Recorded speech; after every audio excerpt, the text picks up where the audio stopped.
explaining what in the God's name is going on over here. Well, people start building up before we start getting into the crux of things.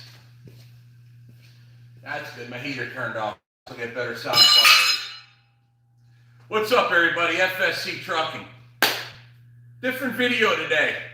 Last time I went live 2 days ago, we started working on the chassis of my 1983 Ford CL9000. This is going to be one of them long lives, so bear with it. Here's what we're going to do. So on the last live, what we did was we started taking basically the fuel tanks off. Well, the one this side anyway. We started getting the tank off, got the battery box off, got the grill off, and we're basically getting ready to take this entire frame off the truck. So when I ended the last live, we did. Now, bear in mind, I'm also doing a produced video at the same time. So I'm using my GoPros, making my edited production videos like I did. We kind of call that the production team. Then you got you guys, the live team, which it's the unedited version of us, of me working here, us. Yeah, the mouse in my pocket. Damn near over this cold. It's been a slow process, but we're getting there. Anyway, so what we're doing with this truck, if you're just catching up with it, I'm not going to give a big long review. This truck has to get longer. It started life as a single axle truck. It's getting to be a double axle truck, maintaining the same date and wheels, just a different set of axles off my 352 Peterbilt. We're going to be running Peterbilt air leaf suspension on the back for parts availability. So the front's going to be Ford, back's going to be Peterbilt, hence the nickname Frankenframe. We are not lengthening the frame, i.e. cutting it, welding a spot to it or whatever. We got a frame template over there, which is from the Peterbilt. That's already set up from, it's got all the holes perfectly set up for the Peterbilt low air leaf. So once we figure out the right length we're going to need, we're going to take this frame rail off, set it on a stand, weld it together to be the right length. That's a template only. That's a butcher job. That's a template. What we're doing is we're ordering a whole new frame for the truck. It's going to be a one single rail, stem to stern. This is an 1/8 inch thick frame. We're going with 3/16. That changes things slightly. On this truck, the front's no problem. It's the back you got to worry about because we're adding extra thickness. I don't want the frame to get wider, but the pieces inside have to be thinner. That's what we're doing here. You see steel on the ground here. That's just some steel stacked up over there. What we're doing is making a frame stand. Basically, if you look at the sawhorses I have here, we're doing a steel version of it because it's got to support weight. It'll also be useful for the chapel trailer potentially as well. So it has to be beefy and strong. What it has to do is basically hold up the back end of the truck. Now the last live, we stopped before it was time to jack up the front end and put it on the horses. The back end will lift up with the cherry picker and then put this contraption underneath it. But we're going to do that after we get the front end up in the air. But the other purpose for this being it's steel is it has to hold the frame square. We're going to use the current frame as the template to hold it straight. Basically, picture a sawhorse, put a frame on the horse, and then weld tabs to then clamp your frame to. That way when you take it apart and put the new frame together, it's perfect. That way once the two rails are sitting in its bucket, for lack of a better term, I can then start installing cross members, and I got the geometry perfect because what we're doing is building a template off of what is. Further back, we can modify, change it, however align it that needs to be done. That's the idea. The front part of the truck will be its own frame bucket, for lack of a better term. The back, because it's hard to explain, I can show it to you here in a minute. This truck only has 2 cross members in it as of right now. 3. Got the front one, which are these cast aluminum parts, and then a piece in between, which is the forward engine mount. The rear engine mount is right here, which is open, there's nothing here. It uses the bell housing as somewhat of a cross member. There's one cross member right here under the 5th wheel, and then lastly in the very back of the truck. That's not going to be reused, and that's not going to be reused because the frame is getting thicker, the insides are getting smaller. So we're going to put the 3-piece Peterbilt style cross members throughout the remainder of the truck, because basically from here forward is Ford, from here back is Peterbilt. That's the idea. So in this live, what we intend to do is get this steel made up into that sawhorse, and then get ready. And once we get done with that, perhaps we'll start working on getting the truck up, getting that back axle out of it, and then getting this mighty beefy thing, which is going to weigh a ton, get it in there. All right, so we should have a decent group of people in the chat, so I'll start reading comments and getting questions answered before we get started. Reverse the camera. Well, hopefully this time I won't forget when I'm working. I'll turn the camera around so you can see me work. I made that mistake the other day. Whoops. Let's see here. Everybody just saying hi. Need the camera closer. Brian Novak says that. Yeah, maybe. I'm just trying to, like, you know, do what I can. Hey, Steve, it's blurry. Oh, no. I guess how's it doing now? Everyone's just saying hi, basically. Okay, good. All right, give me an audio video check. How we doing? We good? How's the signal working? Good, bad, indifferent? Building big. This build, hi from Denmark. Equally wrong says the build brings to mind Johnny Cash, one piece at a time. Legendary, love it.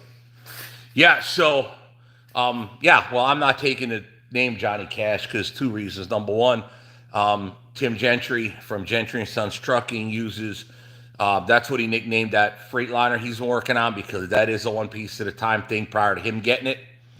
And I don't know, I need to be sued by Johnny Cash, his estate or what have you.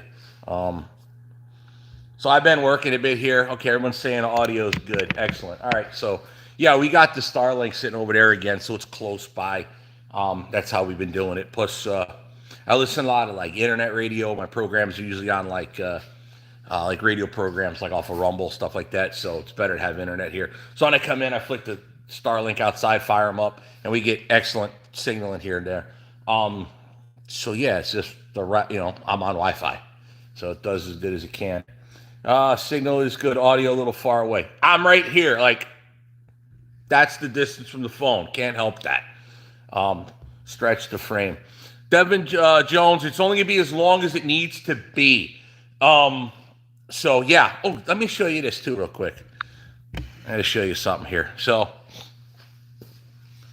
talking about the frame length. Next week, I'm going to be dropping off the fuel tank that came off of this side to Alumatank in Illinois. This I want to show you. I know, should have been brighter, would have been nicer. I should have reset my printer. This is the specs for one of their quote-unquote stock tanks. So this is off of what they call the Ford/Sterling type tank, right?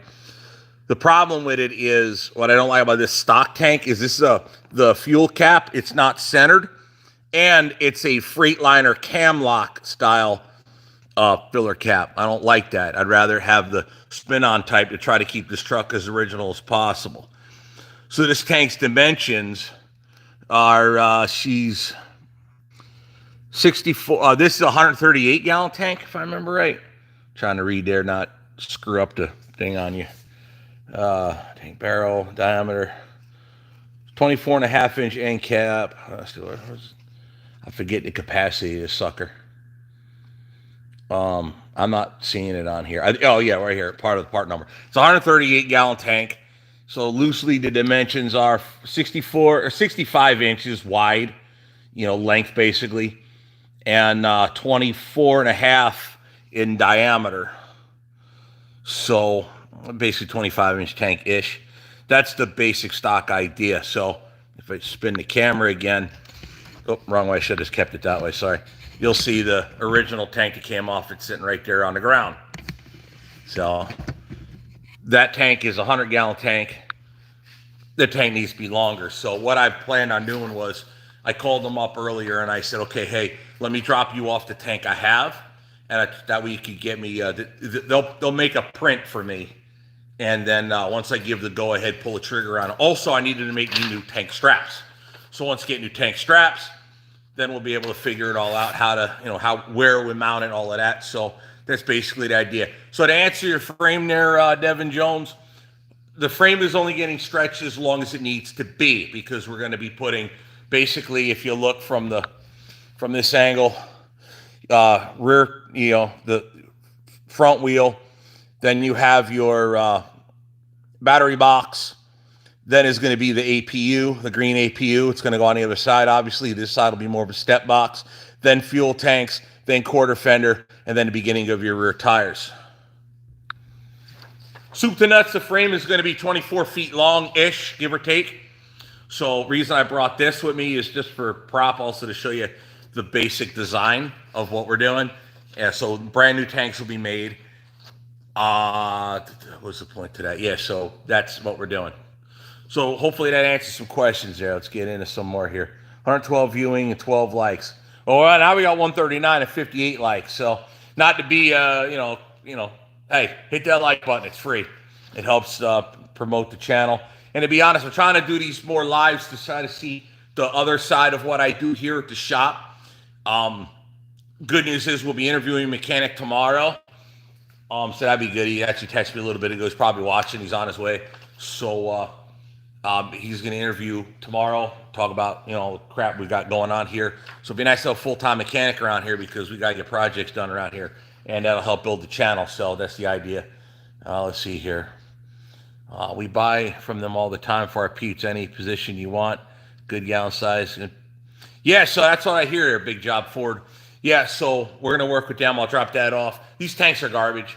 Ultimately, the old tanks will be disposed of by Scrapper Mike. They're aluminum. They're junk. I mean, I probably could use them. You know what? I don't use them for waste oil storage, but I have 55-gallon barrels for that. So whatever. They're junk. They're gone. They're getting out of here. Let's see here. Hey, FSC. That's Timothy Mutterspaw. Danny, wow, that's a weird name. That's hard to pronounce. Acriniso? I'm guessing Acriniso? All right, wow, okay. So there's one female name in here. Okay, cool. I guess maybe I'll have 4 female subscribers. No, 5. You'd be 5 if you subscribe, Danny. 5. I'm assuming that's Danny. D-A-N-I. All right, Hound Dog, Texas Trucker, how am I doing? I'm doing all right, working for a living, right? Yeah, so there you go. 151 of you is on, 79 likes, no super chats. I do read them out, obviously, once they pop up. Let's see here. Farron Bed Sauce is drinking beer again. Good plan. That's my plan later. Dinner tonight when Jen gets home from work. Steaks. They're thawing out right now. So Jen's going to make rice-a-roni. I'm going to cook steaks on a barbecue. Yeah, so I'll be out there in 5-degree weather making steaks on a barbecue because I like steaks. It's a Louisiana last name. Okay, so it's Cajun. All right, awesome. That's why I can't pronounce it. Listen, I sound like I'm Italian with a Ukrainian last name. Dad's Polish and Ukrainian. My mom's Italian. I'm originally from New Jersey. I live in Wisconsin. Yeah, big story. All right, what are plans? Zach Thornycroft says, what are your plans for the Ford? Show truck or work truck? Look, I know there's a lot of guys, and I'm going to make ripples in this statement, but that's okay. I don't see the point of a show truck, okay? Now, I don't understand how guys do it where you have a show truck and you work it, and if it gets like a bit of grease or grime on it, I mean, literally, I watched a guy at Max. He lost, he didn't get first in place because of a bolt on his trailer underneath the trailer where there was a little rust on one facet of one bolt. Really? I'm not even in that game, okay? God bless it. I know of the guy. I know who he is. From what I understand, he's a great guy. I'm not even thinking about playing in that water, okay? That's just not for me. A truck has to be functional. It's got to look good, but it's got to be functional. And everybody bitches and moans about Orwell and this, that, and the other. I don't keep it clean and perfect, this, that, and the other. Look, listen, I'm not in that game, okay? I'm a one-man band. I'm trying to do a YouTube channel. I'm a trucking, I am a trucking company, but I'm leased onto a motor carrier, if that makes any sense. So yeah, I'm a one-man band. I'm trying to do everything all by myself. So that's how we're doing it. So yeah, the struggle is slow but you know what? Compared to where I was, I'm a lot better. So yeah, it's gonna be a working truck. It's gotta look cool, but it's gotta be a working truck. If it can't get, it'll never win best of show, ever. That's just what it. But I'm trying to maintain trucking history. Okay, this truck was a piece of trucking history, as I mentioned in previous videos. This trailer came with the truck, right? It's Mobile Chapel, so it says right on the side, Mobile Chapel. And this truck was the truck that was in North Bend, Washington State. So there we go. With that being said, let's start kind of straighten it up so it ain't crooked. So with that being said, this truck is part of trucking history. It sat in one spot for 25 years, and you know, a lot of guys prayed in there, and you know, a lot of guys, you know, the newer guys probably just saw it. It's just sitting there, but I want to maintain. These trucks were a part of trucking history, so I want to maintain that. It's got to maintain its look as it always did, but it has to pay for itself. That's the idea. So that's going to be a merch trailer that I sell merch out of at smaller like truck shows or venues, this, that, and the other. For me and any other of my friends that do YouTube, whatever. You know, other people could tow it around. I could tow it around, whatever. I'm not really 100% how I'm going to do this trailer. As far as like how that goes, send it out, bring it around. But it's going to be back and, you know, be roadworthy. It's just going to be a basically mobile office you sell T-shirts out of. The truck, same kind of thing. It could pull this trailer, it could pull my other trailers. It's got to make money, but it's always going to look like it always did. And that's how that works. So there's your answer. Out here in Pine Bluff, Arkansas, from sunny Arizona, visiting my mom celebrating her 80th birthday. Wow, there you go. Yeah, my mom's got a little bit ways to go to see 80. God willing, she will. Harmon Trucking, my favorite channel. I'm from Railroad and Trucking family. Dad has had two 362s. I'm restoring one, and I'm going to work it. Awesome, Harmon Trucking. That's the way to do it. What kind of beer do you like? Coors Banquet. Hello, God bless you and yours, the rest of your viewers. Best wishes from northwest of England. All right, no stream available. Thanks. San Francisco treat. Oh, Rice Aroni, right? Southern Wisconsin viewer here. All right, Big Josh Ford. Yeah, we're gonna getting ready. Yeah, next week we're out of here. We're gonna go play on the off-road scene and then go visit Tim Gentry. And I got an email, and I may have really, really super monster awesome news for this channel. I ain't saying a word yet. I got to verify. But I got an email, and I got massive news for this channel. Same here, One Man Show. That's right, Jerry's son. That's how you got to do it. Orwell's Evil Rusty Wheel. Yeah, that's right. I don't know. Excuse me. I don't know what I'm going to do with that thing. I might just piss people off, throw it back on the truck. I think old school trucks are way better looking. Well, you know what? In the old school, everybody's like, oh, it's just the average truck. Now it's like, oh my God, it's so cool. Hey, that's the way the world was. If everybody had old trucks like me, they'd just be average trucks. Did you ever see Twisted Trucker on YouTube from Wisconsin? He's got one of our Purple Pete dump trucks. No, I never even heard of him. I got to check that out, I guess. David Molkowski says, hello from West Virginia. If you can't make money with it, what good is it? Exactly, Farron Bedsall. Am I saying that right? I hope so. Yeah, exactly. Can't make money. There ain't no purpose in it. Hey, Steve, come to Fall River, Mass, my neck of the woods. Looking to meet you soon. Shake your hand. Louis Aguilar, Fall River, Massachusetts. I know well. USS Massachusetts is sitting right down there. The old battleship sitting right down there. Yeah, it is. Massachusetts story part of my life is not the best part of my life, but it is a part of my life. Is what it is, you know. Rusty Wheel has to stay. It's the ultimate troll for the haters. Sawyer, I don't know. I got to figure out a way to just twist the blade just a little bit with that wheel for sure. What's up, my fellow New Jerseyan? How are you doing? That's John Malenkoff Sr. Malenkoff, that's it. Get some colloidal silver, Steve. Everybody's got this, that, the other. Look, I have what's called an immune system, okay? I just got done eating. I ran my hands through the basin sink. I'm not the hand sanitizer crowd. I have an immune system. It's been fighting this.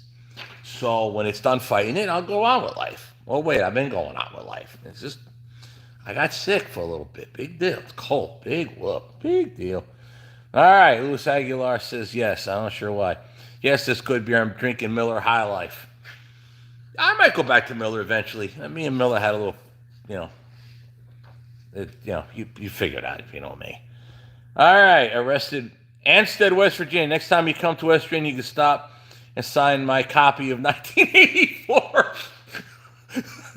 Oh, that'd be funny. You guys get me autographing books that somebody else wrote like almost 80 plus years ago. Wouldn't that be something? That book came out in like 41, I think, by the way. 1984. That's how Orwell got its name. It just seemed like a perfect thing because I bought Orwell because of government overregulation. It happened to be in 1984. Come up with a better name than that. Good luck. Pitter patter, let's get at her. It's Ralph Moore. Yeah. I got to start getting work. Try Land Shark. I probably have. You know what other beer I actually liked? I had one time Dos Equis. Guy got me drinking Dos Equis one time somewhere. I actually like that beer. It's good tasting beer. But yeah, anyway, we can have a whole comment on favorite booze or alcohol, whichever. So I actually just tried. Jen got a hold of some Buffalo Trace. I had a little bit of that last night. Cough syrup. It's good stuff. I liked it. It's hard to find though. I gotta find a reliable supplier of that. Yeah. Alrighty, your pick is cool. Drink banquet from bottles. Yeah, I get the bottles. I always prefer bottle to cans. Bottle tastes better. It feels better in your hand too. But some places you have to get cans depending on what kind of venue it is. They don't want nobody or racetracks, tires. Glass is bad for tires. You drink. Oh, here we go with that again. All right. I know you drink it, but I don't need all these different extracts, this, that. Let me get this extract, drink it a fruit, frog leg, this, lizard lung, that. I don't like a witch's brew. I don't know. I'll drink Goldschlager. There's gold in that, right? Is it colloidal silver? Why don't you just eat the silver? I don't know this. I'm no health expert, right? I just think I have an immune system. I'll be fine. I survived, the end of days. Just heard, what? I can't read that. Getting hit good with snow. Too bad for them, I guess. I like Holland's Dragon Milk White. Thinking of your health. Yeah, I get it, brother. I get it. Everybody has opinions. My daddy say opinions like buttholes. We all got one. There it is. All right, I got to get working here. So I wanted to show. I'm tripping on a steel. I got to clean this place up a little bit once we get done cutting. So I want to show you the basic idea of what I'm doing. Somebody else said in the comments, I should get a microphone. Yeah, probably should, but I don't have one, so I'm not using it, right? How about that? So, yeah. I'm just going to start working, and hopefully you guys enjoy the sweet sounds of metal being cut and worked on and all of that fun jazz. So let me set the camera up to where it probably gets you a decent view.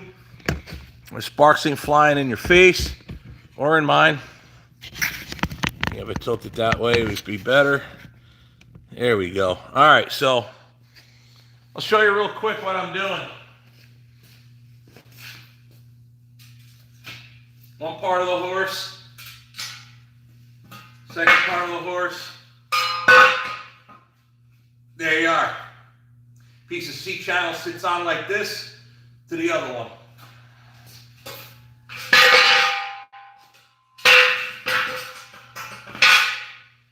Now it's just cutting this little section off. That's that. Where'd my eyes go? All right.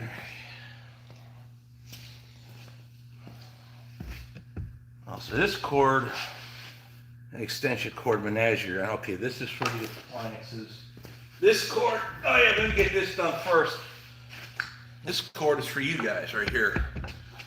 So, if you watch any of Tim Gentry's lives, every now and again it'll just cut off on him. Because what happens is, he's a very busy man. When he does his lives, he forgets to plug the phone in or didn't check the battery or didn't expect to go so long. I try hard to think of the production value of the videos. Honestly, it's why I stayed away from lives, because they're very hard the production value is very hard to maintain with a live. Try to pre-position everything if you can. but that doesn't mean you can, you know, see every problem coming your way. Do what you can, work with it.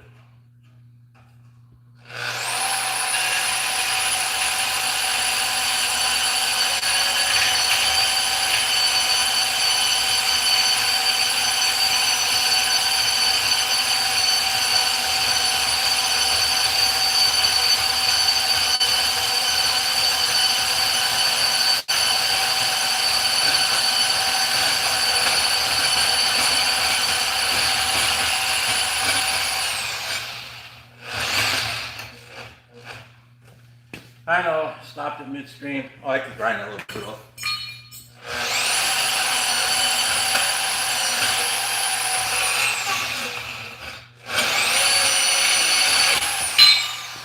I started to cut with a chop saw, is what happened there. I've ruined many a blade on this thing before, so I try not to use it as much as I can.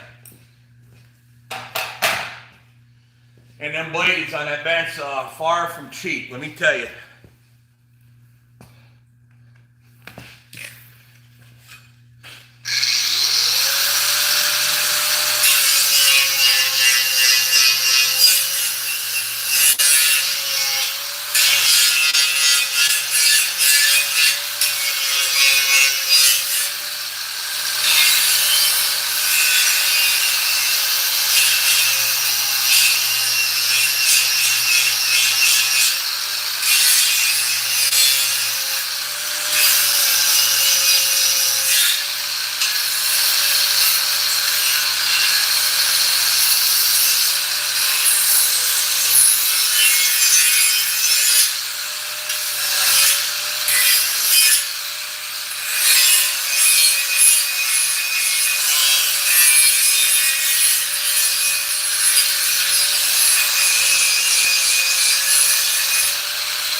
Now you guys are probably asking, what happened to Maggie? Well, nothing happened to Maggie. Maggie works a regular full-time job as a welder, full-time. In fact, that's her grinder. She just kind of forgot it here, and I never remember to tell her. You know, she doesn't come by here very often, so I think she moved in with a boyfriend or something. So I know, in fact, I know it's what she did. I haven't heard from her in a while, but I haven't had any need for her here, so I haven't really been pushing. This would have been a good little job for her, but I could do it too, so it's not a big deal. But yeah, it would be nice if I had this done for me. But actually, I didn't really think of it. But yeah, so she might come back in the future for other welding things that come up here and there.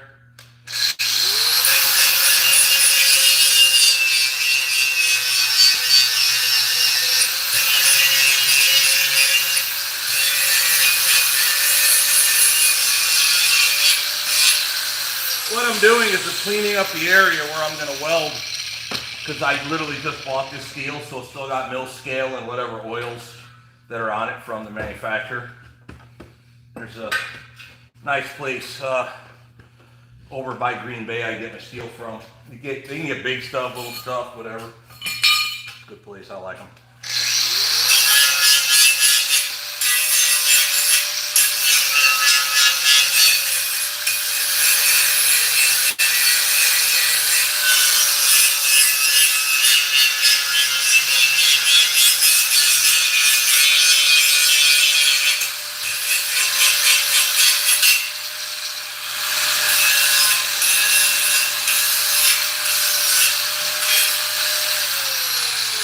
But yeah, it would be nice to see Maggie again, that's for sure. I like her, she's a good kid. She's an adult, but you know, she's actually between Sean and Matthew in age, so kid to me. Funny how that works. My son said it, they're always like, Dad, come over here, so it's kids. I was like, you're my kid, leave me alone.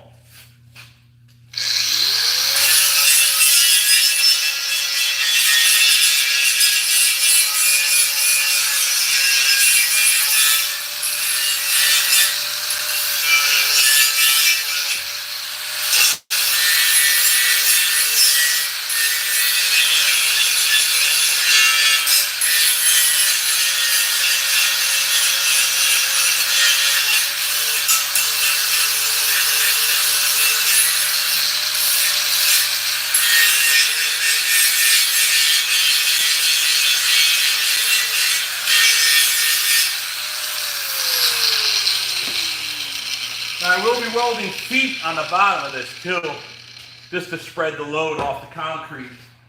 Or if it's sitting outside on like pavement in the future, or even in dirt, it'll sit and rest good. It won't, you know, basically plug the hole full of whatever stuff it's sitting on.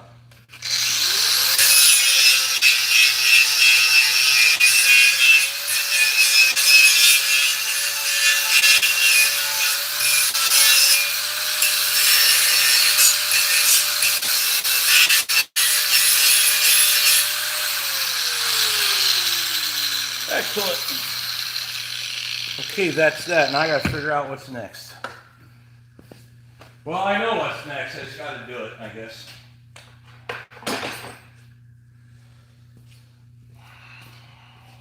Let the fun begin, right? All right.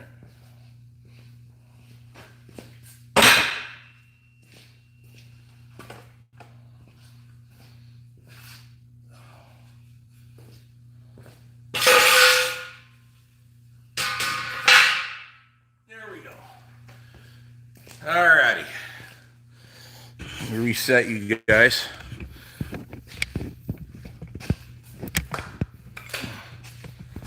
Not that far over. I didn't do that good, see? There we go, better. Set you back over here. I'll read some comments. See, I like production. This is bad production. Alright, reading comments.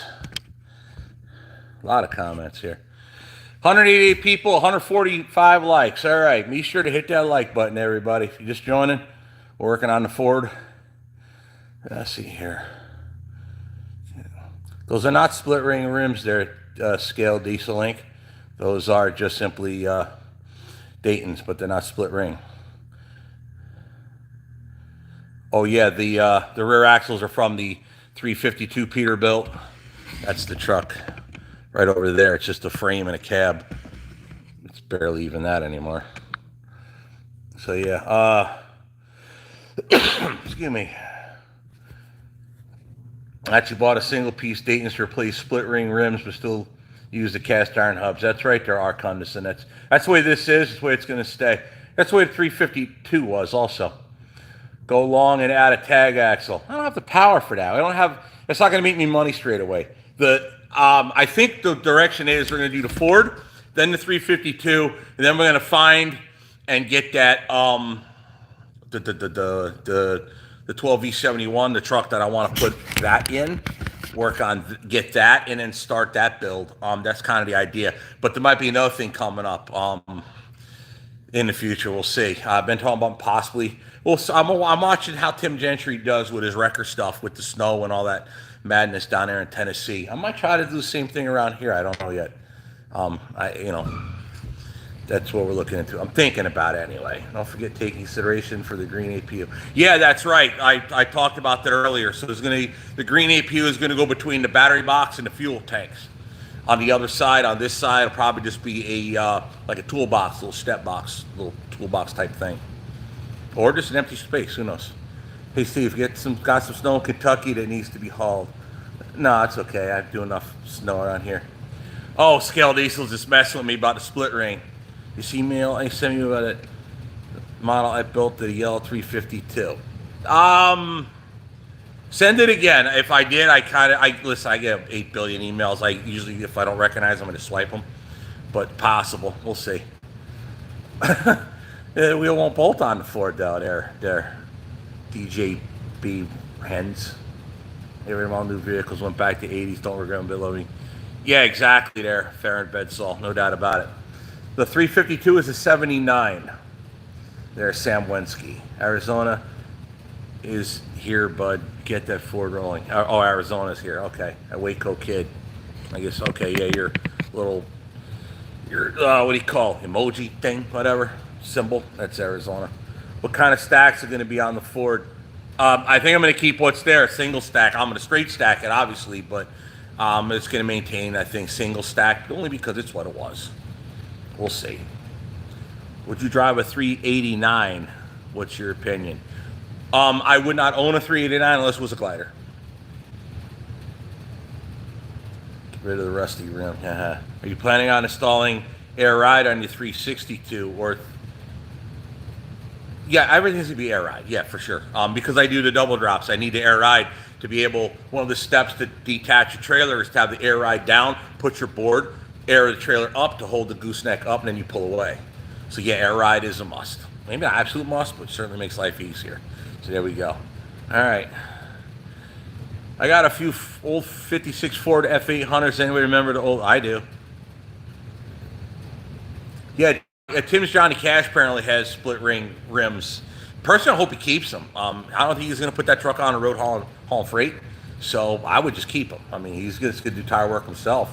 You know him. He got big stones. He'll take care of it. Josh from Colorado, are you going to keep as a classic Cabover? How was Orwell? Oh, train set's going. I haven't touched it in weeks. As a matter of fact, it's the one piece of table standing right there. In fact, right there. I'm probably bringing it home tonight. I was supposed to bring it home yesterday and I forgot about it. I just kind of went home. So yeah. See, why don't you put Tonka truck in trailer when you're empty? Because I don't have a Tonka truck. Air ride is actually more comfortable when driving. That's true, but saw some people oval wheels on one James Pretty. Yeah, well, I'll talk to him about it when I get down there. Because I guess, yeah, I probably should mention that too. So give my boy James Pretty some love down there too. So after we get done with off-road, and we're going to go see Tim, and then we're going to go see James Pretty. Possibly not in that order, depending on what's going on, because Tim's wife, Ashley's getting ready to have a baby. They get a little girl. So depending on how that goes, we'll see. But I'm going to be I plan on doing some collabs with James Pretty, so give them both Gentry and Sons and James Pretty YouTube channel. Go ahead and give them guys some love. So, how many gears? Orwell's 13 speed, guys. All right, let's get. No, it's not snowing now, but it's probably going to snow again because it's Wisconsin. I wouldn't do anything else. No, Orwell is a 13 speed. Jason Decker, it's a 13. All right, let's get back to work here. So, what's he going to do? Oh, yeah, we're going to cut some steel. That's important, cut steel. All right, so my chop saw, it's about 2x4's width high. So, that over up there. Got to straighten our vacuum board back up. Was at an angle for cutting steel.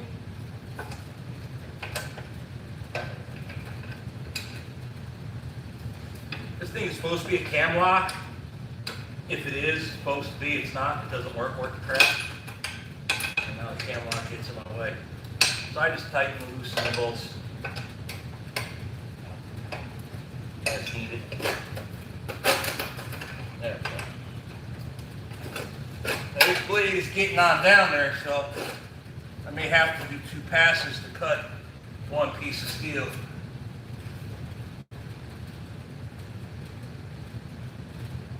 Let's sort it up.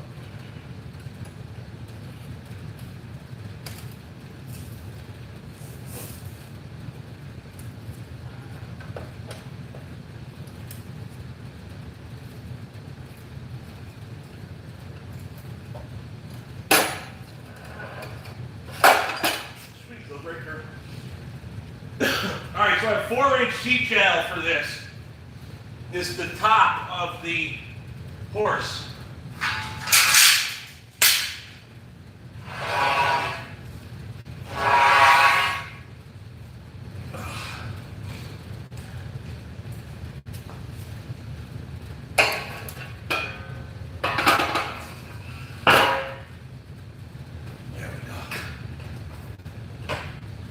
How's this end cut? Work the crap? Yeah, it's good enough. Excellent. All right, so Sharpie. It's gonna be 4 feet wide. I'll show you wide. The frame itself is 2 foot 10 inches roughly. Call it 3 foot. 4 foot gives me a little extra. So this should be a 10-footer to make sure. Ah, crap over. Yeah, it's a little more than 10 feet. All right, so we're going to cut 2 pieces at 4 feet wide.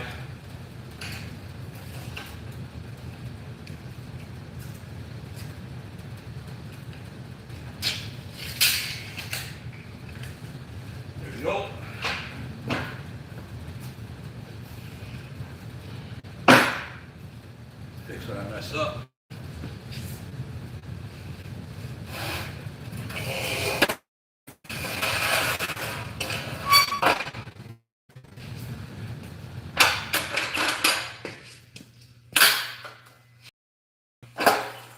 Ish. There we go.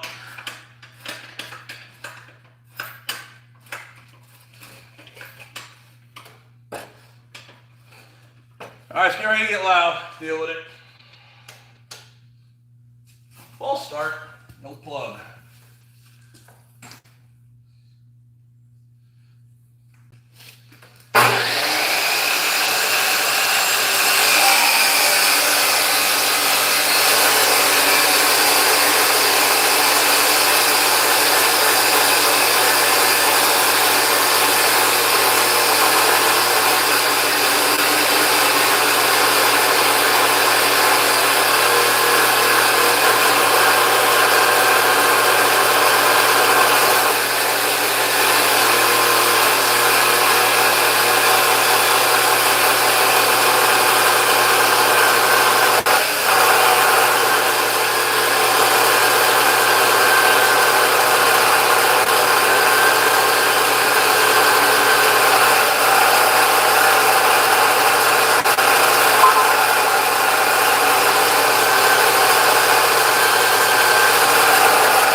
That's what I thought. I gotta flip it over. That blade's getting thin. Not thin, it's just not very tall. So that's alright, we'll make a second cut. Would have been nice. I have extra blades, I just don't want to burn them up.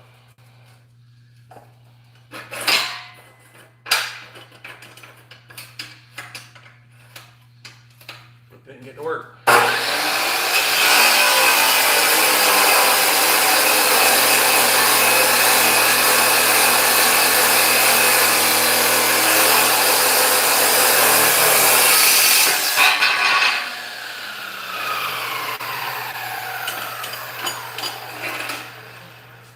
And there we are.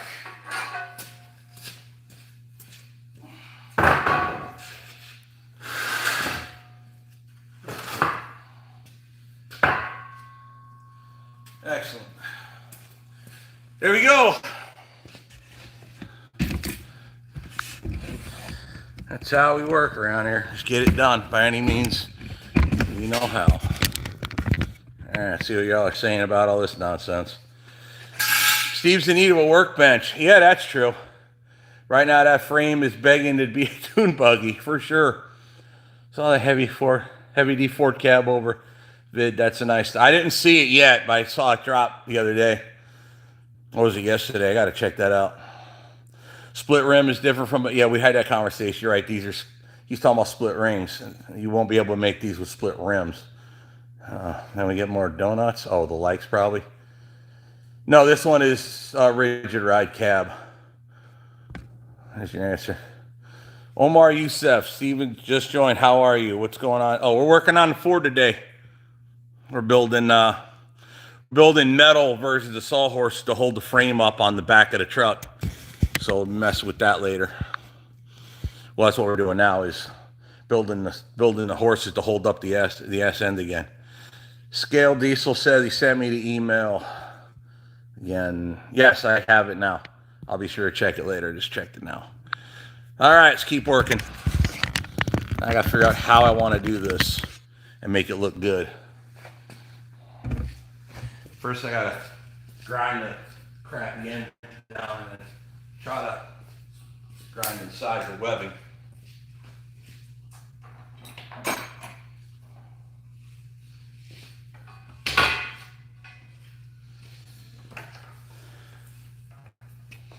What I actually should do, that's not going to work.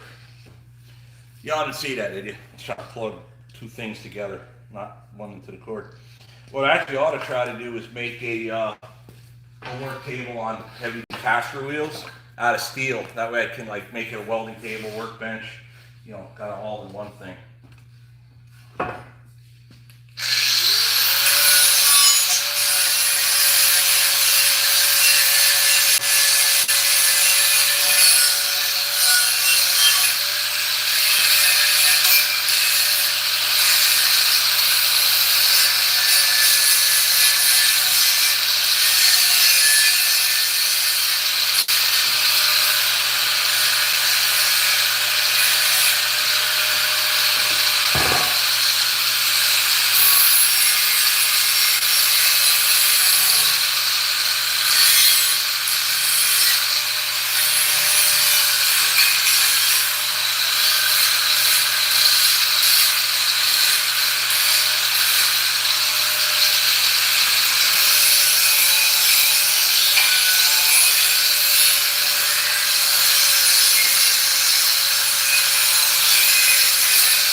So now, the next part is I'm trying to figure out how I want to make sure that these are mopped up exactly as I want them.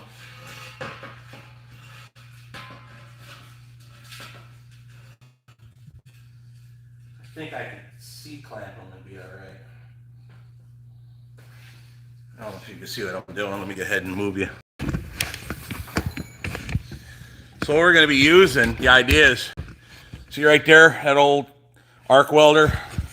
It's an old Craftsman Colormatic, believe it or not. My grandfather bought, my grandpa John Festjack, he bought that back in the day. So I think that's what we're going to use.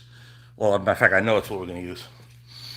But yeah, it's an old stick welder that now that I'm in this shop, I have the ability to, I have a smaller clamp than this. Thought I did. It'll work.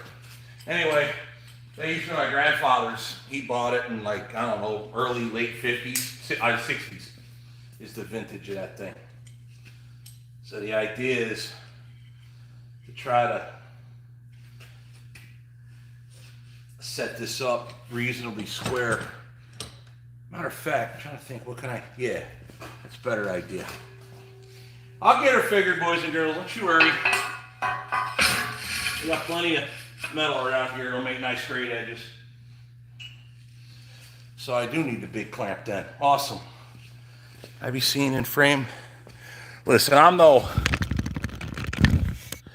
Rockstar Solid Pro at this crap. It's just, to me, this stuff's kind of basic. It just doesn't have to be absolutely perfect. It just has to function. It has to work properly.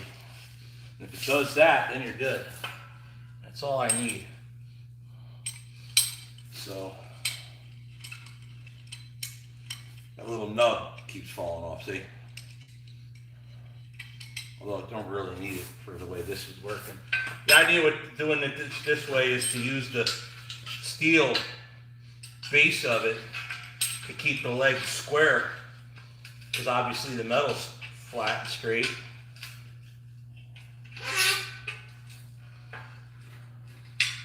So if it's held like that, straight and flat, that means it'll be straight and flat, even if it's a little off.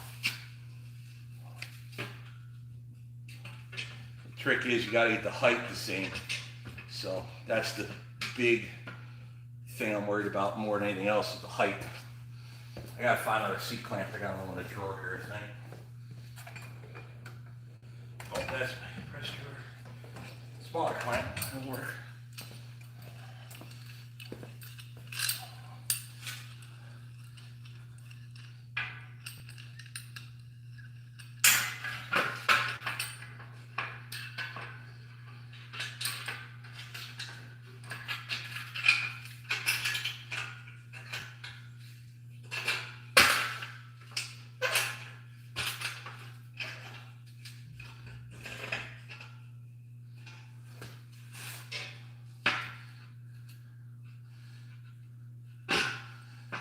I have a, oh, where's my other machine?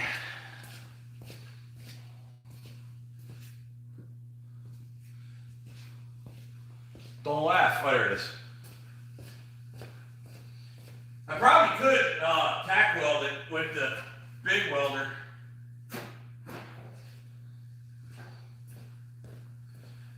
No, I don't think this magnet's gonna be strong enough to hold it together. No, not even close. That's all right.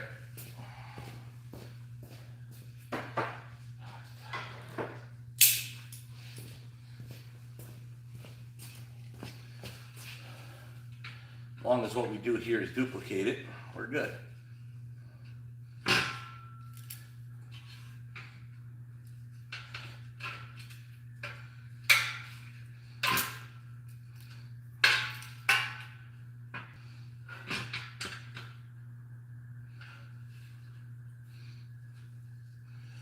I think I got to move the bottom in. I think I got to do. Close it up a little, close this bottom gap.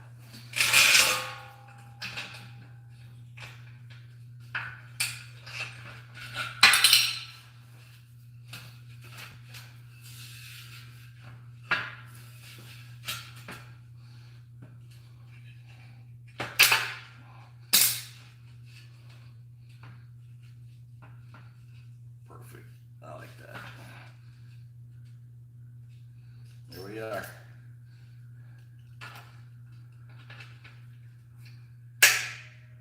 Sweet.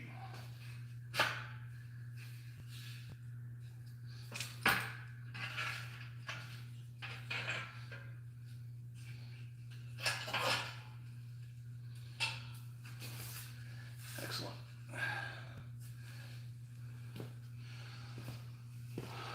Tape measure is over on table.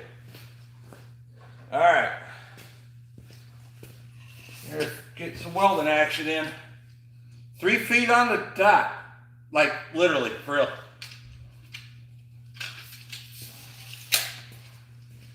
Woohoo!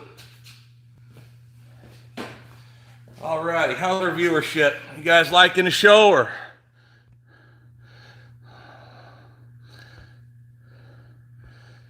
I gotta go get the cord. So let me know how you guys liking the show so far. It's a little bit of production here to get the extension cord to the big arc welder. So I'll leave you comments. What do you think so far? Good, bad, indifferent? Wasting my time?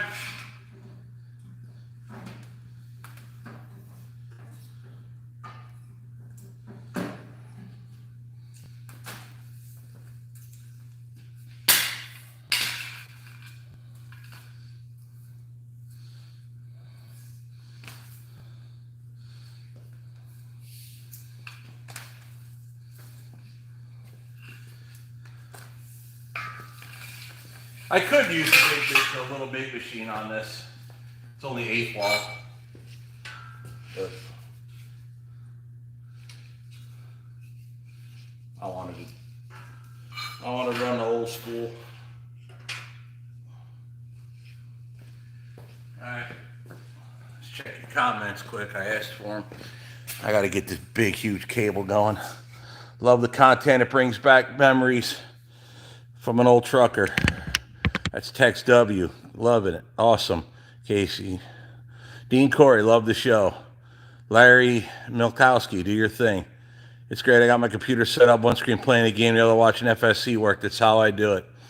Sam Wensky, you're doing good, brother. Keep up the good work. That's going to be a heavy horse. Yeah, I'm not really looking forward to holding it and picking it up, guys. But it's got to hold a whole semi.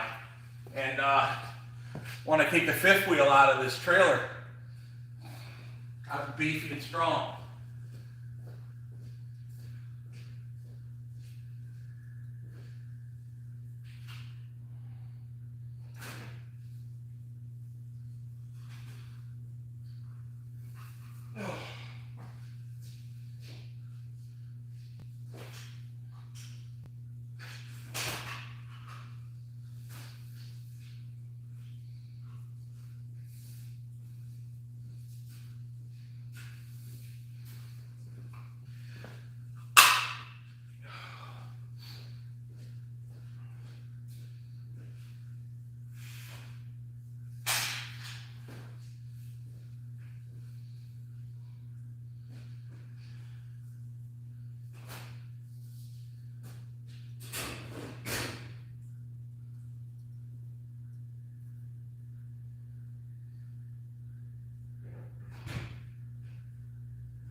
Don't laugh, when I first got this welder, I had this extension cord made so I could run it from under my ex-wife, well, my wife at the time, her oven,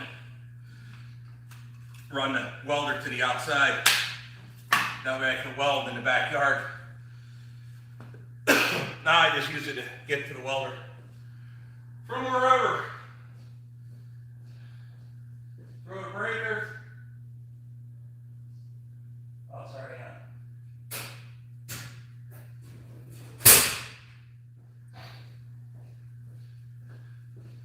breaker's already on. Okay, good. I got a new welding rod the other day for whatever I need.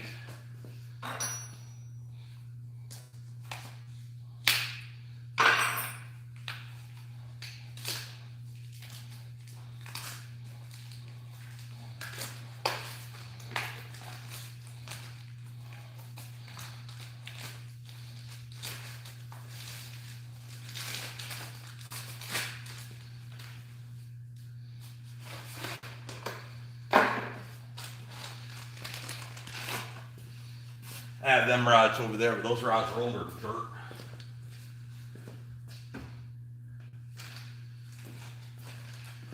So, this one's a 60-13.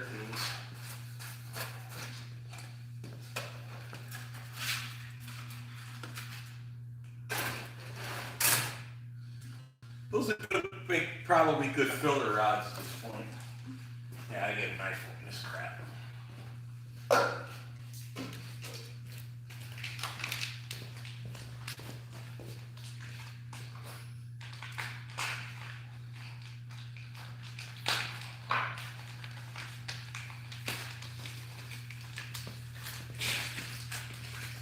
It's like a damn Fabergé egg. Open this pack, you got a whole nother pack. There you go, brand new 6013s. Where'd I put, oh.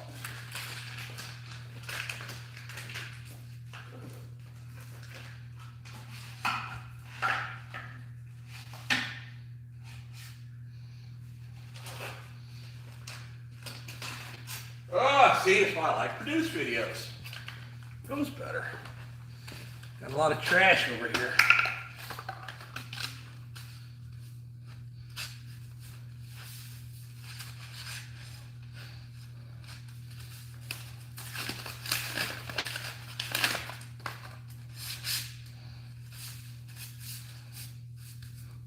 We think the cardboard would just slide off, right?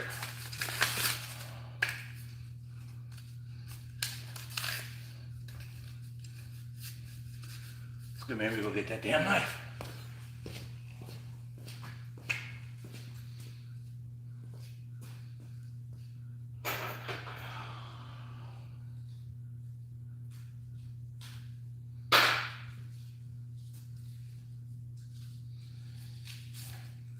Somebody say something, it's too quiet in here. All right, there we go. Yay! The simplest stuff. All right, quick cleanup.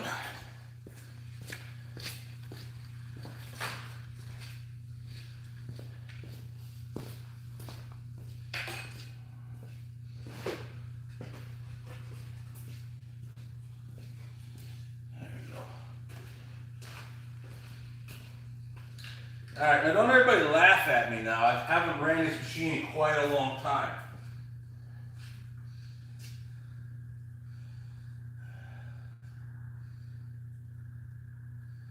All right, B side.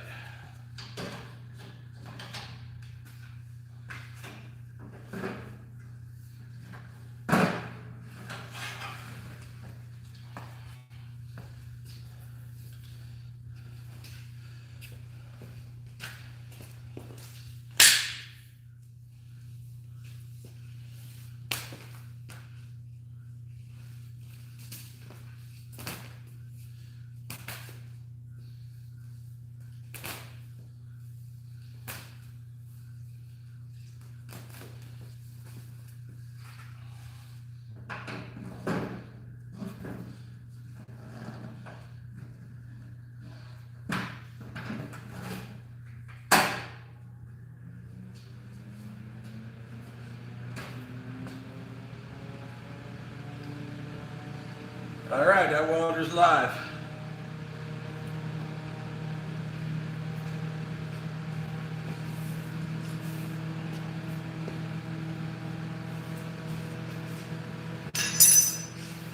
You know, there's a lot of me that's sad.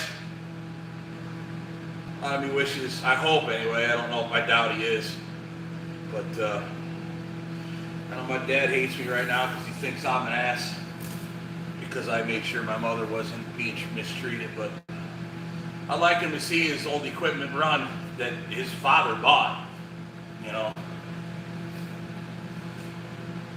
It would be nice. All right, like I said, don't laugh. It's been a long time since I've used this machine.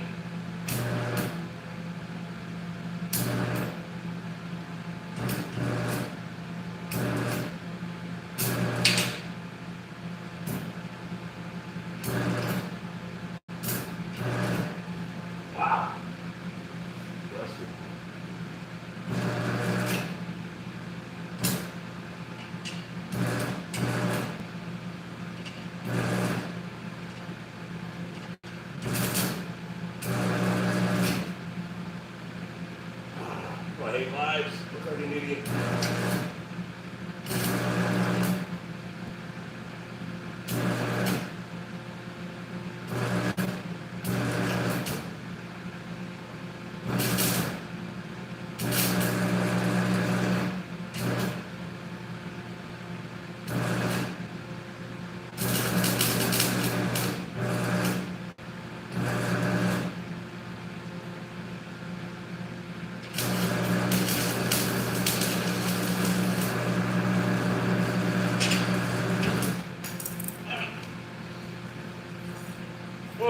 good for the moment.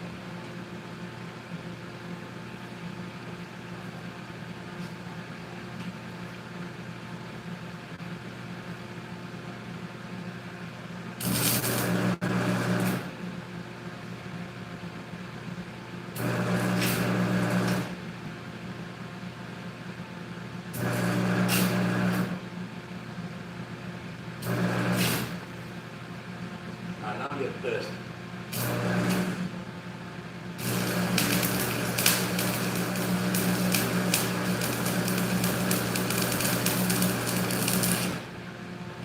All I had to do was get mad at it.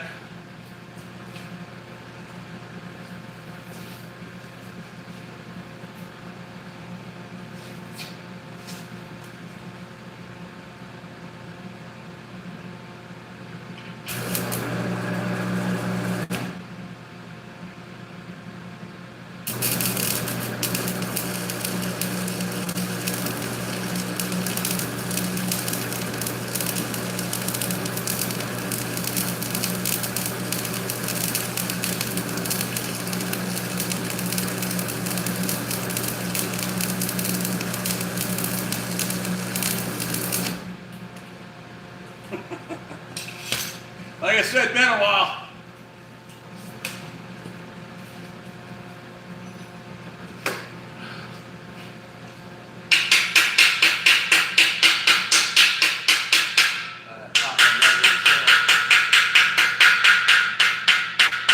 Much nicer on that bottom one.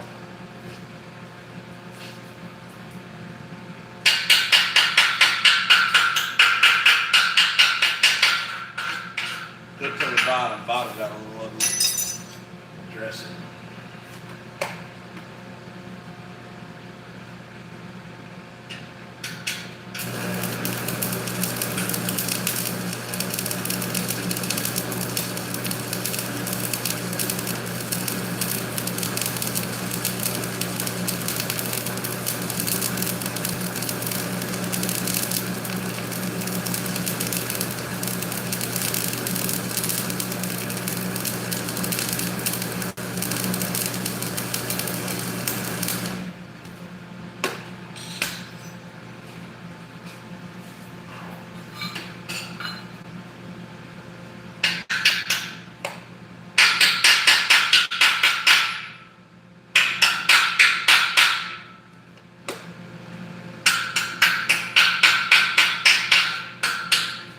Yeah, it makes me nervous. Somewhere around here, you go.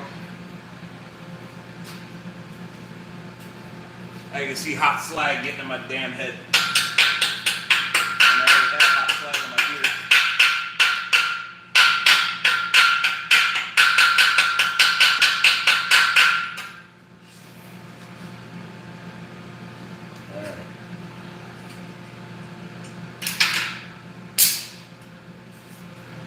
Finish on the other side.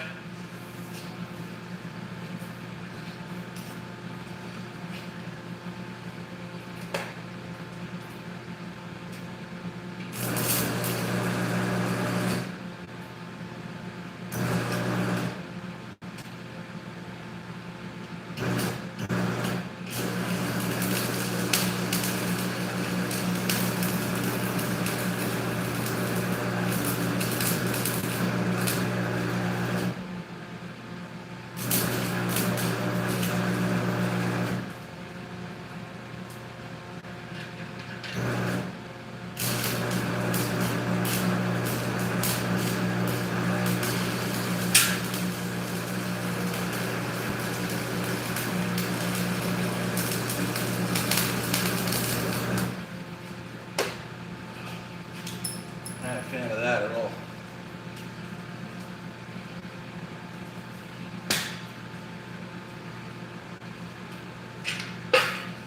The little chimney right there. See how bad y'all are laughing at me.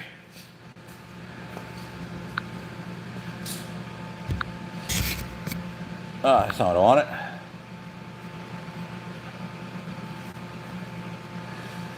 Yeah, Sam, I've considered that before. He said, I've done some welding before in my lifetime. Maybe consider the MIG welder because it's faster and more efficient. And yeah, that's true. But the MIG, it's a little on it. I don't really want to do it. Well, to be honest, I just wanted to use the old arc weld. I haven't used it in a while. The MIG can do 1/8 inch just fine. It's just I'd rather try this one right here.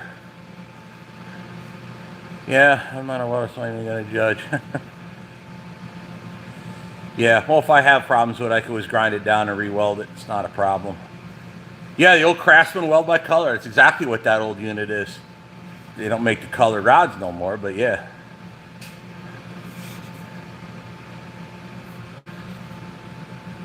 Art Walter says, hi Steve, I finally made it. Not sure what that means, but okay. Glad you made it somewhere, I guess, from what you're telling me.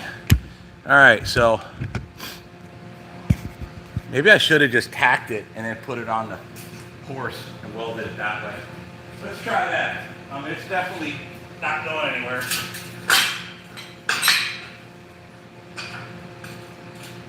Besides, I gotta put straps on it anyway.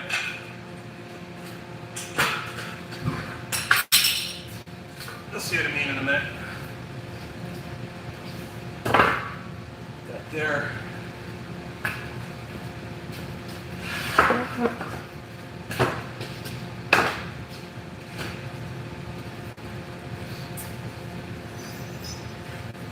You know, my dad would tell me stories. See, that didn't look bad, actually. Once you take the flux off, it ain't that bad. My father used to tell me stories. My grandfather back in the day, he'd be all underneath the trailer trying to weld something on it, and he'd get the shakes or what have you, right? Get a couple of shots of Johnny in them, or J&B, whichever, and then he'd settle down. He'd get right back to welding just perfectly. So my the old joke was, you know, that's a joke, it's reality. That's how the old man was, apparently. All he needed a little bit of oops to settle his nerves.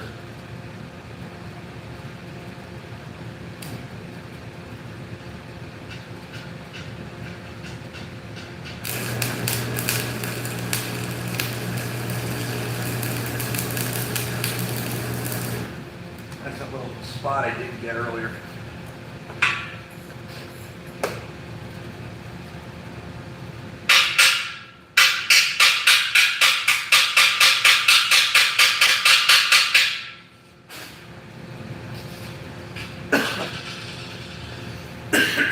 All right, let's go.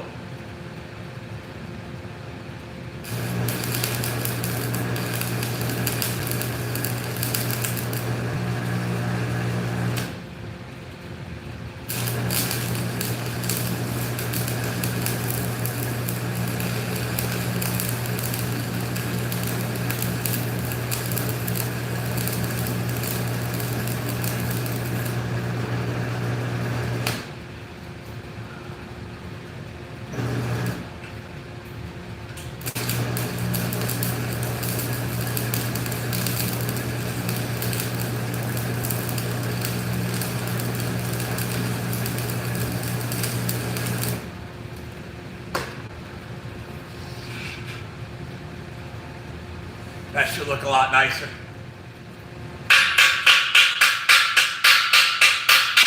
And it does.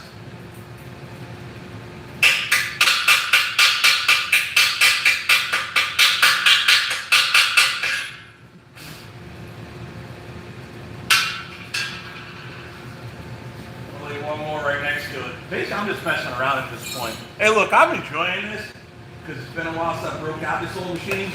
Now, I'm trying to remember what was written in the book, because believe it or not, I had the book for that thing, and I read it cover to cover.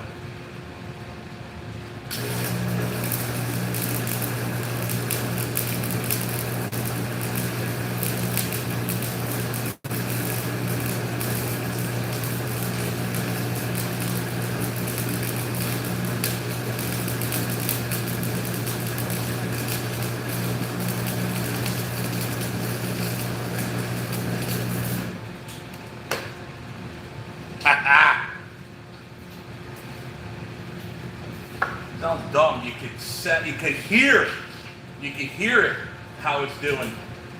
I'm listening to that metal creak and groan. That's giving me a good feeling too right there.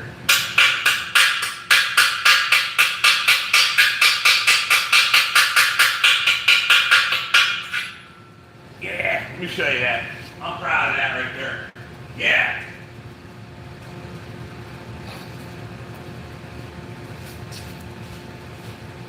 Woohoo! That makes me happy. Let me show you. Oh, that's that way. Moving the whole thing.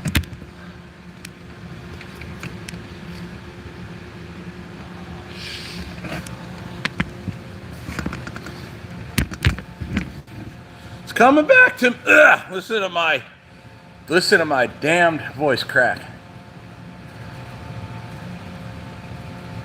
That welder is easier than I know how to learn how to weld on an old acetylene torch.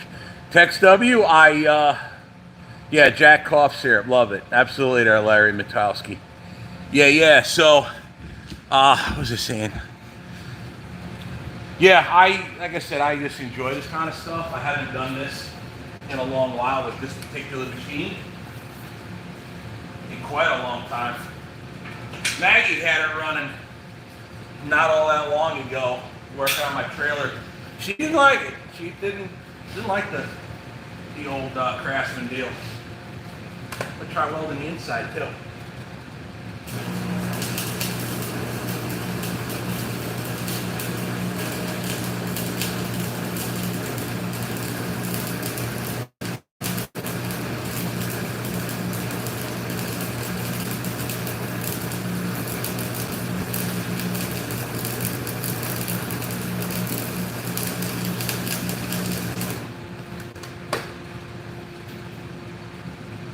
Oh yeah.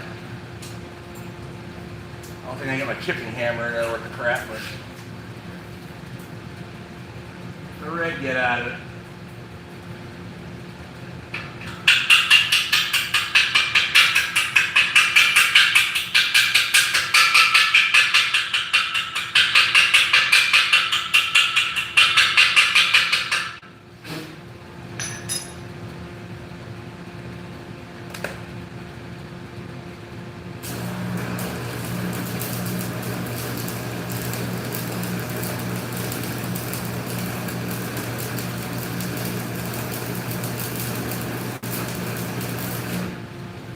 Waste not. That welder rod's cost money. I ain't gonna lie, I was kind of starting to worry. I'm like, uh-oh, maybe I should go back over to the big machine. Starting to doubt myself. Just had to get back into the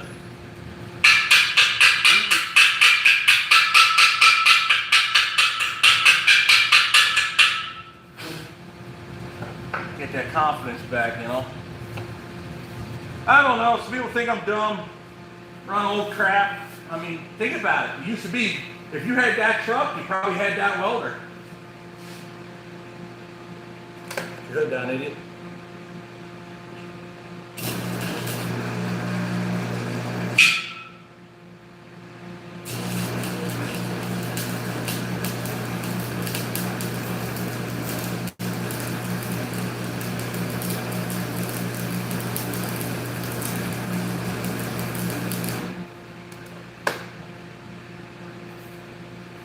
I just want to do one more pass because that other welder rod couldn't reach in. I'm going to do one more pass on the inside.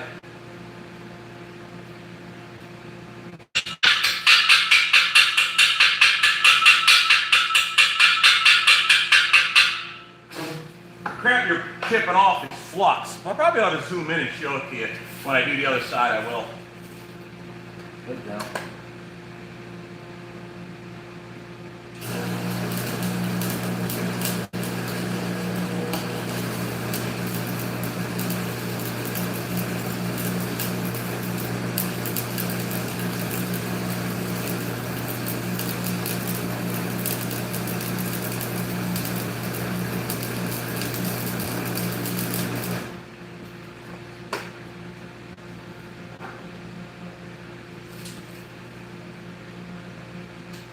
damn thing's glowing hot, so you know you're penetrating on the entirety of the steel. Smoldering red. Wait, still red.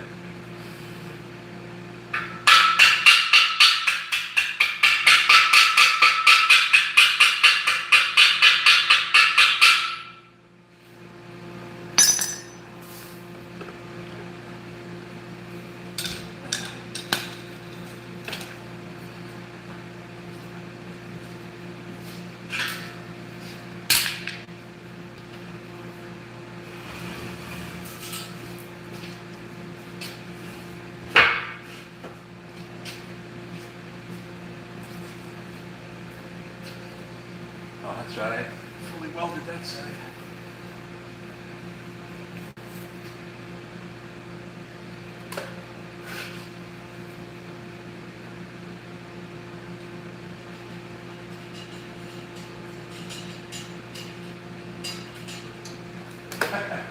Put the ground on it, works better.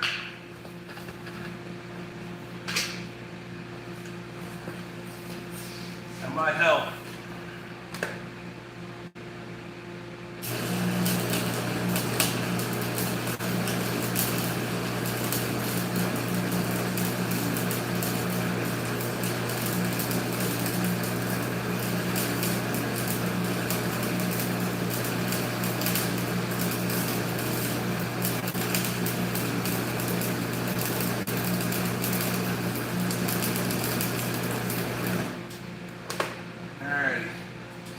That one I'm just going to lay 1B.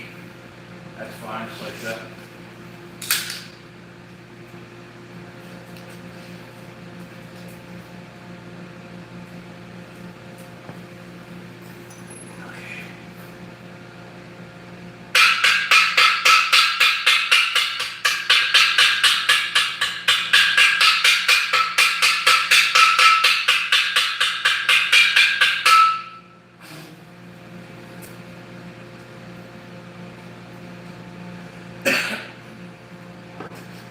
All right, so now, the only other thing I could do, I'll read comments quick while that cools off. See how we're doing. It's like the old blacksmith shop. Yeah, you're just chipping the flux off the top of it all. Yeah, what this is for, it's a horse to hold up the back of the Ford with no rear end. Yeah, it's like, Mike Penny, you're right. It's like riding a bike. Takes a few rides to get back into it. Then it runs much better. Yeah, it runs like butter, he said. Yeah, no doubt. Lay it down right and the slide pops off in one piece. Yeah, for the most part, I'm not perfect at it. But yeah, that last one, it came out a lot better. I'll show you when I do the next one there. Yeah, arc welding is grinder and paint makes me the welder I ain't. Oh, that's funny. Yeah, well, it is what it is. All right, well, all right, let's press on with work here. All right, so now what I was going to do is lay a strap crossways. But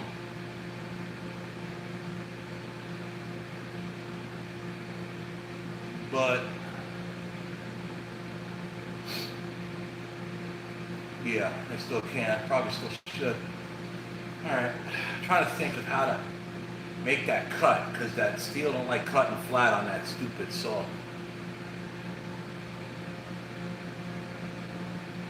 So while I had this on the stand, my thought was I would do the exact same.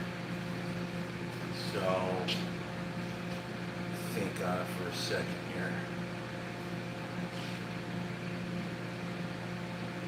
I guess I could. Yeah, I'm thinking of myself, guys. Sorry. All right, we're gonna cut some steel now. Take my hood off.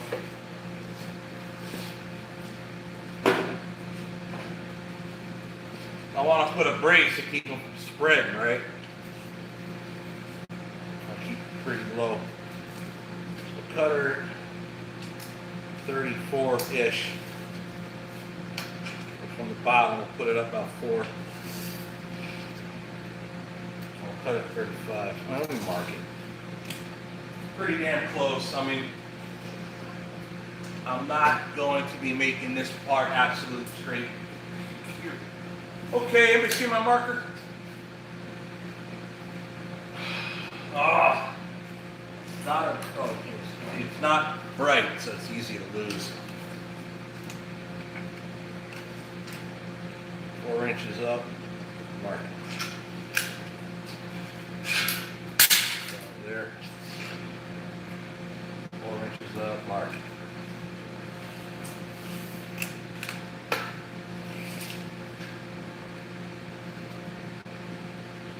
And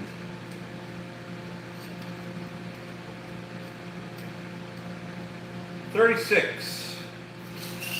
We're going to cut a piece of flat 36 inches. Reposition. You guys, I feel bad. I don't think we're going to get to working on the Ford tonight. I'm going to try, but I kind of think we're just going to be doing just this. I hate to say it like that, but it sort of feels that way. There we go. That's better. Well, it is what it is, boys and girls. Be sure to hit them likes up, huh? 288 we're at now. 288 likes. That's still a good amount, though.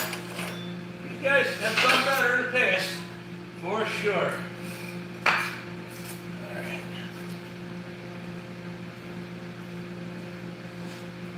Oh, that's right. I might have made a little error here. That's 4. That's 2. That's 3.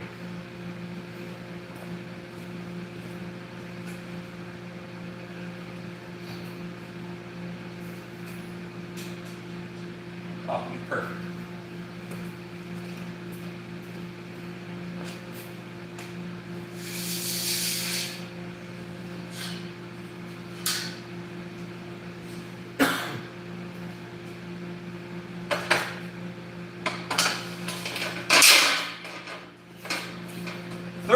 Inches ish. Nah, right out of it actually.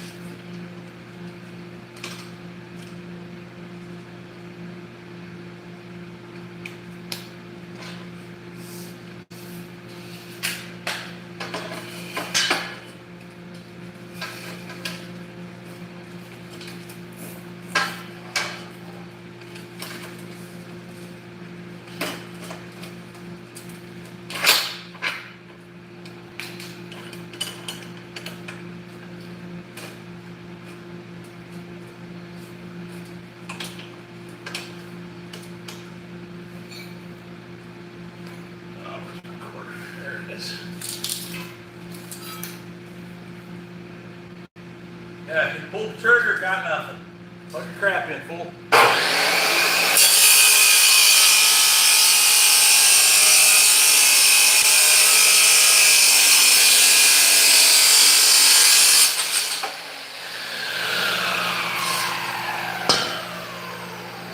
$36. All right, let's bring you back over here. How we doing with the comments here? Jet engine, what are we talking about? 2-cycle.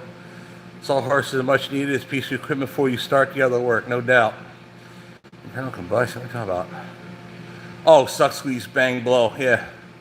4 strokes. No worries, this is an unglorious crap. It's part of conquering these type of jobs. Mike Penny. Yeah, no doubt. You just look like an idiot when you do dumb crap. I'm good at that looking like an idiot stuff. That'd be good at something.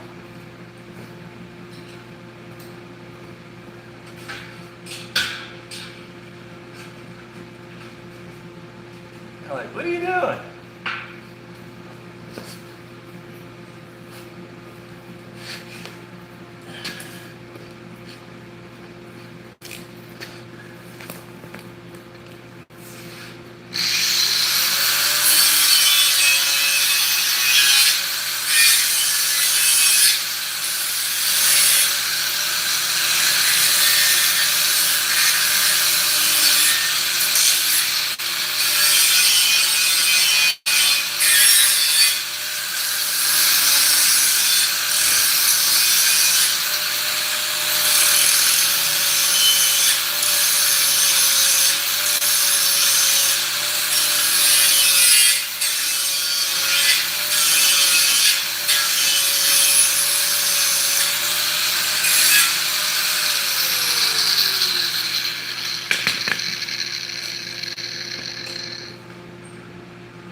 taking a mill scale off any oil, grease, and any rough edges.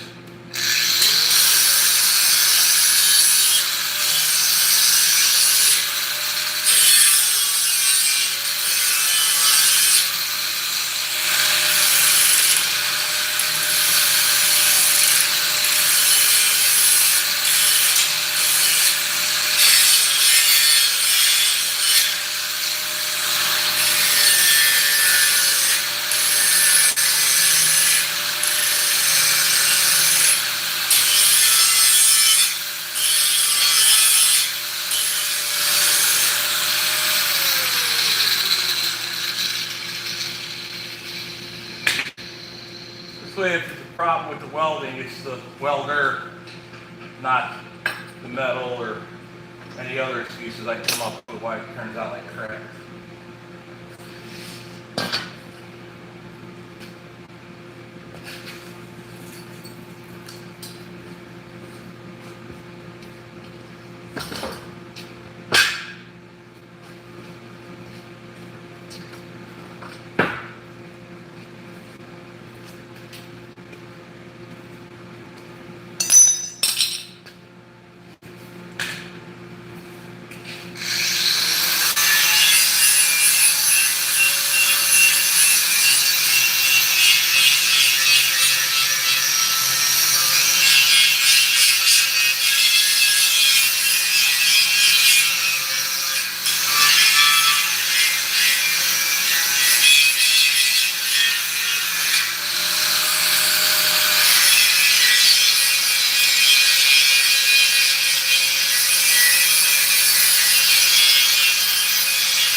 All right, measure it back, lay a strap on it.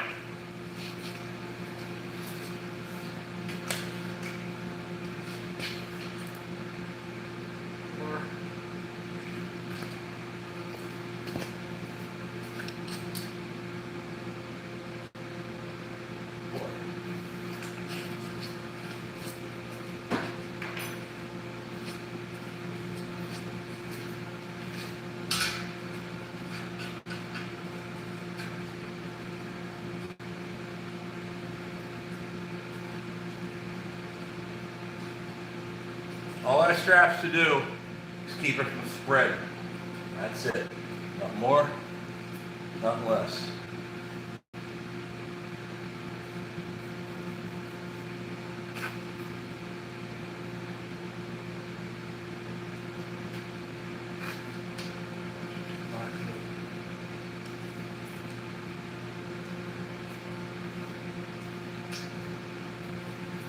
Look at my sequin.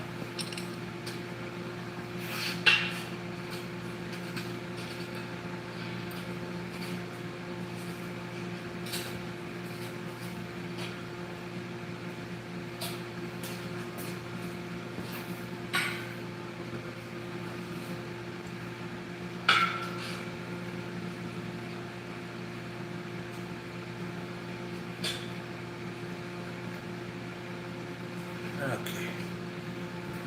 Almost ready to weld.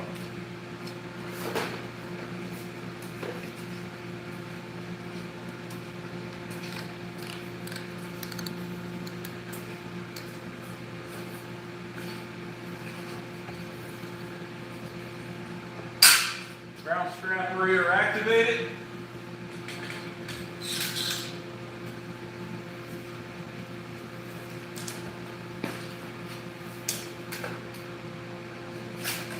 All right, let's get it.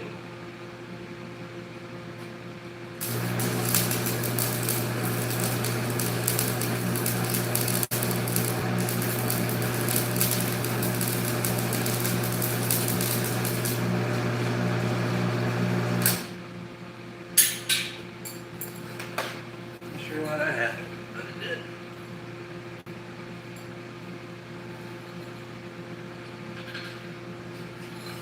Oh, might be hot. It's warm.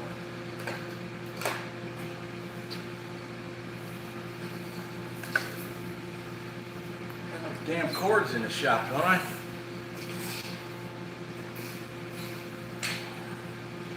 Oh, I can't really watch about that one.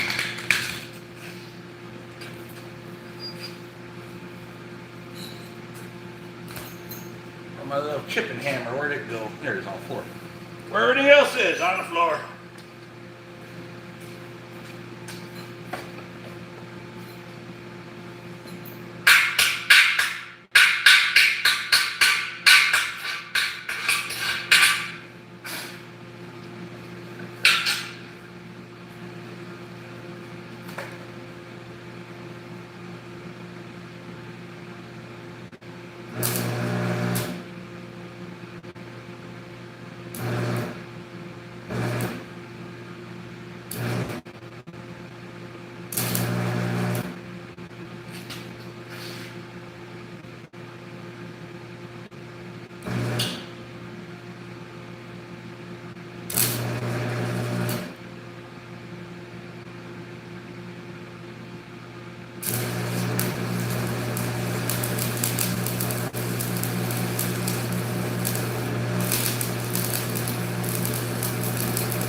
The last little bit, I'll do the bottom section.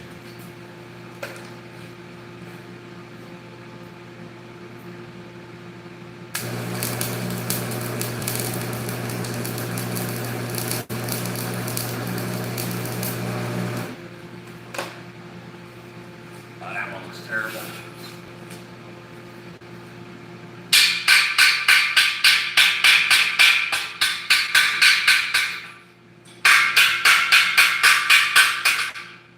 Never mind, it looks better when I take the cap off.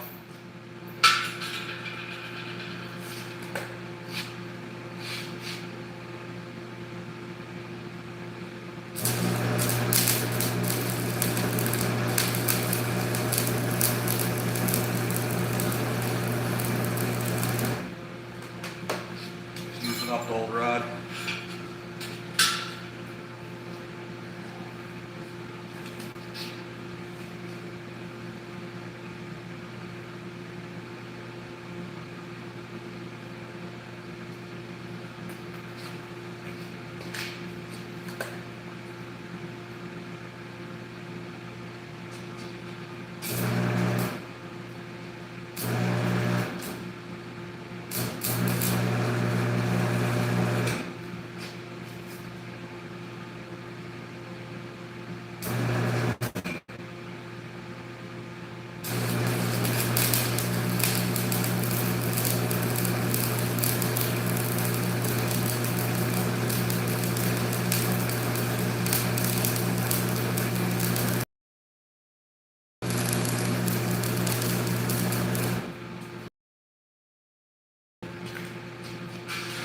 Alrighty.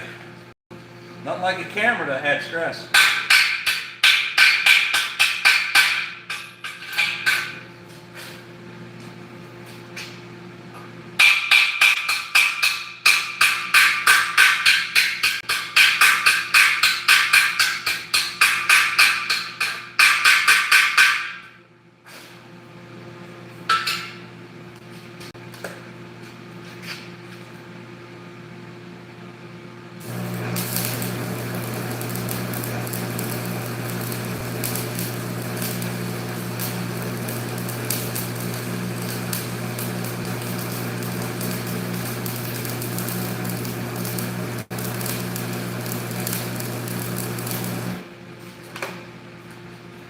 That one will work a lot nicer.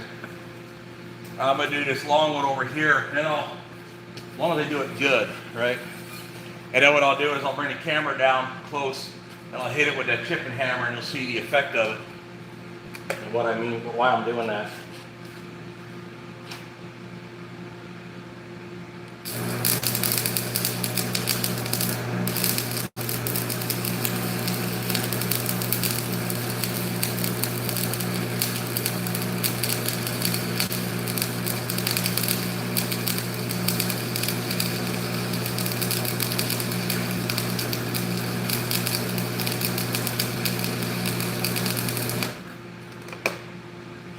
that one wasn't the best, but it got good as we went on, so I'll show it to you. I'll show it to you close. It's not that cool. Read some comments.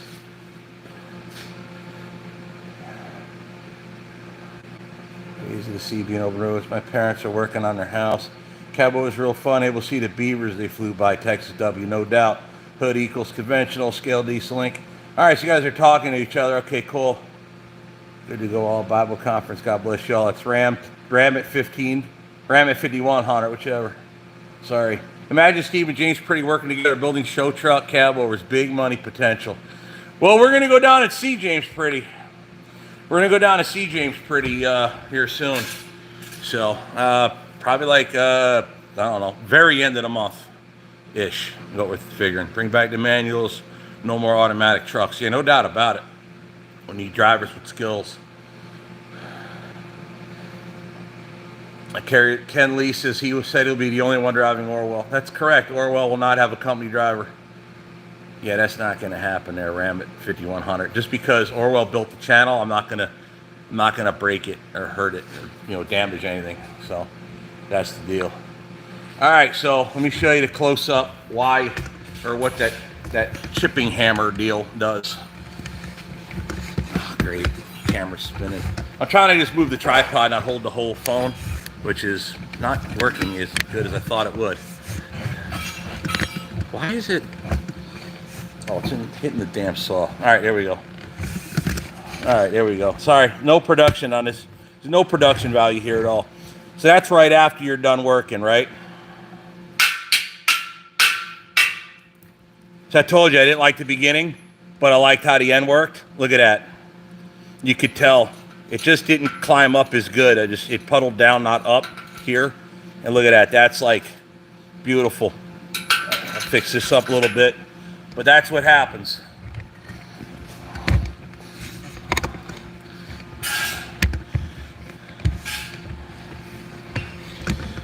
No production value video in here. See? I'm trying hard, boys and girls, to get these lives nice for you. All right. And I know where I do the best, so now we'll fix it up.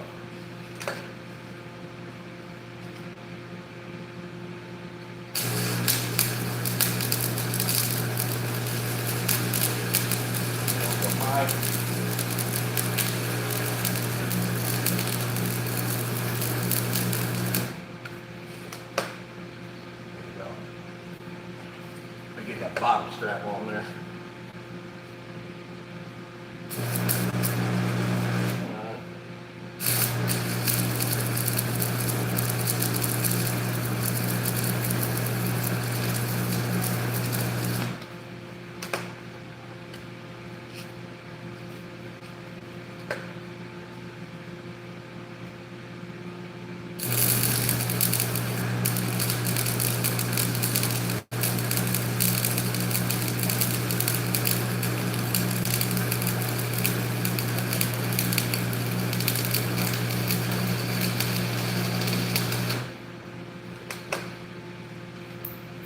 Down the last little bit of that rod.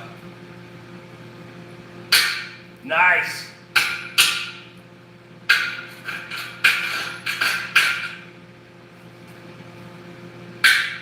Bam! Just like that one guy said. One hit, if you do it good, one hit and the whole row's gone. Nice. God damn. Woo!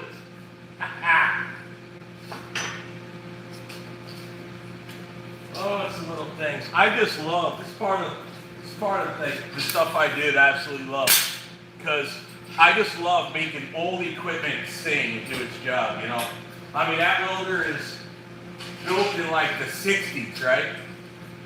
So do the math, right? I'm born '77. That thing's every bit as older than me. So that unit's 50 old, somewhere in that general range.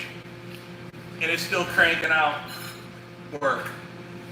That's badass. I never cleaned that, so I don't know how good that's gonna weld. Crap, I didn't even think about it. I'll give her a try.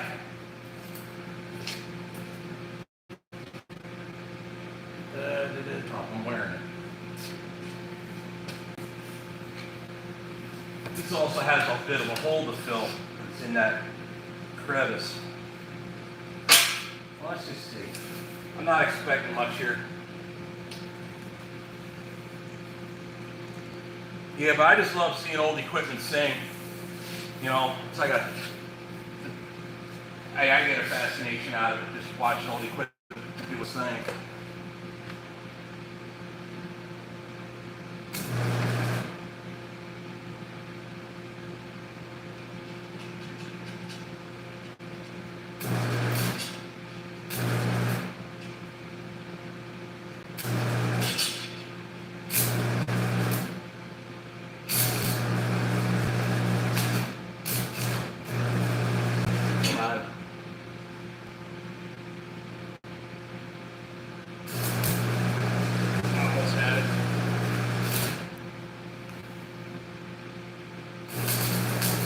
There we go.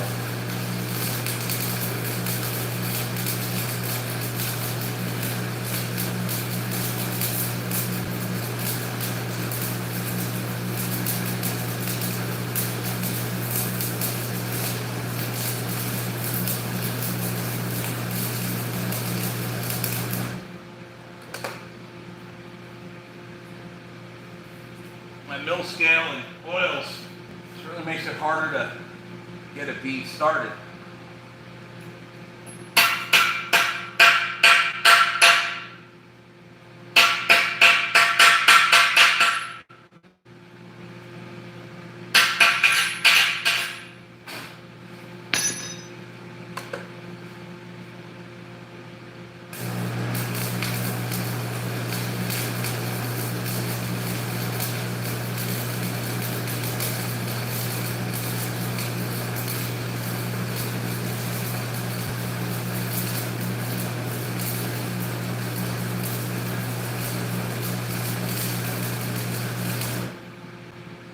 I'm just playing at this point.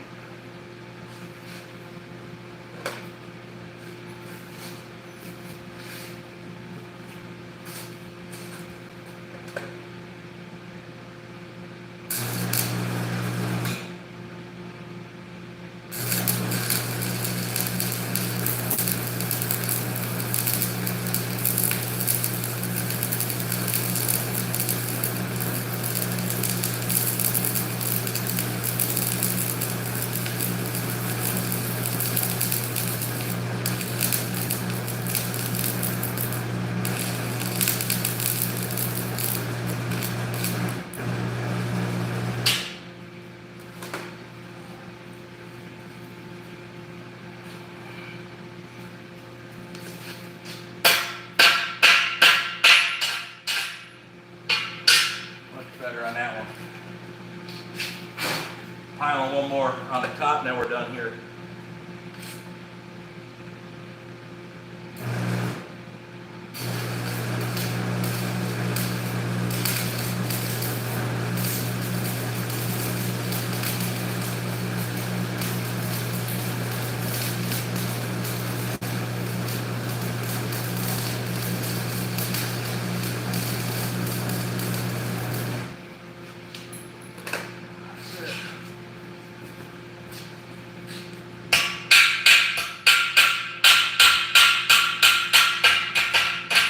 That one will leave be.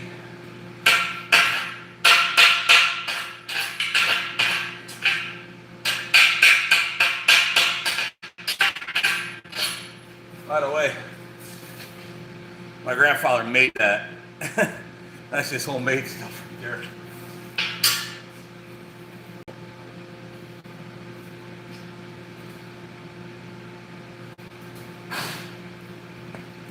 Effort. I'm gonna give her one more. Well, two more. One up, one down. One down and one above stacked on it.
debating whether I want to put a second one on here. I got enough steel to do it. I got plenty to do it. I think I will. Yeah. Yeah, let's go ahead and do that. So I'm going to grinder. Plug the. Trying to keep my cords figured out here.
Okay. I'll get to cut here.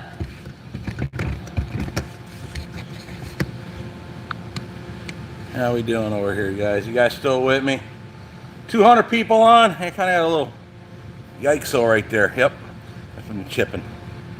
I'll take for parts to be sent out to the project. Wonder how long it will take for parts to be sent to Steve for the project he's working on. That's Gene. I don't know, but every time you're a welder, I think the green mile move. Oh yeah, it does kind of sound like that, don't it? Yep, still working with Grandpa's old welder for sure. All right, gotta cut that steel. And clean it up.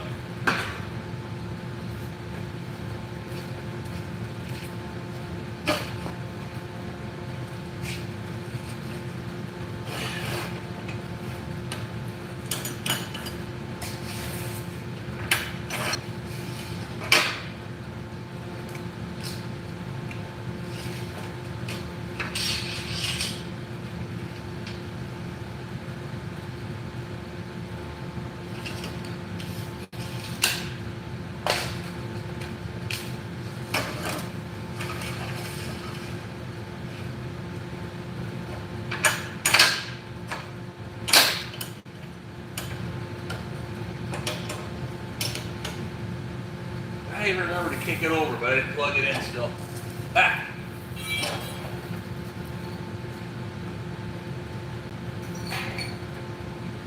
Sweat that.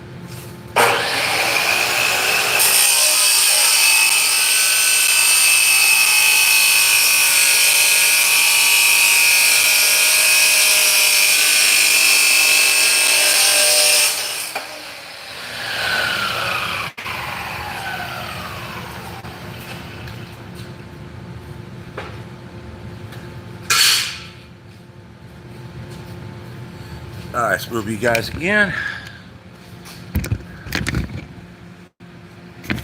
There we go.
Yeah, wheels getting a little low.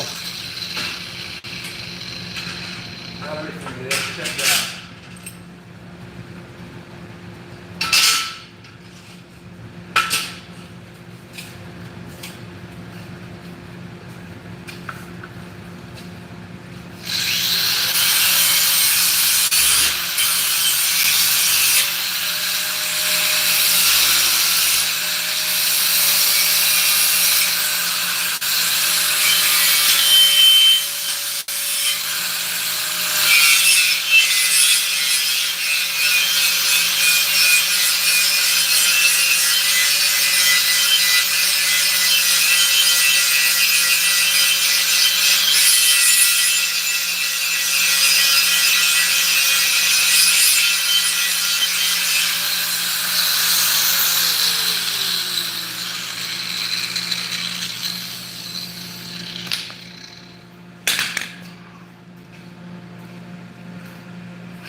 Inches up.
Alrighty. Now why not knock everything else on the floor?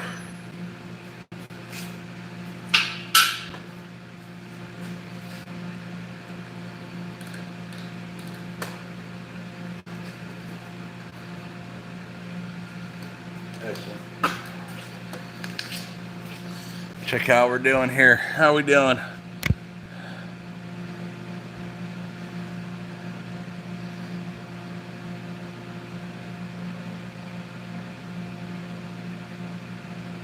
All right, there we are. All right, some of you guys still here. Somebody's talking about welding boiler tube. Charles Rose, if you can weld high pressure boiler tube, USA weld anything. Well, we're not even close to that, so we're just fiddle farting around with an A-frame for basically a shop stand. Well, I still got rod and steel. All right, well, at least this time I remembered to put the ground on the unit.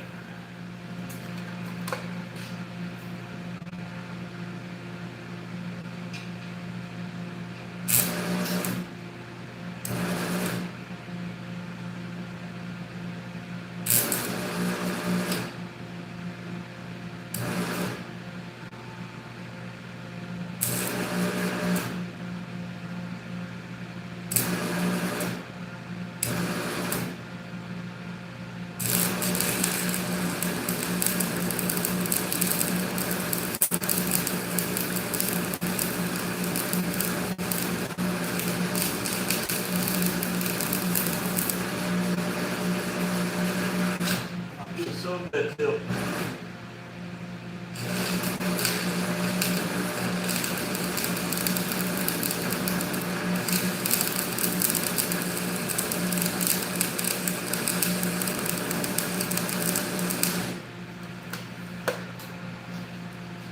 Alrighty. I'll do this side here while that cools off.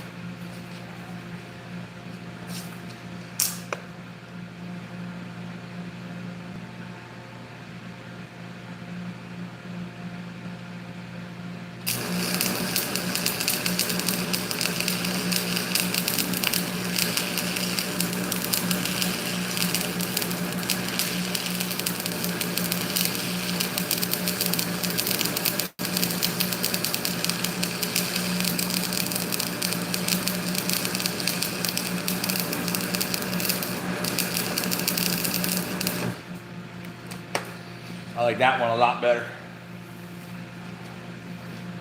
Grab a chicken hammer, see how we did. Didn't do.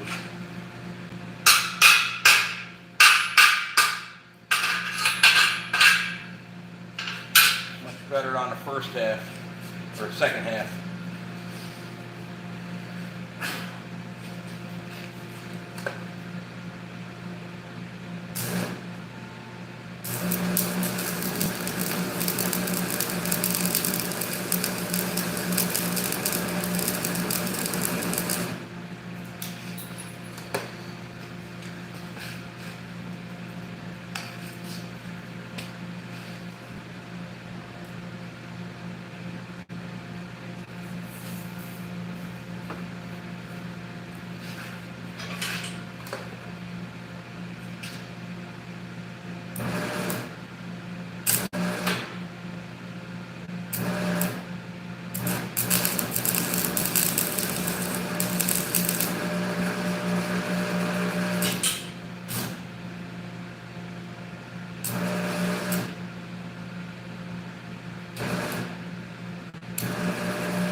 I'd have been happier if that was one continuous one.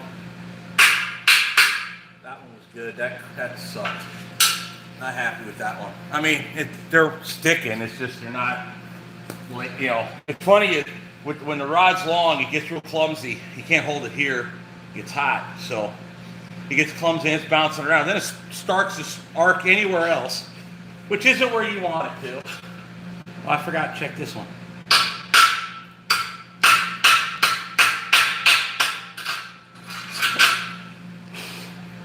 This one was high.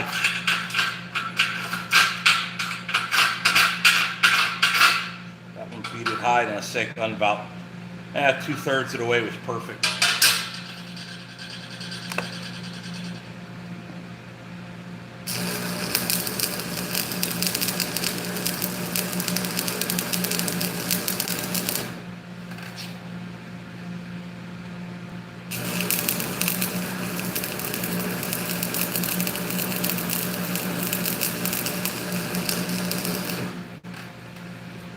Now it's going easy. Like, it's weird how, like, 1 minute it's hard to start an arc, and the next time it just starts effortlessly.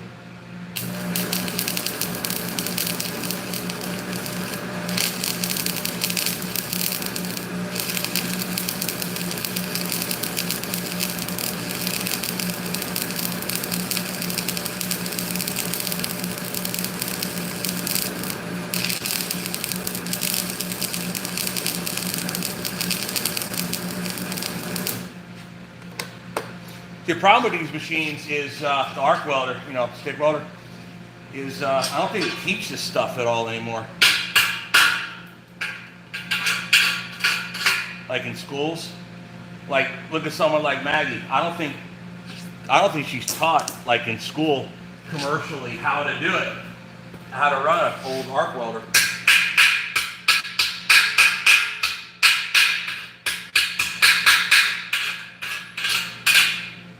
I mean, she's used it on my enclosed trailer when we're trying to weld the factory tie downs into it better, rather than a goofy ass way that they did it. I'm gonna redo that beginning section I don't like.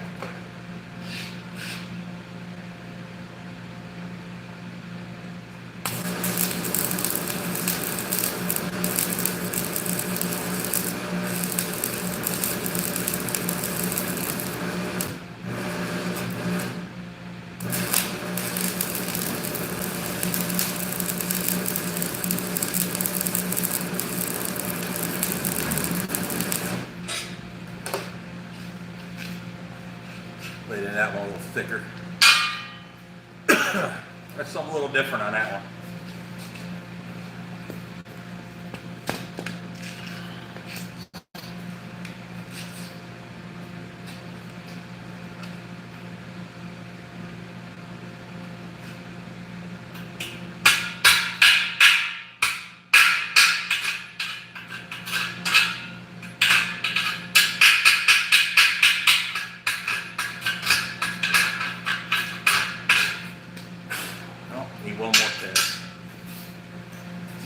on the top. I laid it more on this one than up high. The next one will just make a second pass on tall.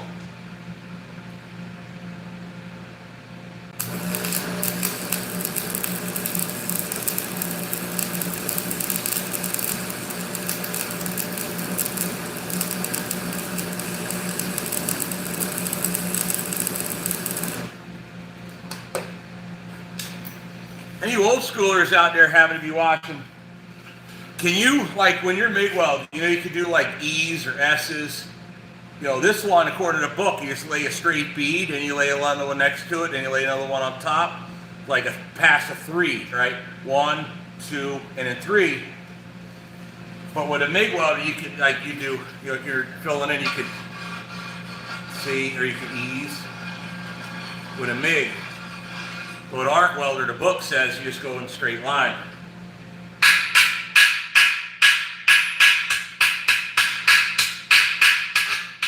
That one came out a lot nicer. Got a little empty spot in the beginning there, but here I started laying the rod in. Rather than move it forward, I was pushing it in more than pulling it out. So there, probably over to the side, but I did clean it, so I figure out. I cleaned it. I may as well try. Not good enough. Upside down is a total bitch. I tried it. It's not fun. Not easy.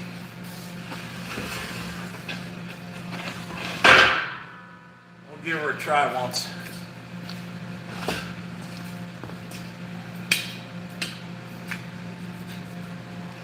Certainly is overkill. I don't see a need for this, but that's all right.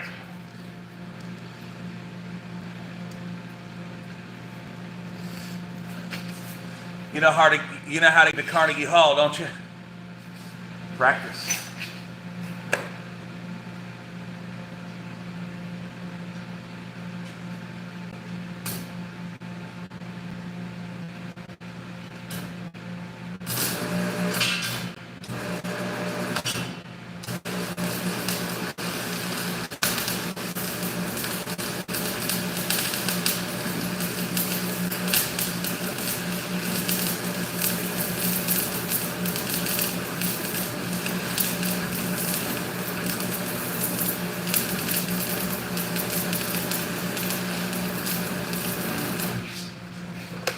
Body stance was terrible, which is why that one's gonna look like crap.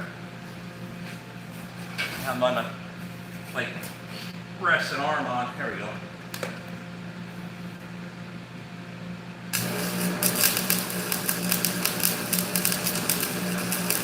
Oh, I'm liking this one.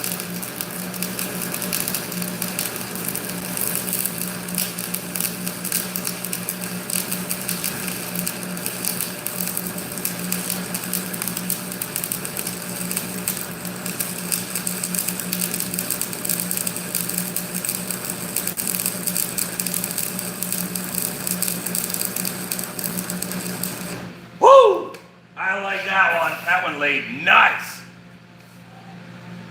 That made me feel good right there. Oh man. Yeah, see, have my arm rested. It was just so much better.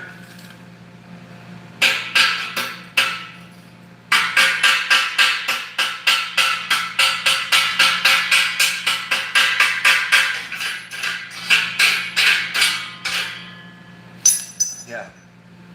All right. I gotta redeem myself on this crapola one in here. All right, let me rest my arm on something. There we go. See, arm rest. There you go. Let's do it.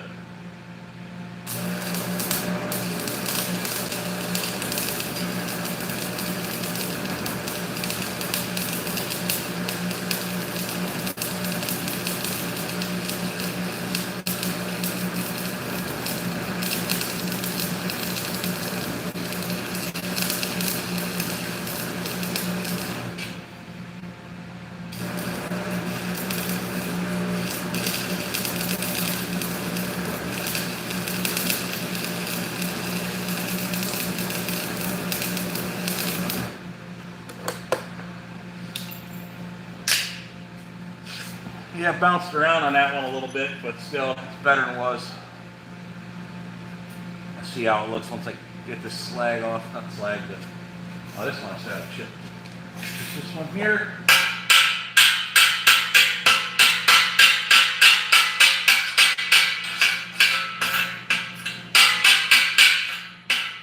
No room for improvement, but it's still pretty good.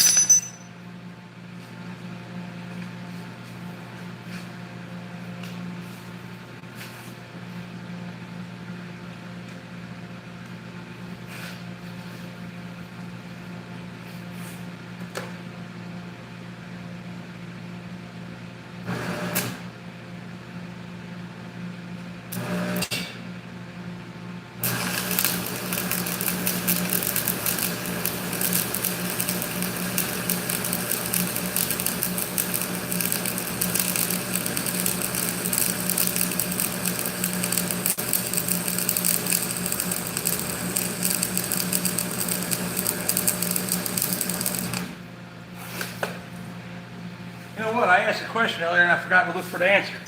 Stand by. I'm going to go do that now.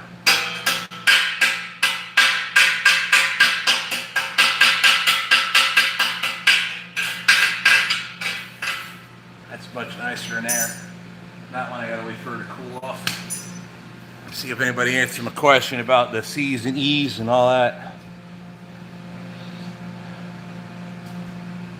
Oh yeah, someone's asking about there, yeah.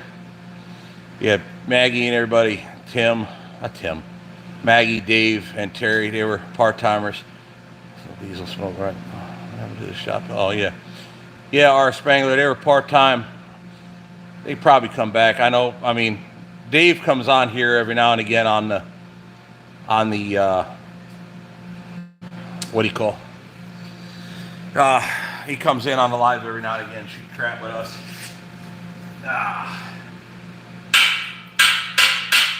That one was so much prettier. This is like practice training day up in here, right? Relearning what I used to do a lot better years ago.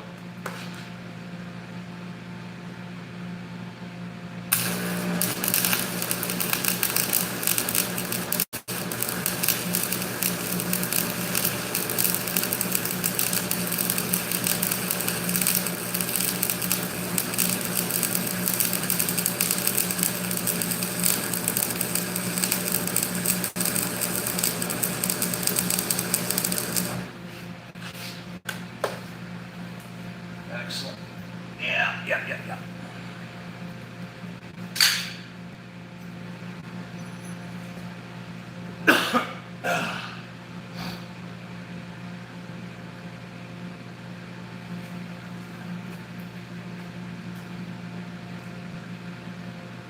Look that cool. Did I scroll back enough to see if anybody answered some questions or not? With the oh, I didn't think so. Yeah, I don't see anybody. Rolling back. All right, cool. Who's the small circle? Oh yeah, with Tex W, were you doing small circles with arc welder or MIG welder? Which one were you using there? I'll wait here for a reply. See what he's got to tell me. Or anybody else. This question is like, the book for the arc welder shows you do it one pass straight in a line and another pass. You pile them up, you know. Oh, the arc. So you use small circles. Let me try that. Our Spangler. It was like when you're MIG welding, you know, you could do E's, you could do S's or back and forth C's to lay your bead down. The book on that arc welder when I first got it, like 30 years ago or 20 years ago, said you lay straight beads, you just pile them on top of one another. What's if anybody has a better answer to that? Let's see here. Les Tishadit says, I'm getting ready to take a 77 GMC Astro 95 restoration. Good to see people still working on these older trucks. Yeah, and I'm doing it with older equipment. How about that? You can do C's with an arc welder depending on the size of the welder and metal. There's a variety of weaving motions used, Chris Harding says. All right. Oh, that's Three Angels Diesel said there. Hey. Yeah, he asked about Orwell speedometer. I texted him a little bit ago about that. No, you got to check out his YouTube channel too there, Three Angels Diesel. Go ahead and check him out. So he's got some old school rigs up there too. All right, let's get back to work.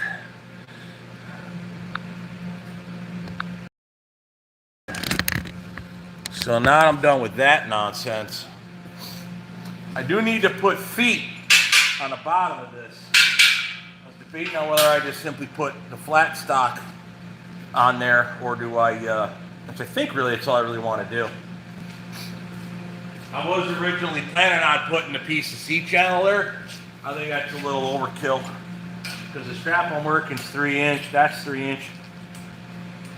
I was literally thinking just putting a 3-inch strap crossways, because the hole is right about 3-inch. So if I do a 3-inch square, that should be okay. I think that's what I'll do.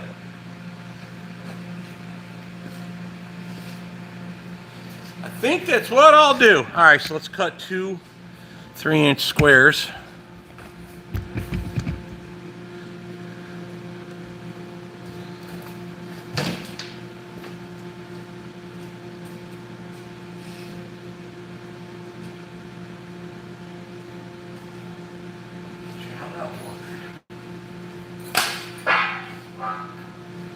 Gotta rethink my thought process here. That'll be hard to weld in.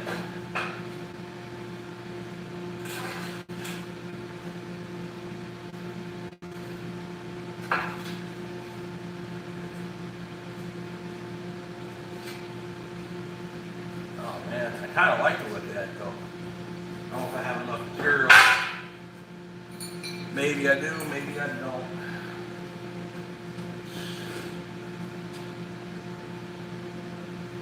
Where did I put the tape measure? Oh, right next to it.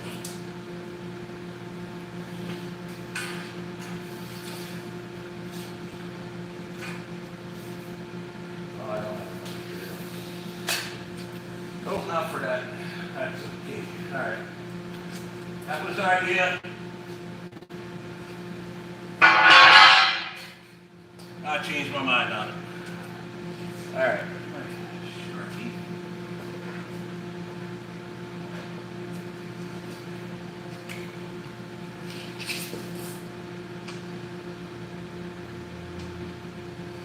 You know what? Yeah, check that.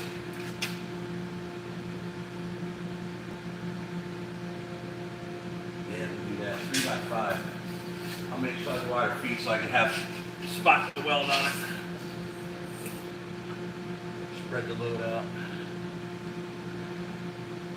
5x5. Time to just improvise as you go.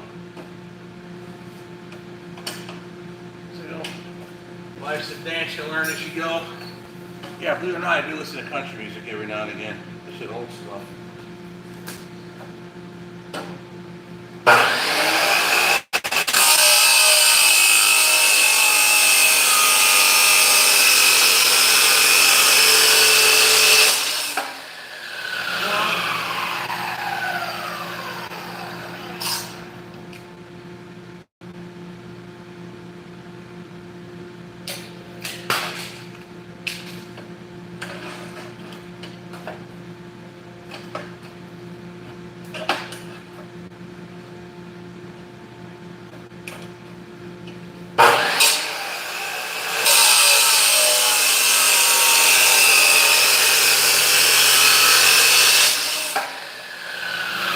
Honestly, I thought I'd get to working on the truck more, but this is starting to take a lot longer than I initially thought it would. I'll be honest with you. So I guess I kind of lied as to what we were doing today. I didn't mean to. I thought we were gonna do more truck stuff. Sorry about that. Hope no one's mad at me about it.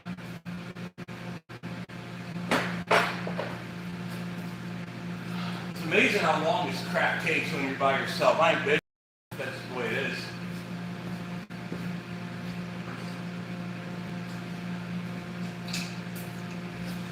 I was looking for my tools. I was working on that car. It was under the cover the other day, or yesterday. So I have 2 different tool piles.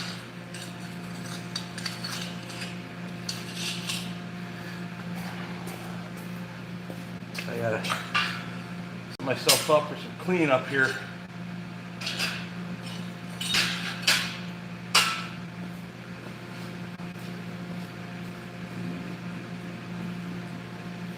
There it is over there.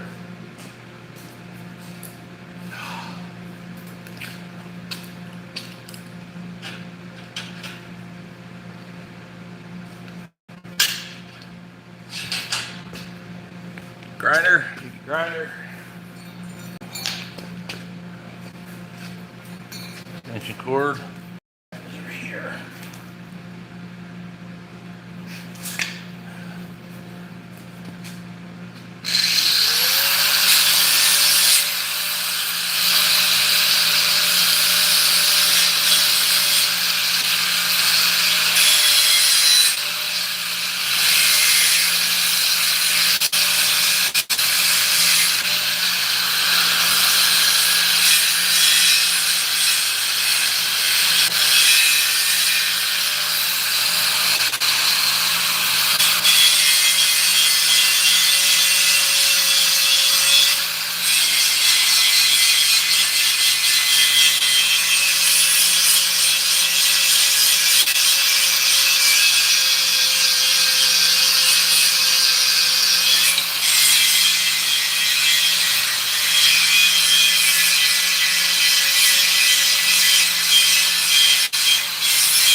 I don't have an aluminum wheel, so I may have to, I don't know if I'm going to get the other one done on camera.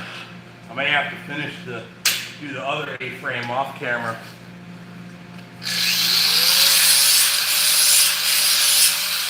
Finish tomorrow.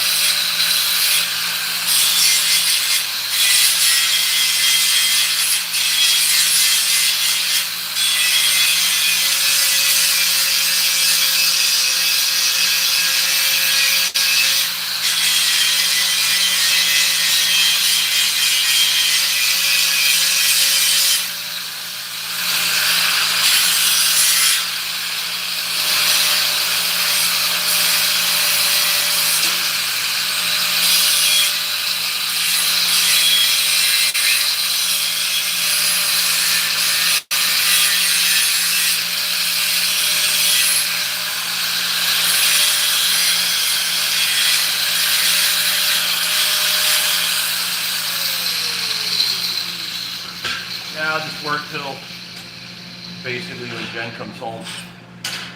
That's basically the idea. Get done as much as I can while I'm here doing it.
Alright, that's the feet.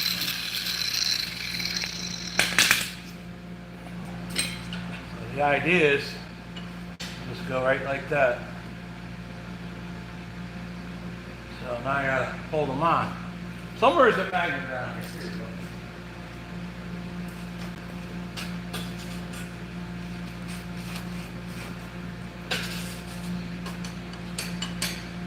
Magnet will do a decent job. Hold that in and I'll get it with the machine.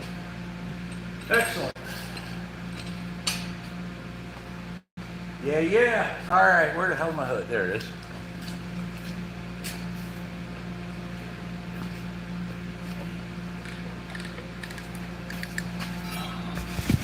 See you guys up a little better.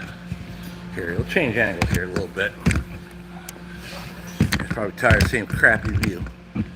There we are. How we doing? 400 likes, 203 people there. Our Spangler says Steve's making new horses hold the back of the truck frame. That's right. Wish I was still young enough, spry enough to drive it back on the road. Tex W says that. And we see Heavy D's 9004 tri-drive, 14 wheel semi turned out good. Even Freightliner's building new cabovers again. It'll look. Yeah, Chris Rower. I don't know if Freightliner is like making a big thing about that or not. So yeah, that's the whole thing. Big rig spot, yeah, no doubt. Little things take a long time. Yeah, that's it. Improvise as you go. Yeah, it's not. I didn't exactly sit and draw it out. I just kind of sat there and like I kind of figured my angles loosely, and then yeah, there we go. So that's what we were doing. Edmund Butchard. What we're doing is we're building these stands. It's basically a steel sawhorse to hold the truck frame up while we do it. It has to hold the truck frame square to the rear. So that's what I'm doing. So we got my grandfather's old school arc welder sitting here doing its thing.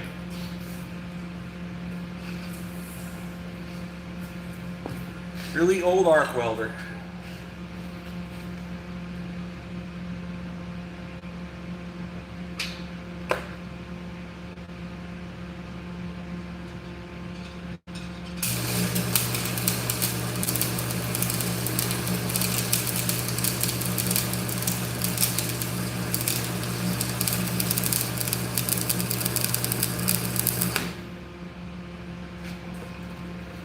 Oh yeah.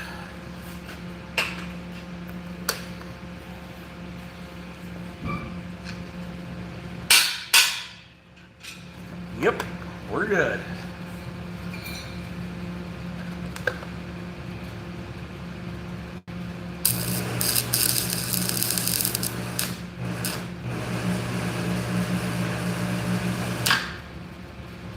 Well, it's good enough for tack, I guess.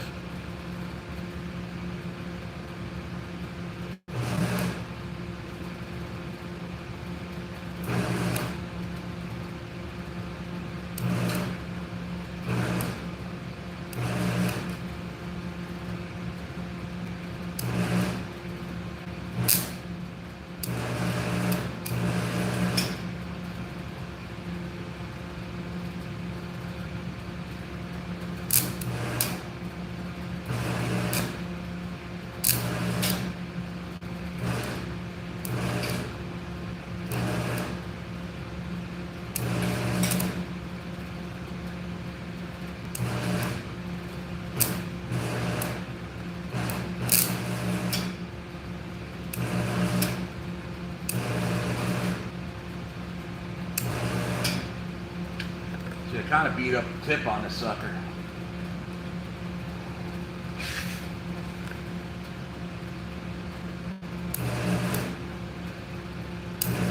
I'm being stubborn.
Oh my God. Give up on that rod.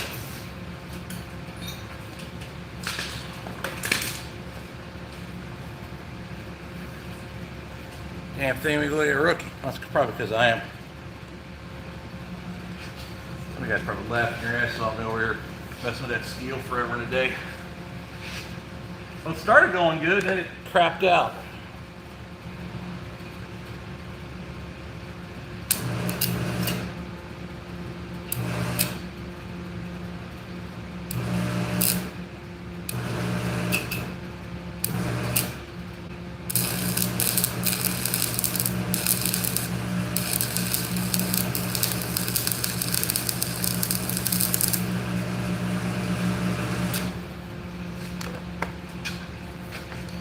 Try going up this time. First, let me chip away the backside that I started.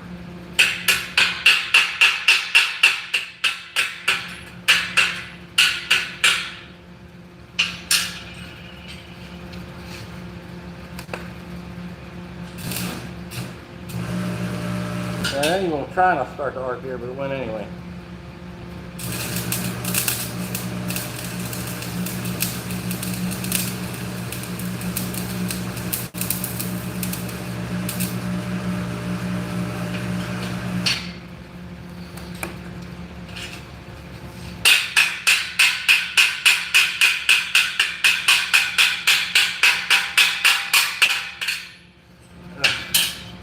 That's a lot of chicken crap to make it into chicken soup, I tell you.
There you go, finally started working nicer.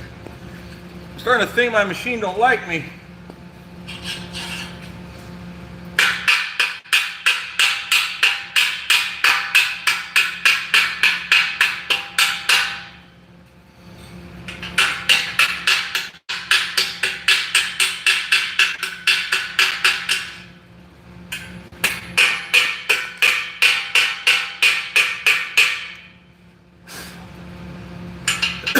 Finally, a decent one.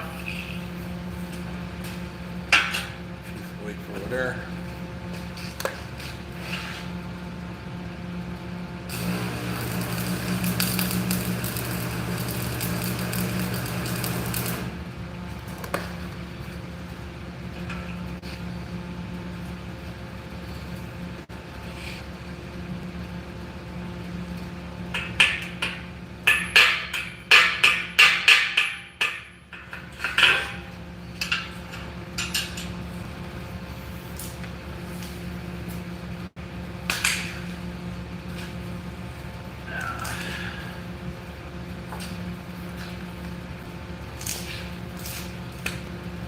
A little bit of it rolled over on the bottom, so it's going to grind this side down.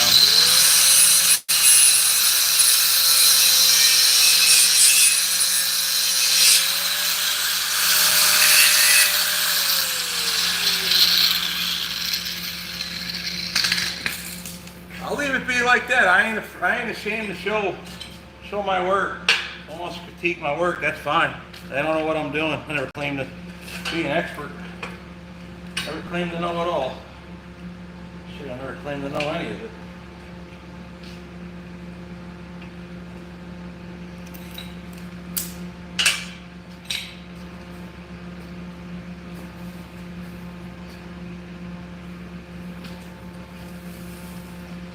know the job's got to get done, so here I am.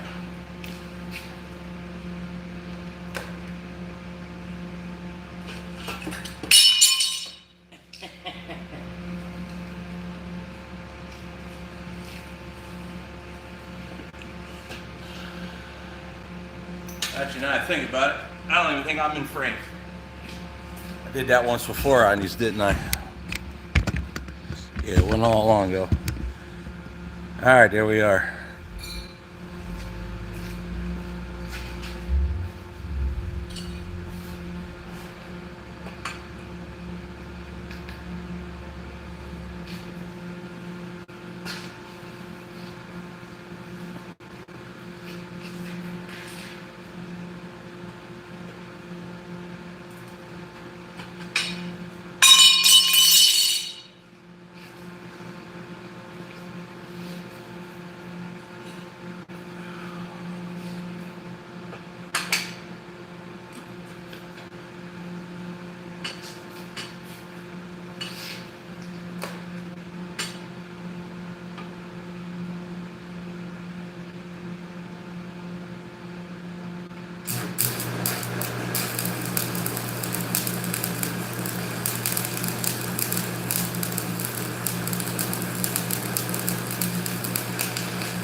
Strike everywhere except where I want it. Ain't that something?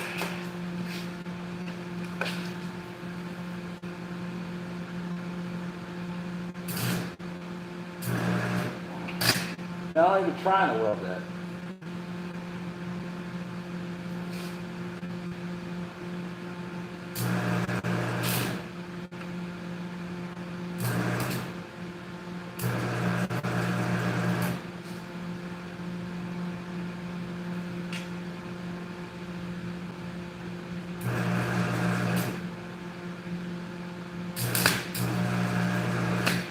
Getting frustrated with what's happening.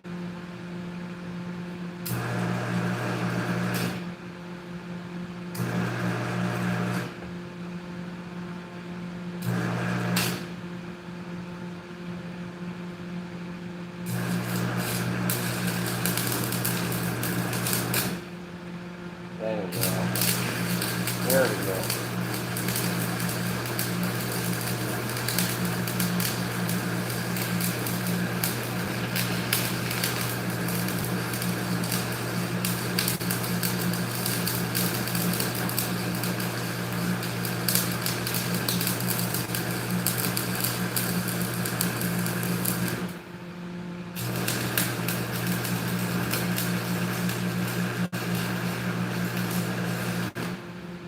I ain't happy with that at all. That's disgusting.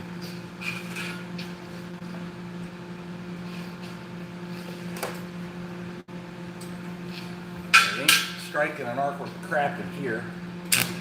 Oh, it did now. Put my hood up, thanks.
Walk down a little bit.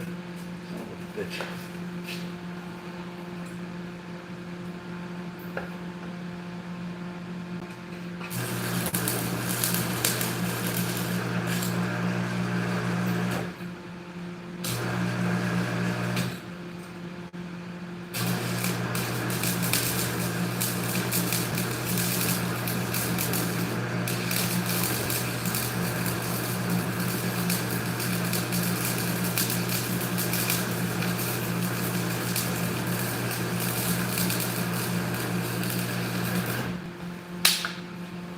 There we go.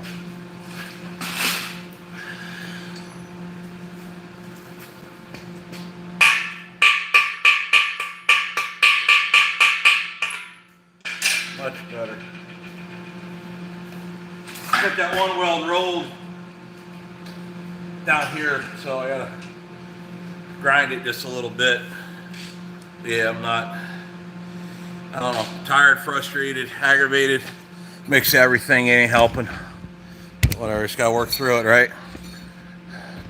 I don't know how much more of this I'm gonna do tonight, guys. So yeah. Oh, I don't know. Either showing off what I know or what I don't know. One or the other. Why'd I even do that? That wasn't the problem.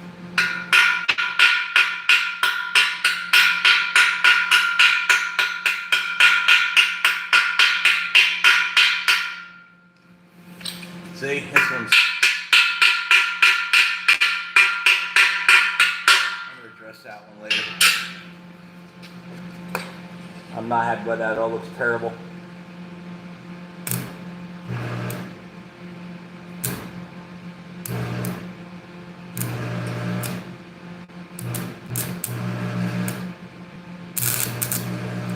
Come on, you just.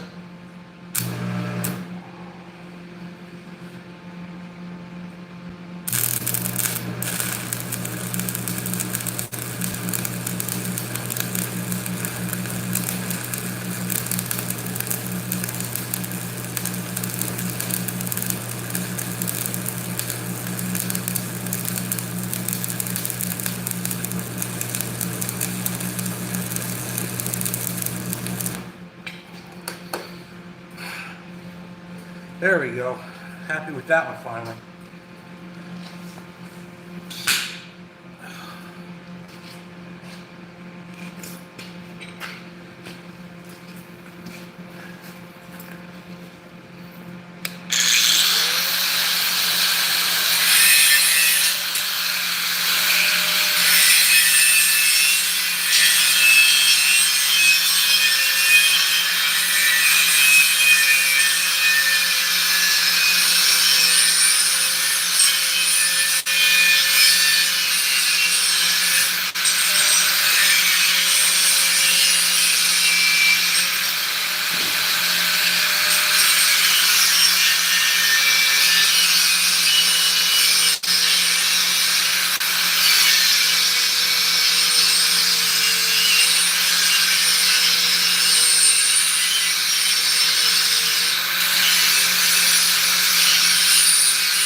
Try to clean up some of the bigger boogers on that one.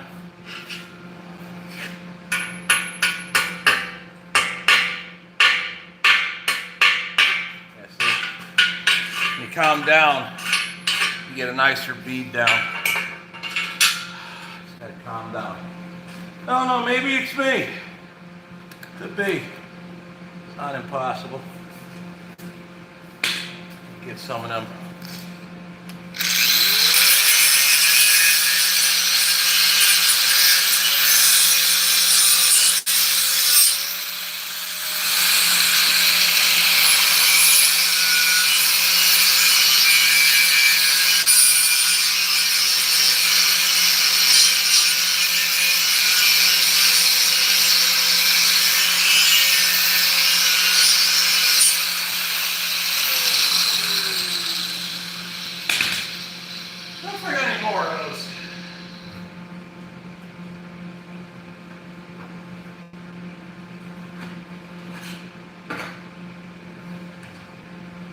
I got another older one, but it's better than this pile. Oh, I got.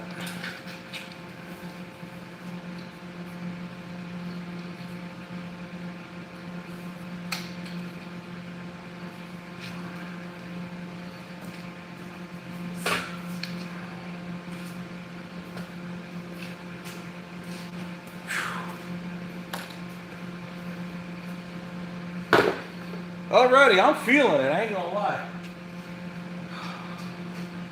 I had the damn thing. Oh, there it is. Oh, change this damn disc out.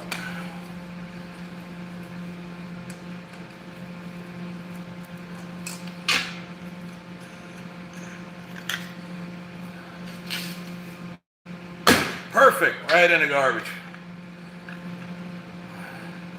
This one's got some mileage on it, but it's nowhere near as wore out as that pile of crap was. Come on.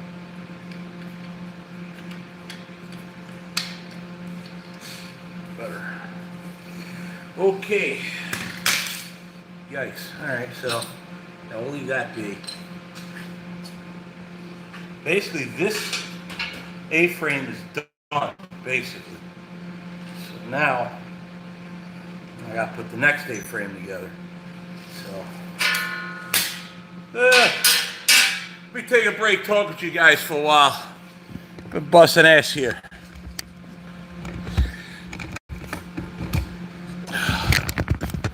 Let's see here. Oh, all right. Well, I'm doing my thing, boys and girls. I'm tripping on wood block and metal. Yeah. Doing the best. Ugh, wow. Voice is cracking and everything. I got water laying around here. I thought I brought a water. I'm thirsty. I don't want to just run off on you. Oh, there it is. You know I brought me a water. Alrighty. See what you guys are going on. Alright, hit me with the comments. Just getting back here. Heated rod makes the start running the bead slick. Having good, Steve. I'm sorry, Tex. I don't know what you're sorry about. Keep up the great work. Thanks for sharing with us. I don't know about great work, but it's work. I mean, I'm definitely much better with the MIG machine. Hell, that's why they invented them. I just wanted to fire up the old arc welder, and I built trailer hitches with this thing in the past. The one on my motorhome, in fact, was built with this arc welder, and it's done really well. So far so good.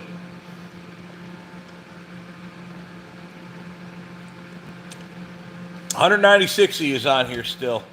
All right, who else is here? Just got questions, comments, leave them. I'm taking a drink break here.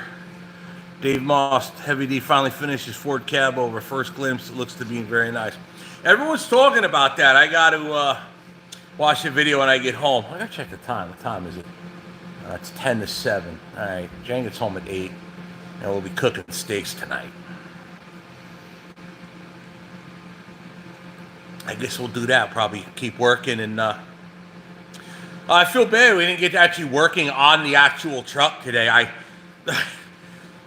got the A-frames cut, the square tubing cut, and I'm like, all right, well, this ain't gonna take that long. Yeah, famous last words. So the reason why I'm building it super beefy and strong is it's got to hold this frame and another frame.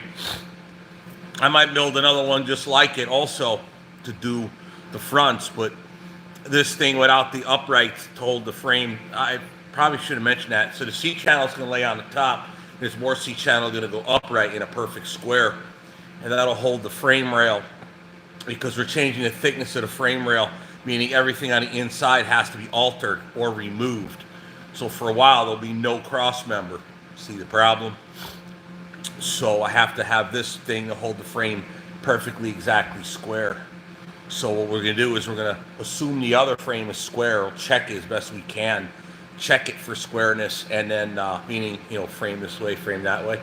Think looking down, but think, well, frames are supposed to have a caster to them, right?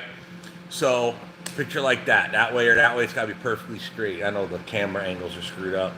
So I want to maintain its perfect squareness, or the jig will be square. Put it to you like that, to the exact size this frame is.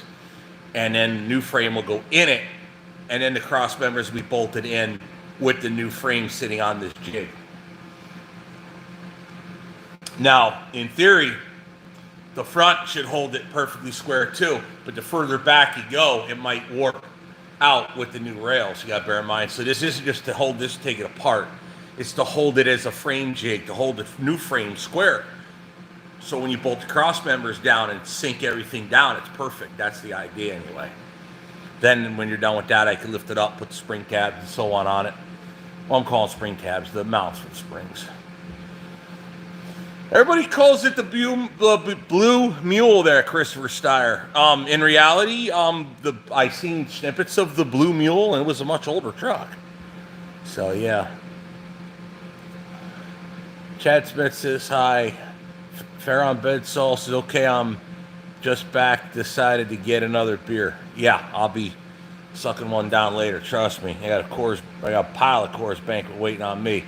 And I was having Buffalo Trace yesterday, cough syrup. Yesterday was Buffalo Trace. Day before was Johnny Red, cough syrup. And then, tonight. I might move to Bushmills tonight. It's Irish cough syrup. Safety first. Yeah, I guess. Use plumb bobs to help. Sam Schultz says that.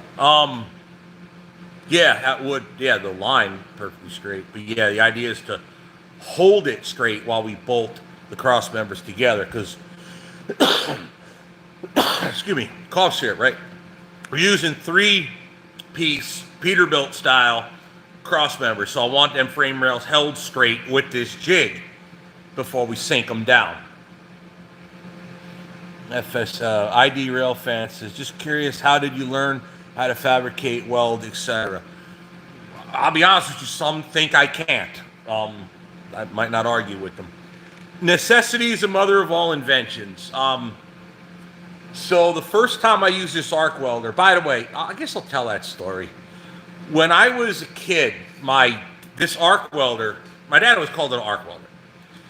This thing sat in my dad's garage at the old house in Monroe Township where I grew up. We moved into that house in like 1980, and they moved out, what was it, 2 years, a year ago when I moved them out. Anyway, this thing sat in a corner garage for a long, long time, and I never saw my father use it. I always referred to it as an arc welder, but I never seen it do a thing. So, whatever, it was what it was, right? And then I started needing a welder, and I called my mom, and I'm like, hey, does Dad still got that welder? Because I was living, in Pennsylvania at the time. I was married to the mother of my children. Matt wasn't even born yet, to be honest. And I was putting a wooden bed in the back of my 75 F-250. But I wanted to use steel to corner it, right? And my dad was like, my mom says, well, I'll ask Dad. And he said, yeah, I still got it, but yeah, you don't know how to use it. I'm like, Dad, what are you doing with it? He said, it's just sitting in the garage. I'm like, okay, so let me try. I honestly thought I would be able to pick it up and use it. So I drove out to Jersey, picked it up, brought it to my house. At the time, my sister was married to an electrical contractor who made pretty good money, which is why she married him, naturally. He was much older than her. And he made me that extension cord that you saw me drag out. And I had to hook that up from underneath my at the time, wife's kitchen stove. So take the bottom drawer out, crawl under, plug the extension cord in, and run the cord out the sliding glass door, and then power the welder. So I muscled the welder outside, put it down. At the time, it didn't have I made that hand truck. I made that so it holds onto it. It's like permanently screwed to it. But anyway, I read the book. It came with it, cover to cover. It's a Sears. It's a Craftsman Colormatic. They made them in the 60s, like early, mid-60s. And my grandfather bought it brand new. So yeah, I read the book, got the theory, and started playing with it. And I did terribly. It took probably a couple hours to finally weld something to a piece of weld casing to where I could bash it with a hammer and not break it off. I was able to bash it hard enough to break the welds, but not have the welds not stick. So I wasn't building a big enough bead on it, is what I was doing. It took a while, and I started learning it. But I was using smaller, small stuff like this, 1/8 inch. Learned real quick you couldn't do sheet metal with it. And then I started welding plow frames, and that's when I started getting better. When I started doing thicker stuff with bigger rods. And with bigger rods.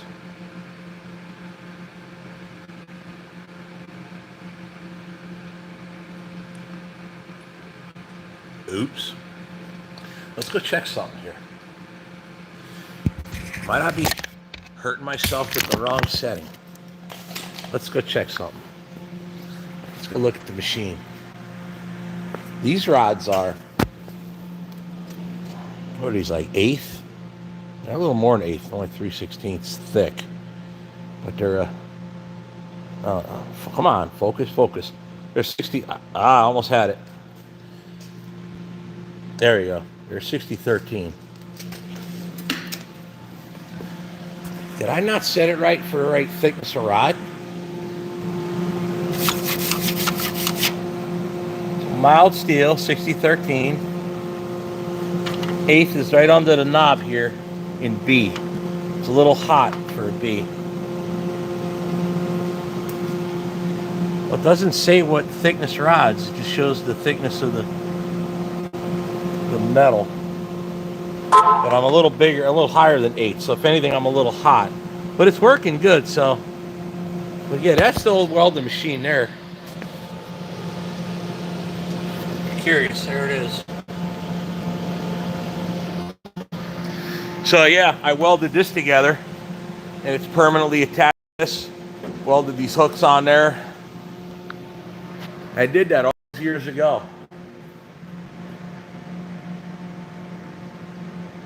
So I was looking up my, I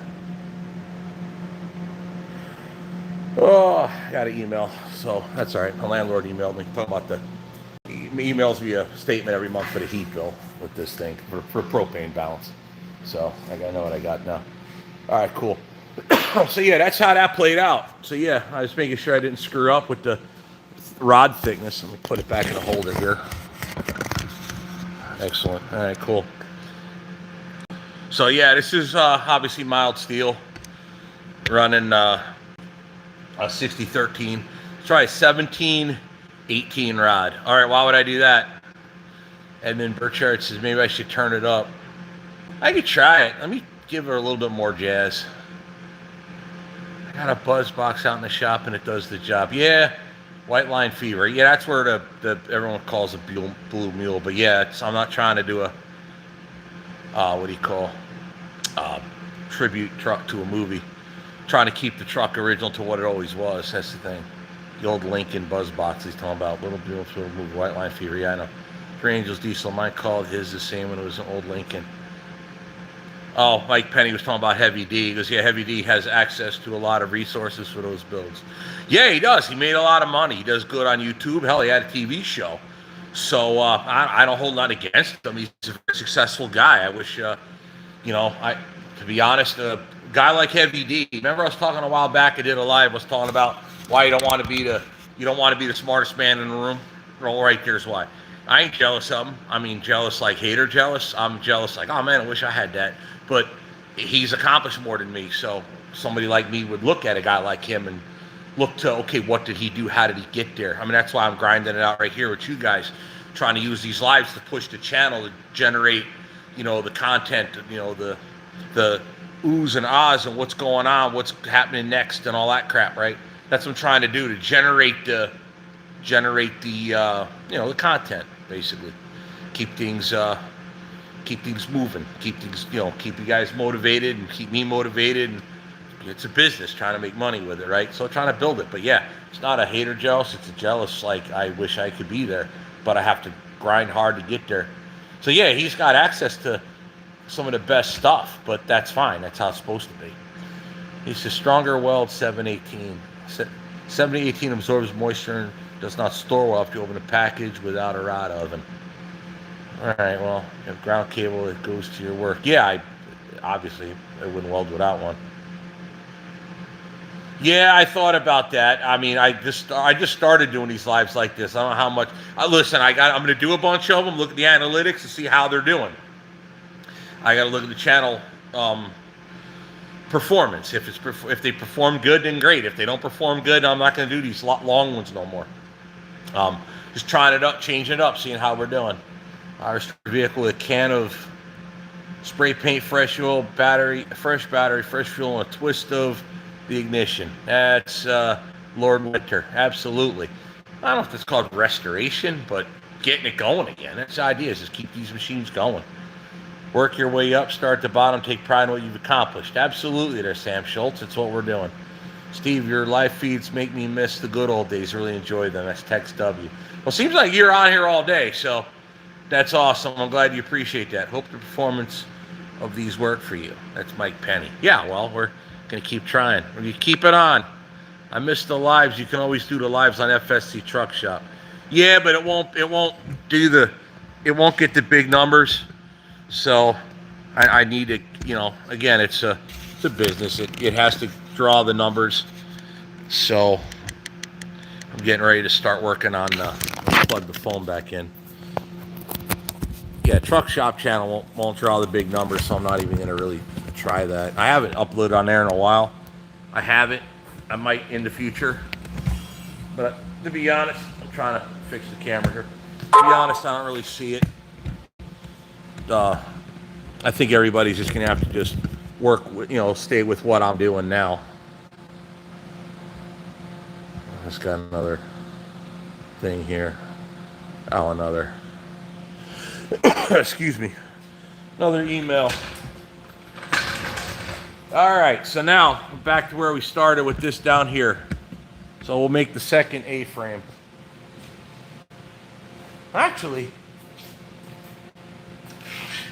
I don't have to do it that way. Yeah, probably should. This isn't exactly. I'm trying to think of the. Yeah, let me. No, I like the way. Let's just do it the way I did it the last time. It worked. So.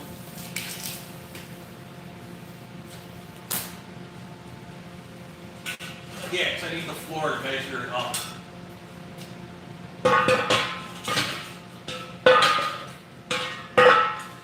So we'll duplicate what we did on the last one.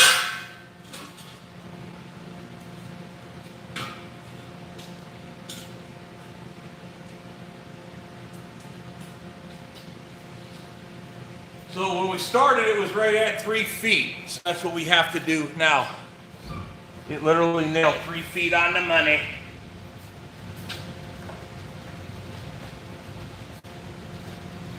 Oh yeah, I forgot. I didn't really answer your question. Somebody asked where I learned how to do all this work. Mother of all necessity. You adjust 3 feet. It is what it is. You just work and you get done. I'm just trying to get it as quicker, closer zoom. Not closer, further away. There you go, see? Back and forth in case you right on it. All right, good. So now,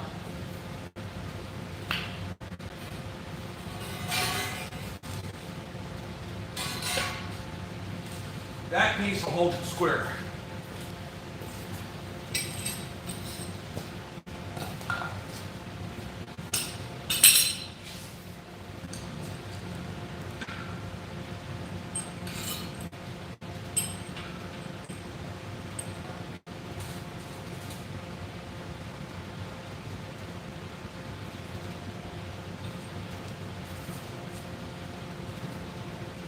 The bottom C channel will maintain its squareness.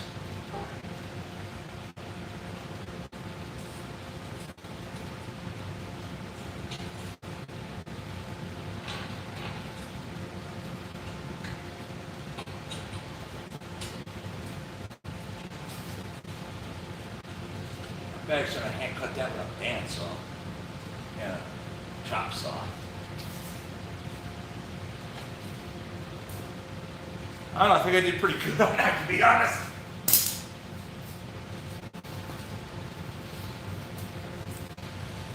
I'm gonna lie, I'm pretty impressed with how that actually worked out.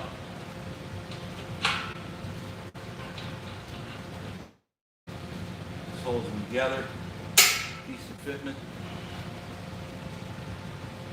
I like that one better. I'm gonna do this one. Perfect.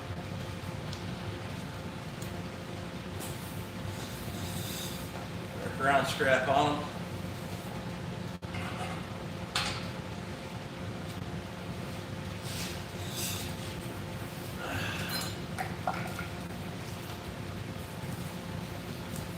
Those of you that didn't start the initial starter work, this is exactly how we did it. It worked good. So I'll put my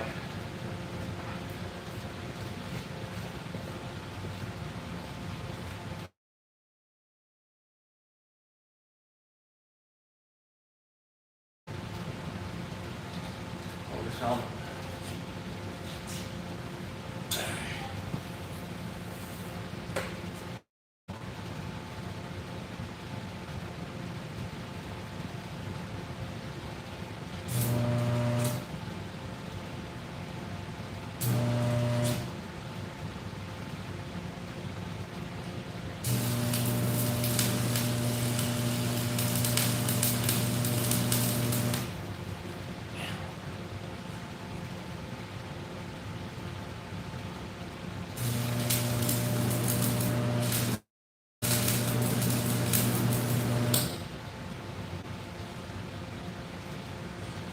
Not happy with those two.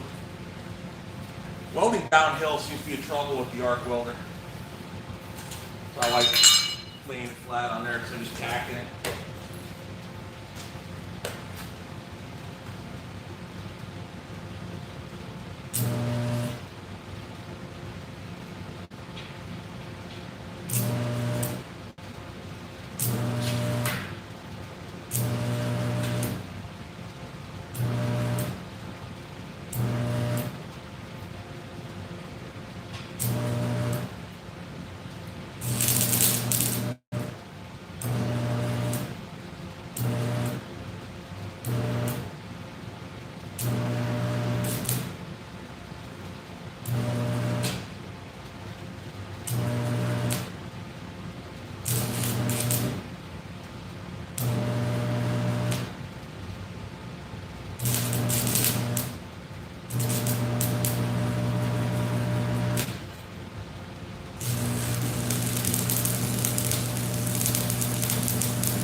Enough for tax.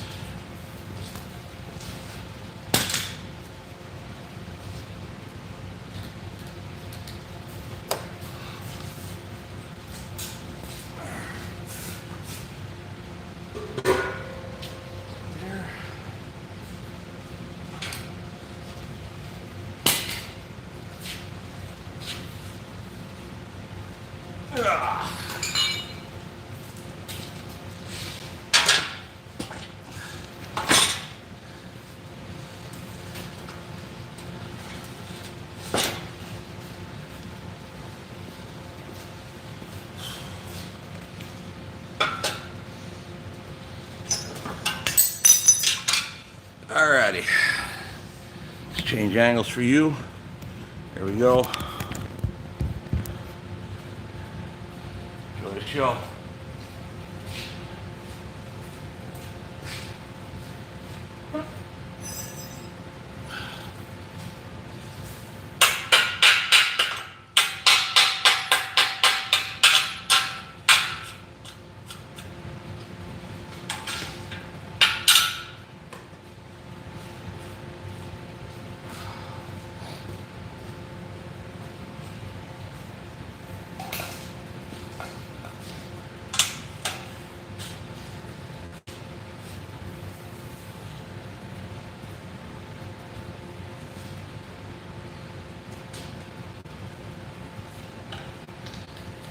Try something here.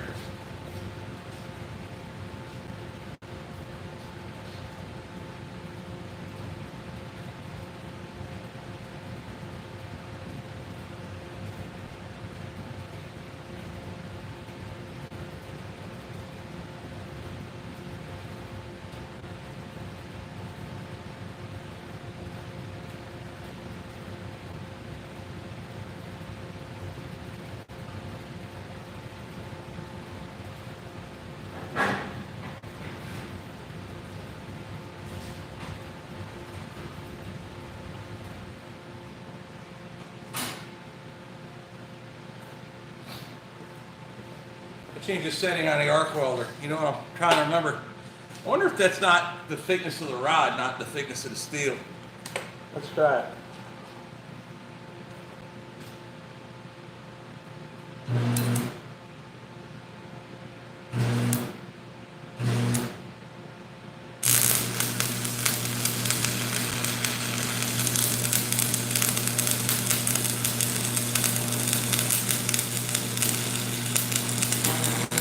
No.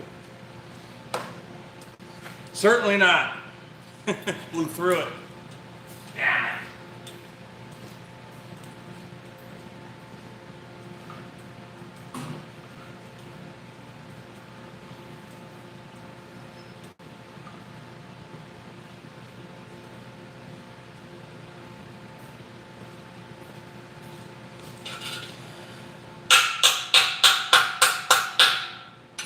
Looks good till the metal fell away.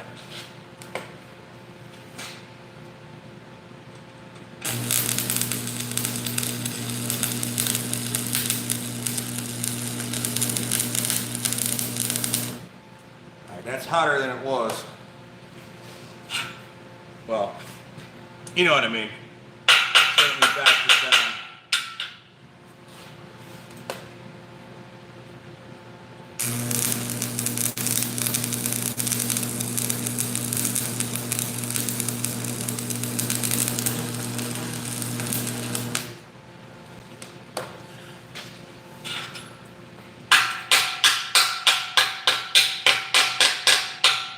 I think I like that setting though.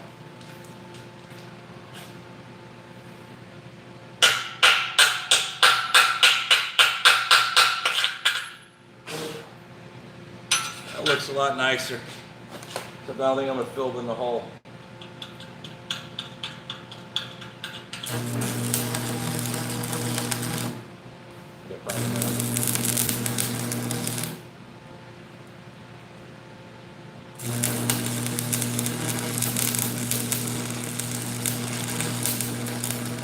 Nope.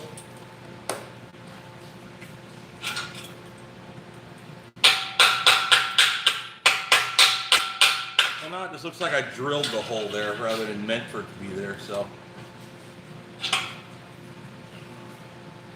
let's run with it. We'll pretend I meant it.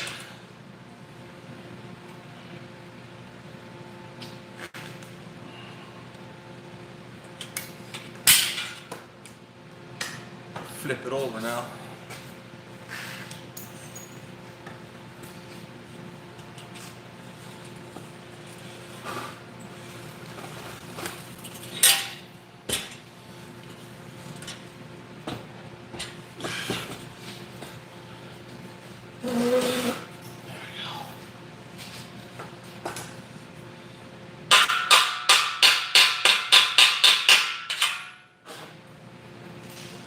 Yeah, see, I knew that one wasn't a good one.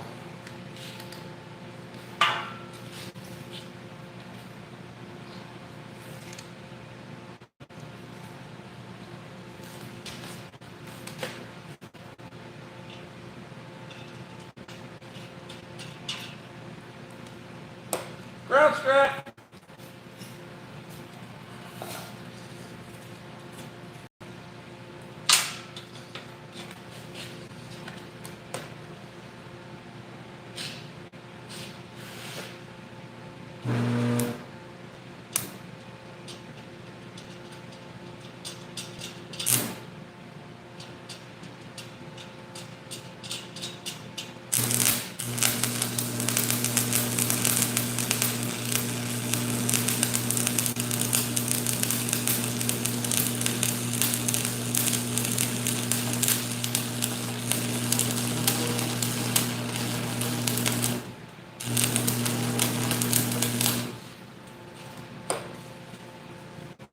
Yeah, the fitment ain't too tight, so that hot rod's blowing it away more than welding it.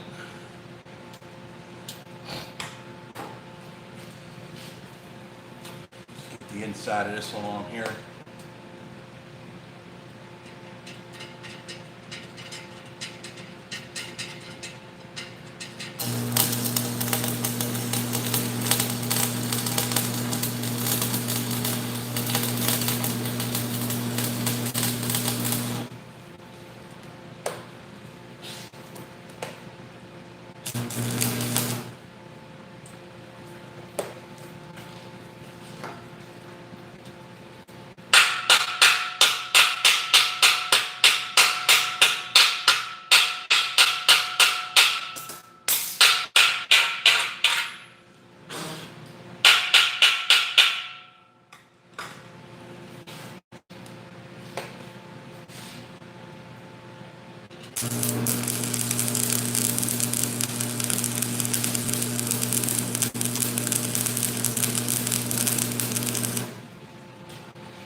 That'll do.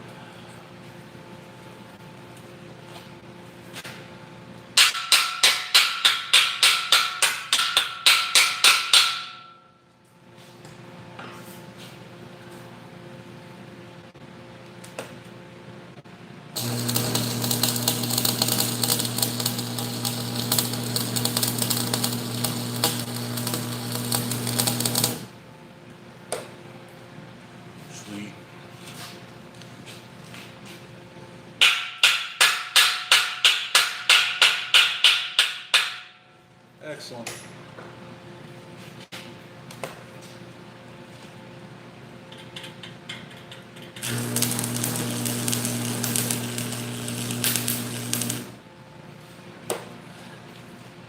Holes filled in.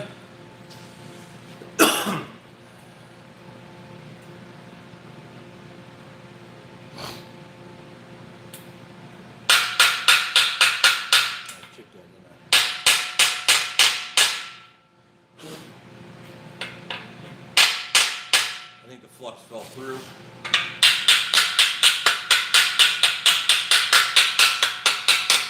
Awesome. All right.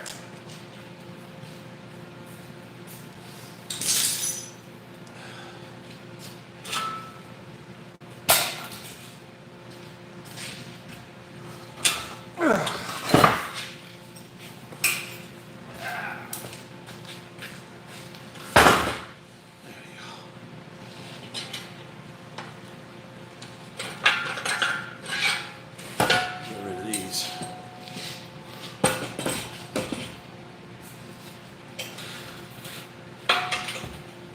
Yeah, and a lot of you guys say I should get a microphone, which I might.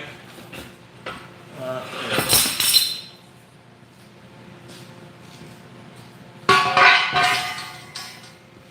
We'll see how we do if I keep doing these like we've been. I don't mind them. I mean, they're kind of fun. Truthfully, though, I miss, rocking out to the music and stuff, So I don't have my music on. I can't play music. I have to keep it like we're going, or I'll get demonetized. So, ooh, crap! Somebody ponied up some dough here. I had to give somebody props they deserve. Holy smoke! Someone paid up. Like, wow.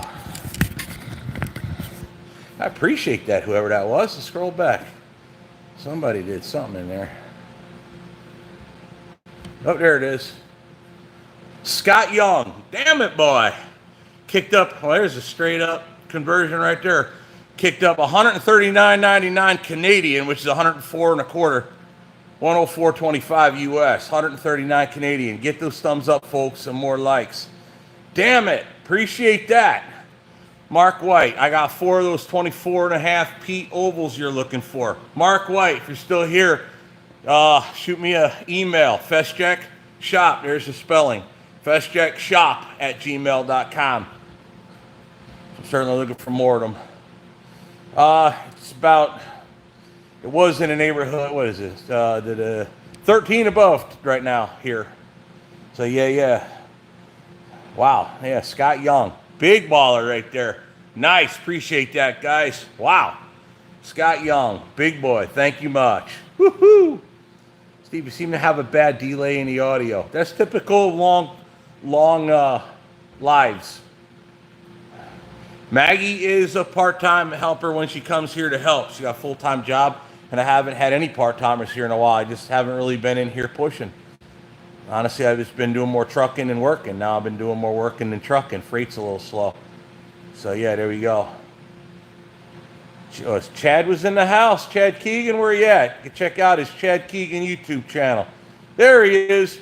Chad Keegan. Hey, buddy, how's it going? Hope you're staying warm, hanging out down in Florida, making some money.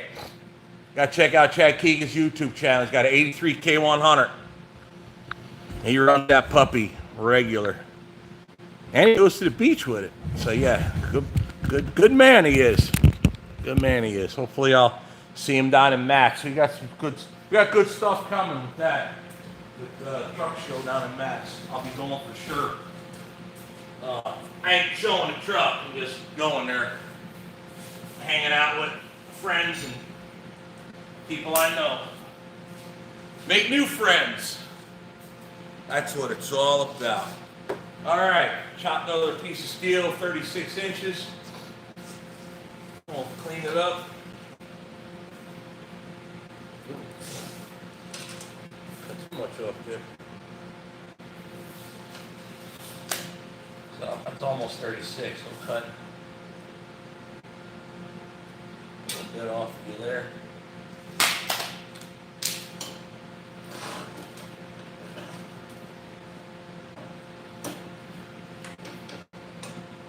Let's go.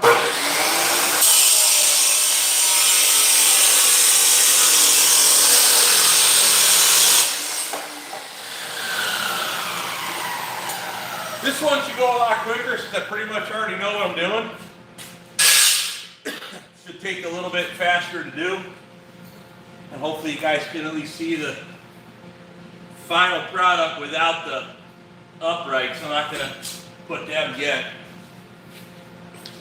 Let's see how my new used wheel works.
Measure tape.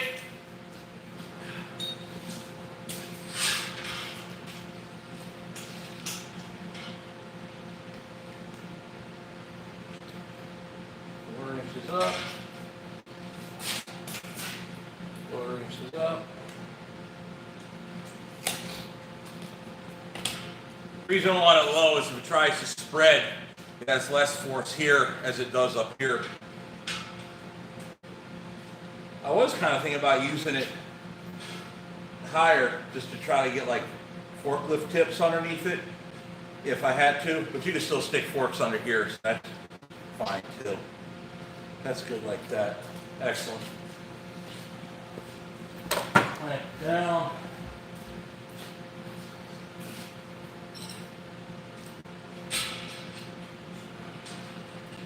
Clamp my dog up. My chime's funny, failing miserably.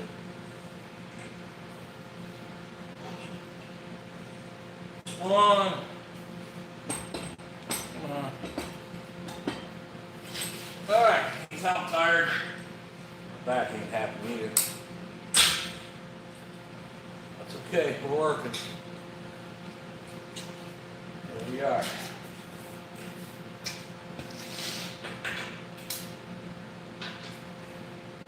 Ground strap. The welding helmet. Chip hammer.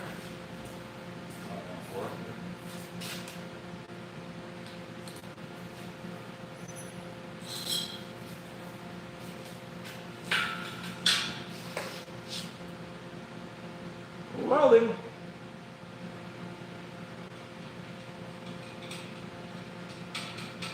Really?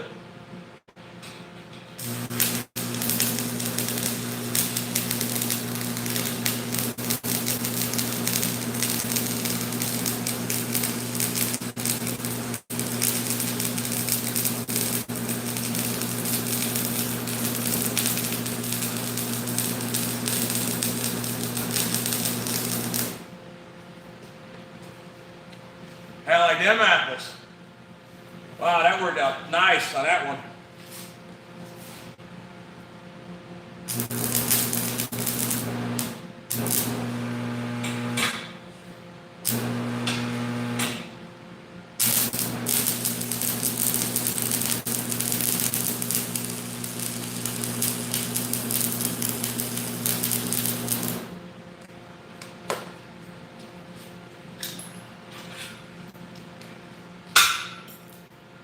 Wow, the whole thing just went boink. Dude, I gotta show you guys that one. Holy smokes. That one's incredible. Wow. See, when it works perfect. I don't know if you saw that. I just tapped it and the whole thing shot off. Wow. I gotta admit, I'm impressed with that.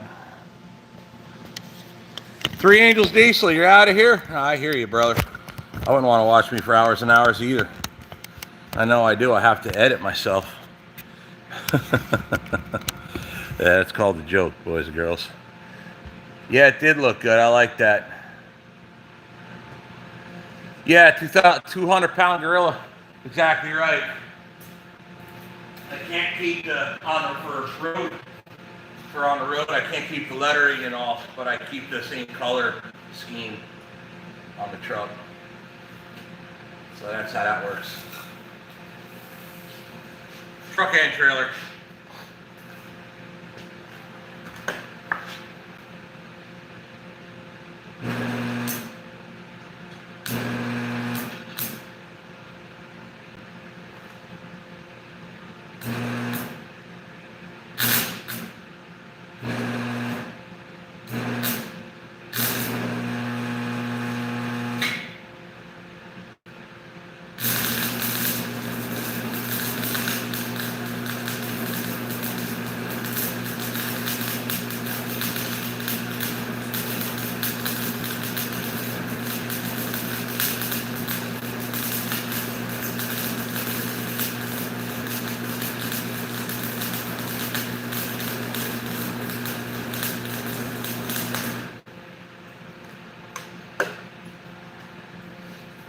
I like how that one went too. It just sounds good. Not the trailer.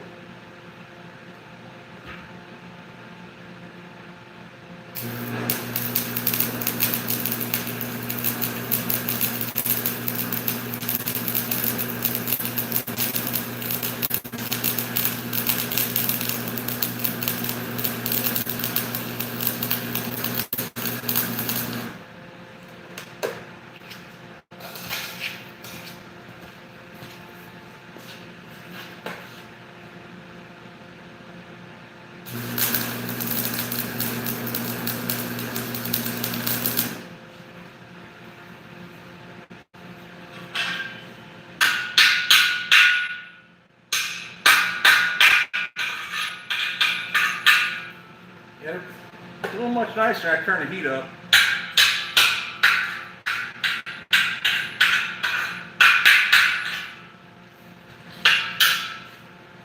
One last little piece.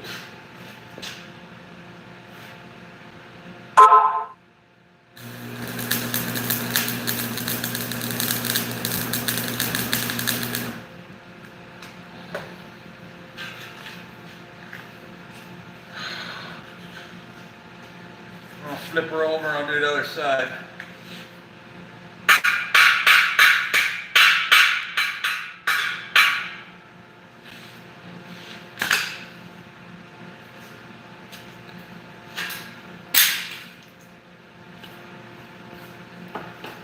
Check my message on. All of a sudden I get a bunch of emails and texts and so on.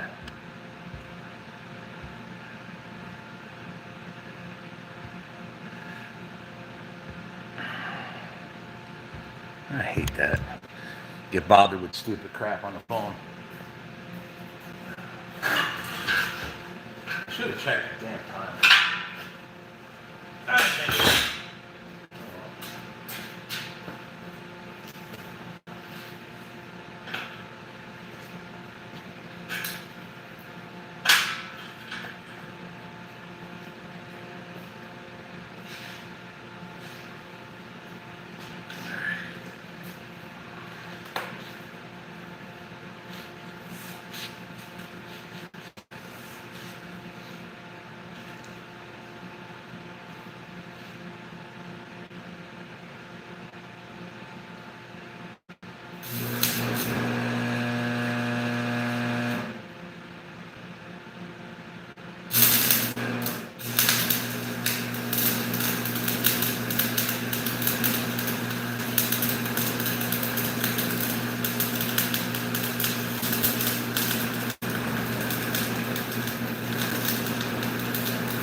Make that one a lot better.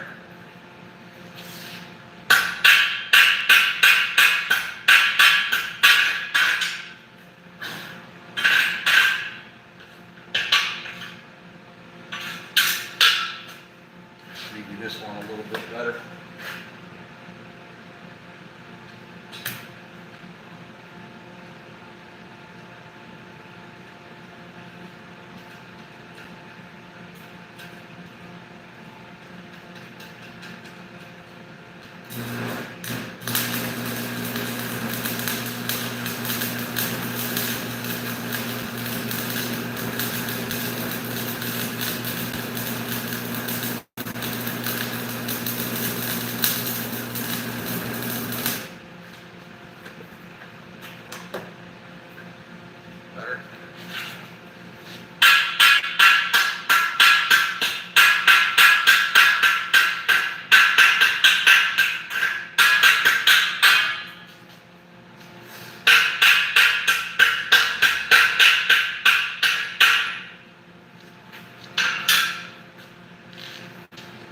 Alright, I cut one more strap, 36 inches.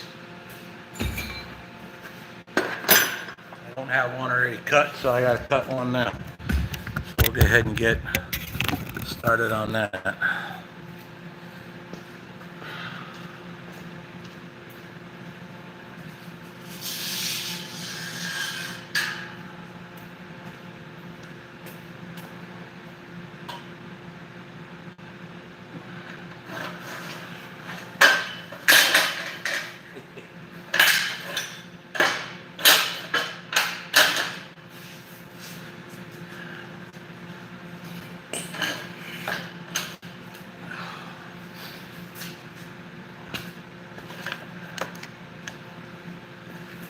Murder my steak dinner today, boys and girls, I'll tell you that.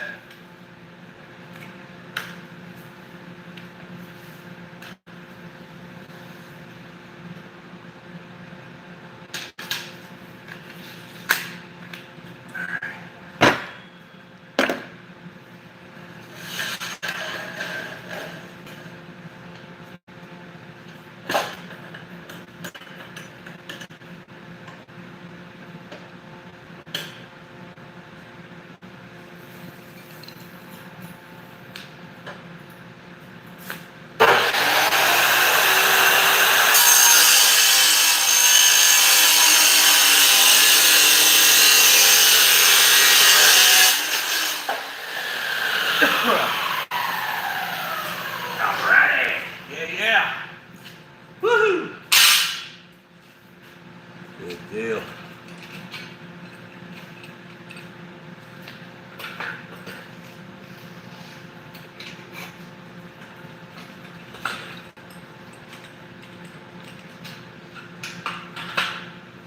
I may not look it, but I'm actually quite happy. Been getting a lot of work done recently here at the shop. Just sometimes you get bummed out, you don't want to mess with none of this crap no more. You wonder, you start getting down on yourself, why I bother. But a day like today, I'm feeling pretty good. So you guys probably want to see what I'm doing. I forgot. I'm supposed to be on frame when I'm working, not just working.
Yeah, I almost forgot to clean the,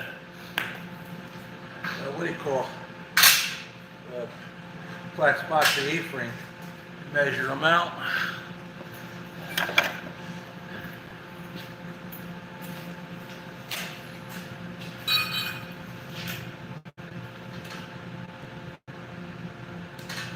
orange up.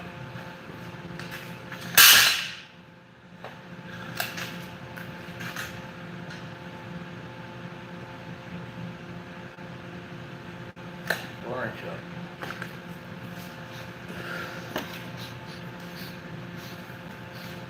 Oh, paint. My neighbor's painting on something.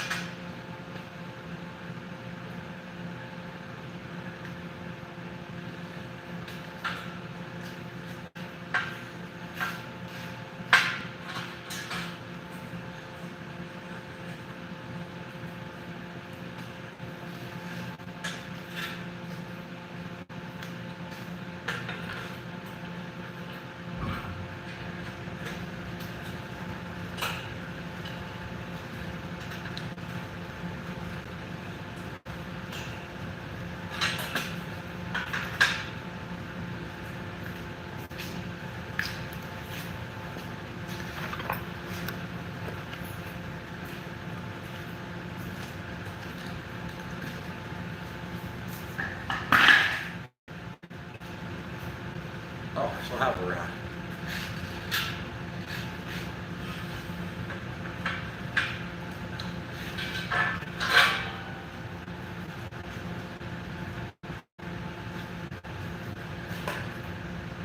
Alright, let's go.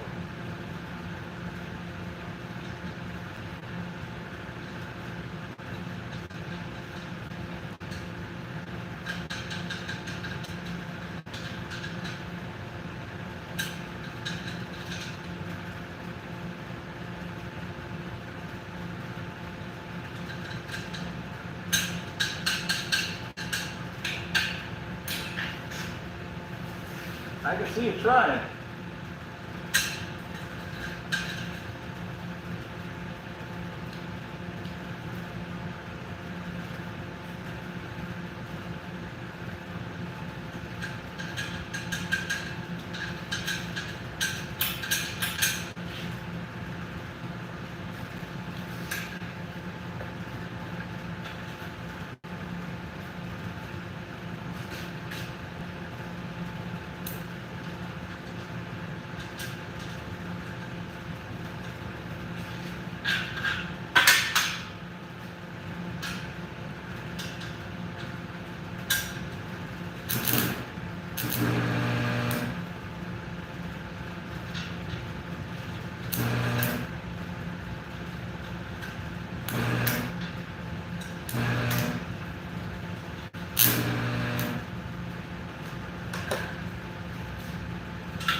The little one, yeah.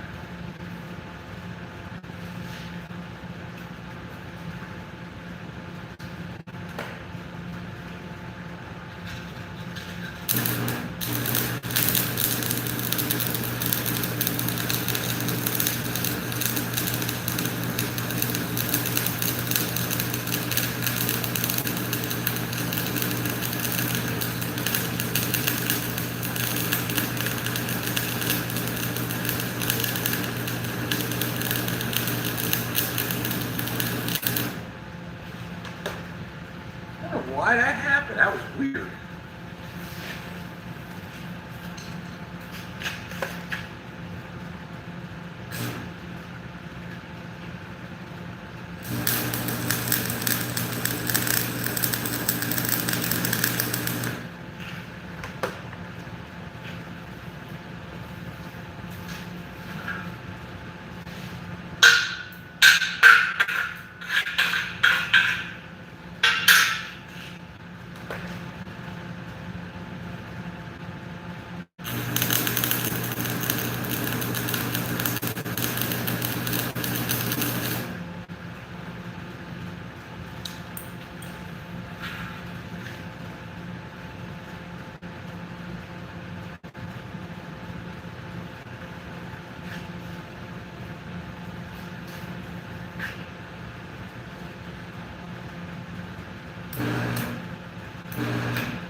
And I'll get pissed.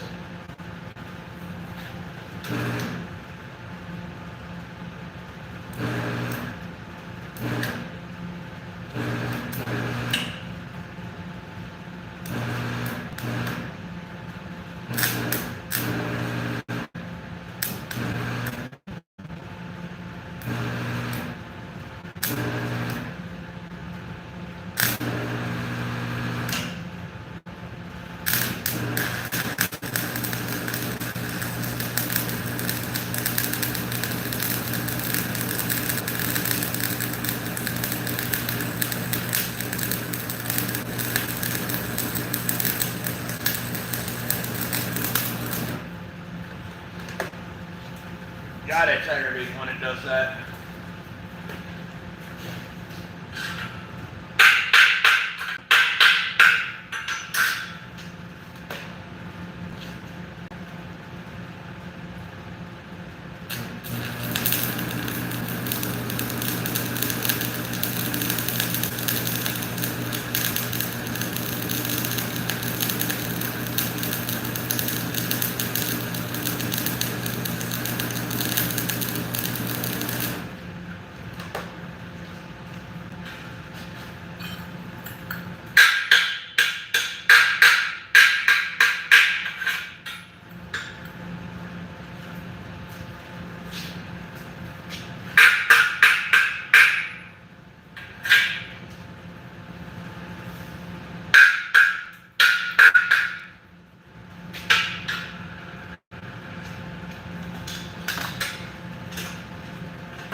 wait, there's more.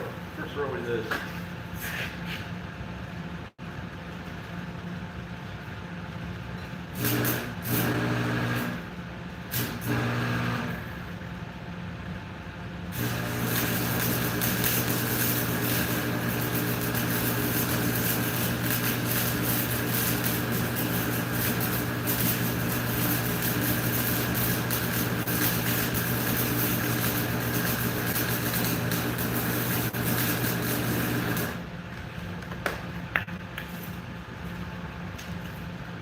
There we are.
What's left now is the feet.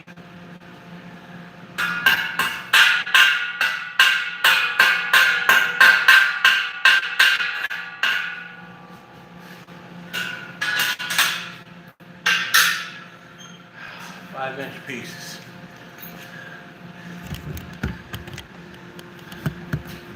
You guys.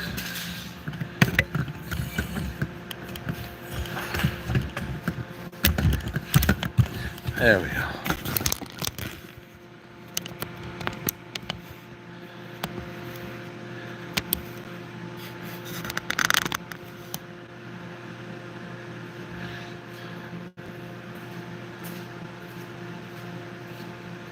There's so many comments about the UV. I don't do this often enough for it to be a problem. Not being an ass and ignoring him, just I'm not out here long enough for that to become an issue.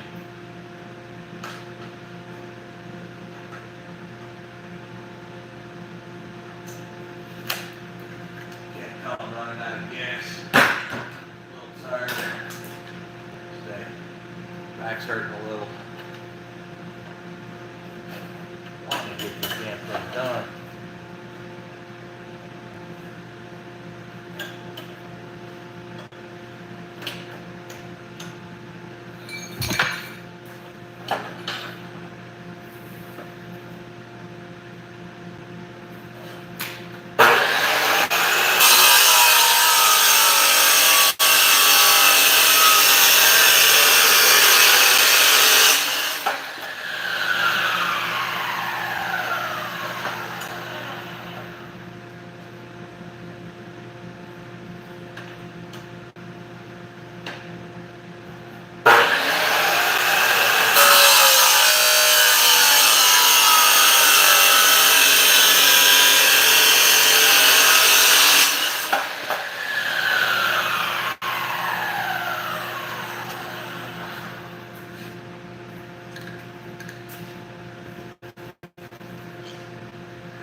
I'm gonna keep working, boys and girls, but I tell you what, I am pretty whooped.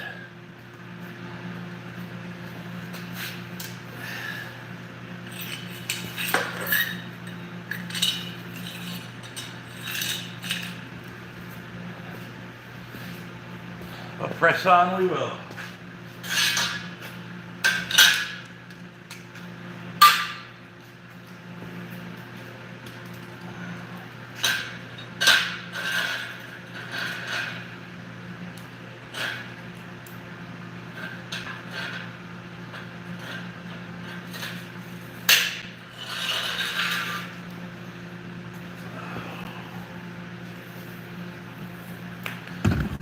Clean the feet up. Putting these plates on the bottom here, that way it doesn't try to dig into the concrete, or if it's ever being used in an outdoor setting.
right.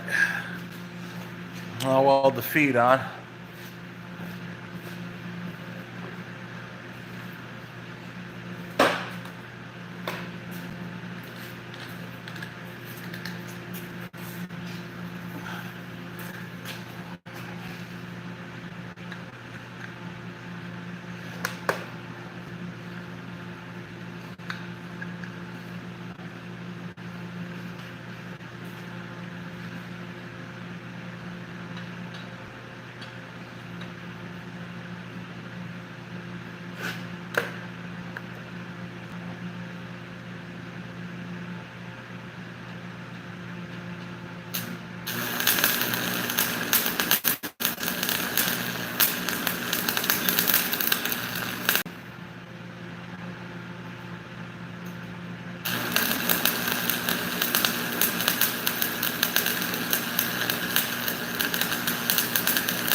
Sorry if I ain't too talkative over there, guys. Just woof. A long day.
Probably asking for trouble right there.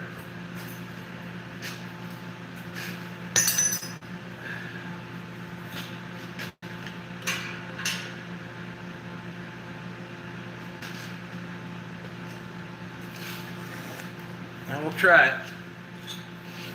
Not good at up or down welds.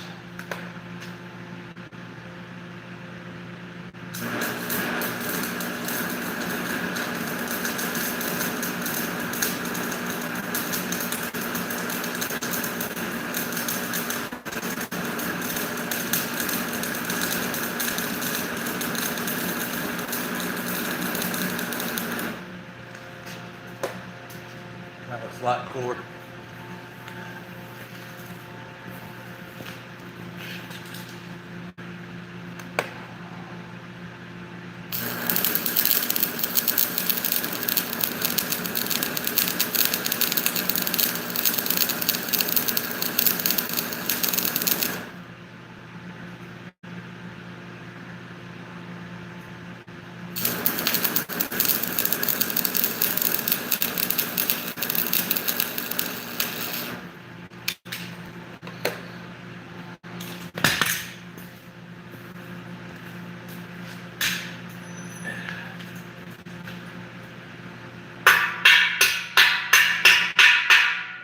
Much nicer.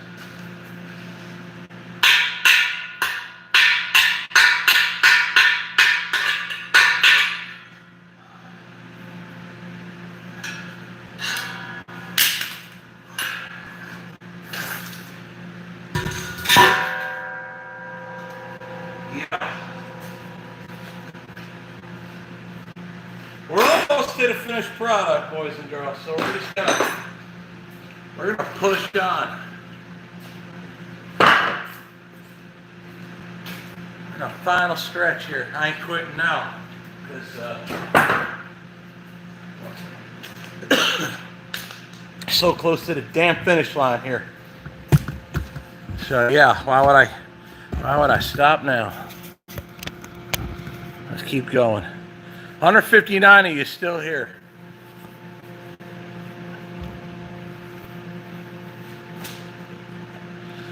Our Spangler asks, has some comments here. Well, first let's check the damn time. 8:11. Yeah, Jen's almost home. All right, let's just finish up here. I don't know if Gentry got that boat moved out of there yet or not. Our Spangler asks, what's up with Gentry and son? You get to move out of PA yet? I don't know. I guess it's what he's doing. I don't know. It's over the weekend. I don't know if he's got permits or not.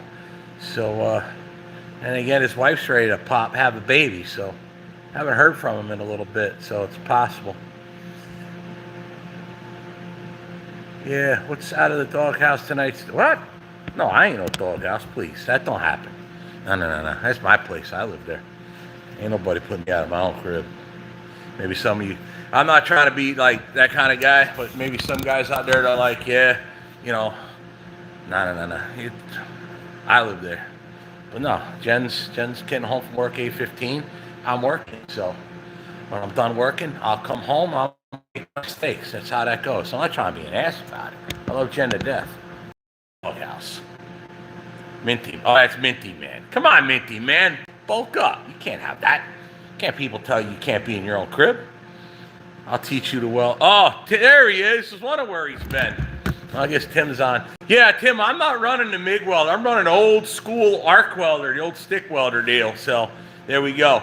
We're building a stand for the back of the truck to hold it up when we take the axles off to hold the frames, the rear of the frame lined up. We'll get into that in a minute. You know, no, we're not going to get into that in a minute. So yeah, you'll see it, or I'll tell you about it, one or the other.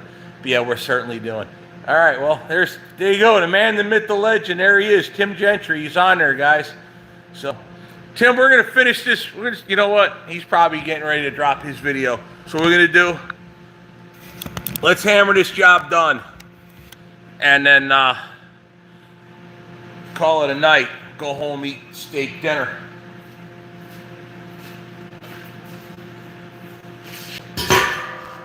Part one. Actually, we're going to do it like this.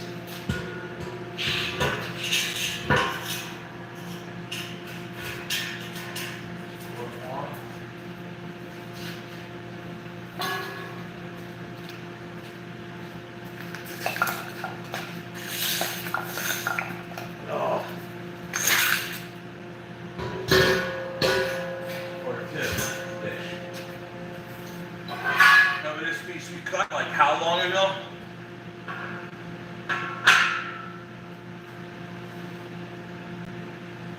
I'm figuring is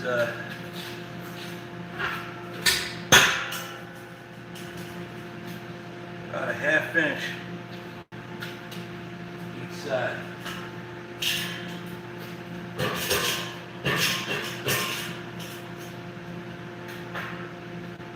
½ inch past each side.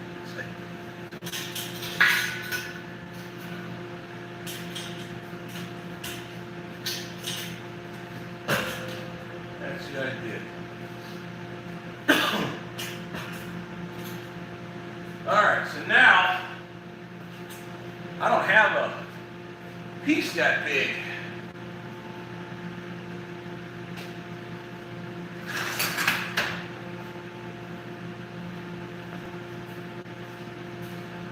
I have a square. So what we're going to do,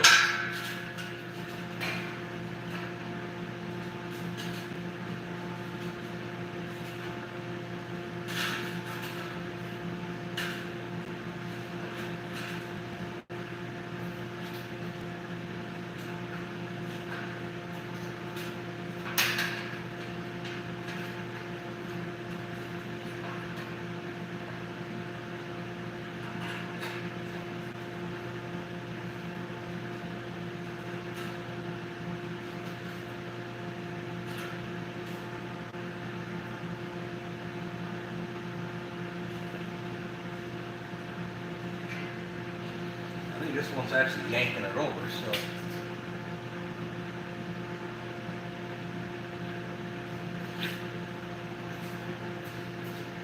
I'm going to weld one at a time.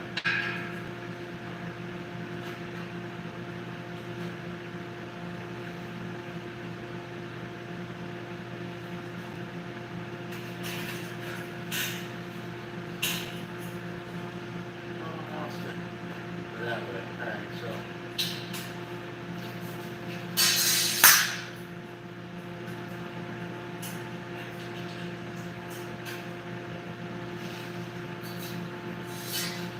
Probably being a little too big.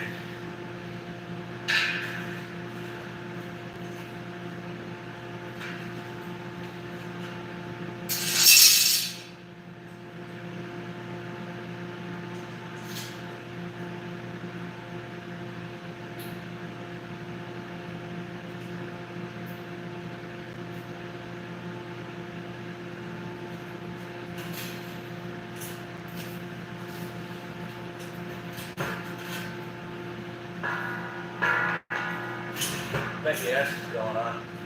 Crap underneath the legs.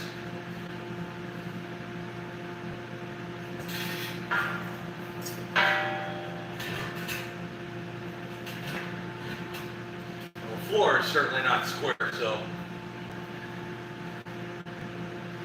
I just don't want it to move it around when I run into place.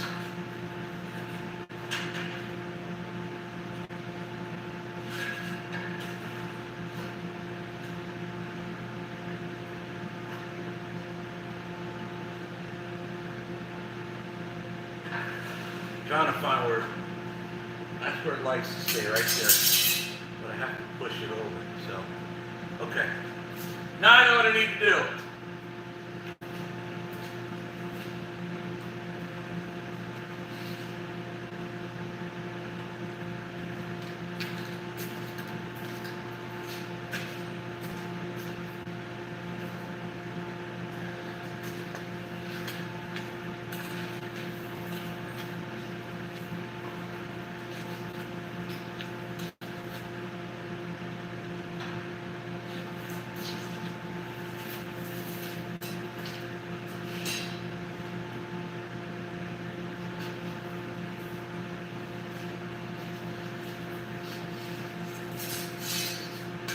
Verify one more time.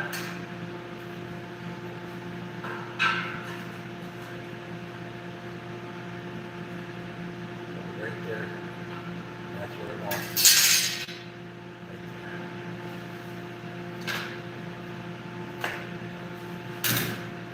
Yeah, I'm feeling the handle spin because it's so friggin' old.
Alright, that's good enough.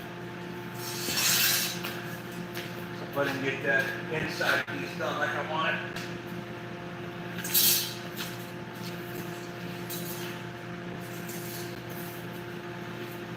I'm tired of tripping on everything.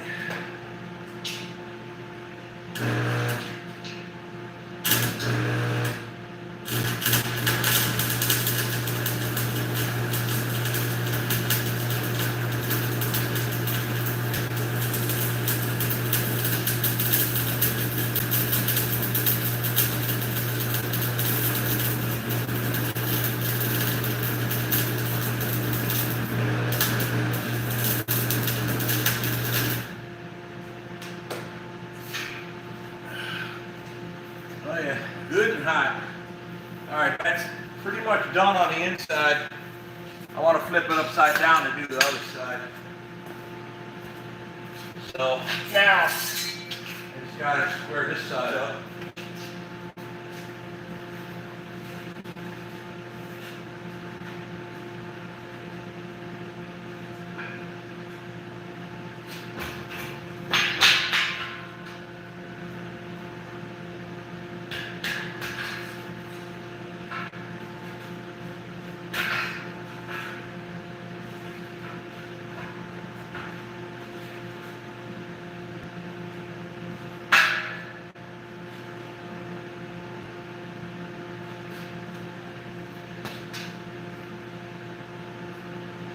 That'll work. That'll work.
under there.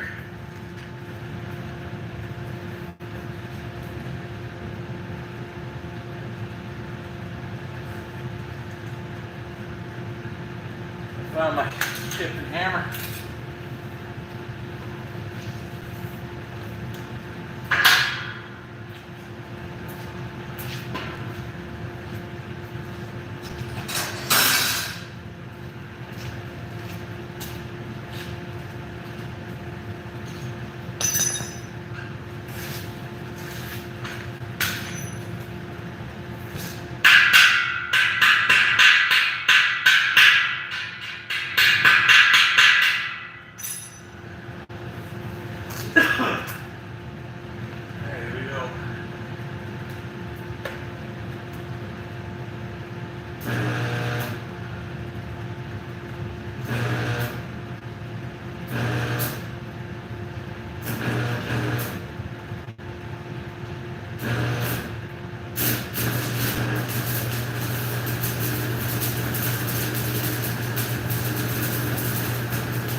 yeah, that looks good.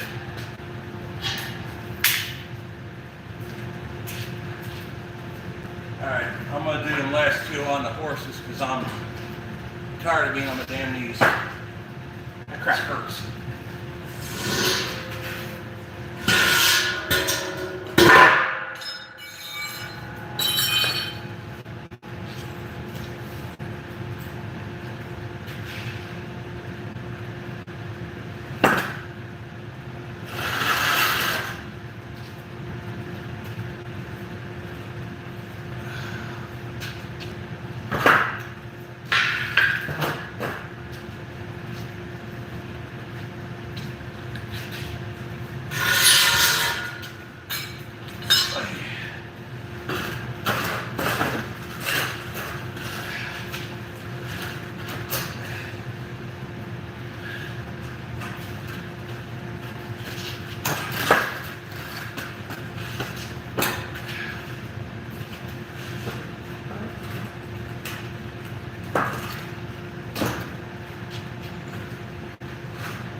Hello there, boys and girls. I am whooped. I still got cross bracing to do, but I'm gonna do that tomorrow. I ain't doing that tonight. F that. I'm beat.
One full pass.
Reason I'm worried about these welds being the strongest is something's got to keep it from trying to parallelogram and collapse sideways. So that's why we're going to put some gussets in there.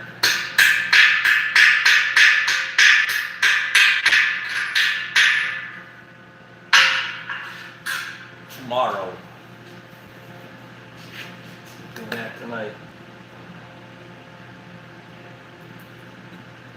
This thing twists, see? That's what's screwing me up too.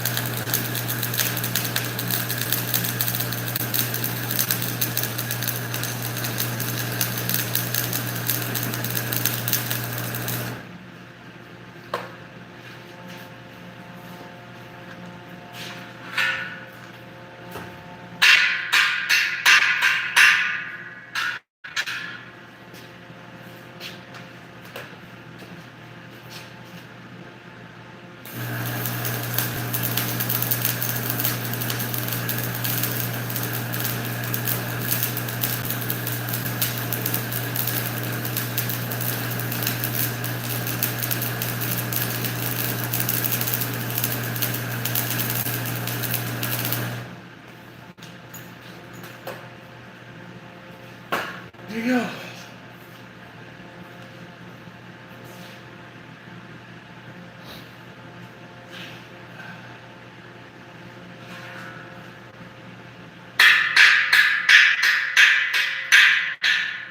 Yeah.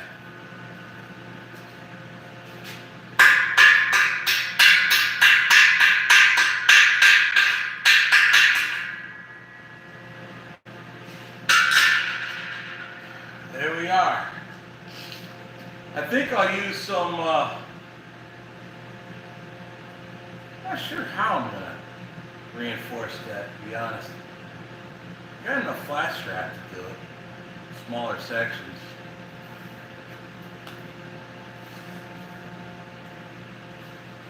Wouldn't take a lot. But I'm not going to mess with it now. Because I'm pretty well booked, so I think that's to the end of that. Go start the Hemi buoy, get it warming up. Talk to you guys for a little while. Get some comments. Let me start my truck, and then we're gonna check the comments here. No, Minty Masters looks good. Gas station, 10 grand. What are we talking about there, Nijan Neeson?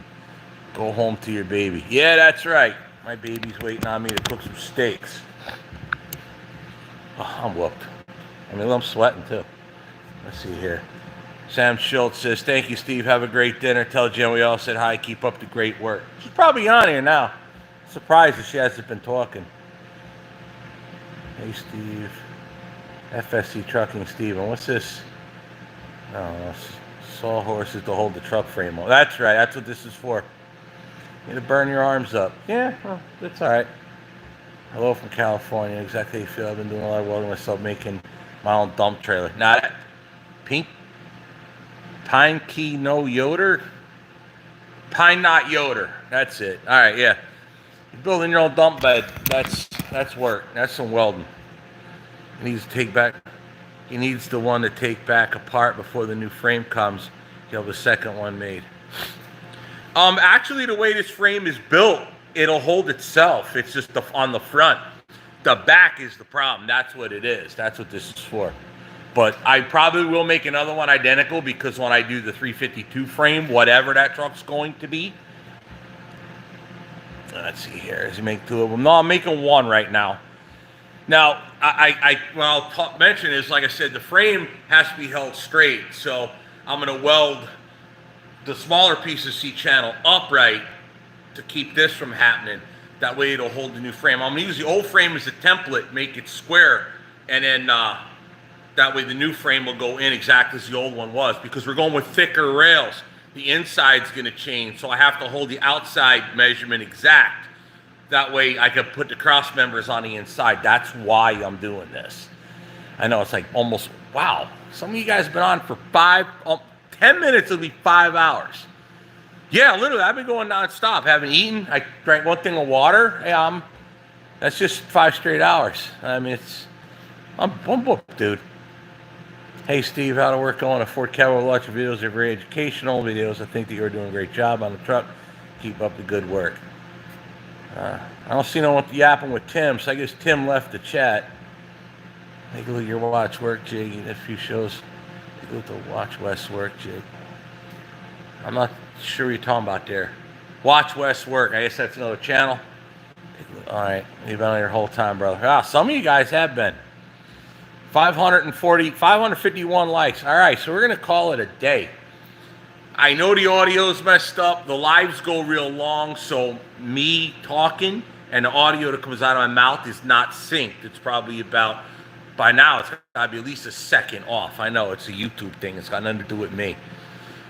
So, yeah, let me show you here quick.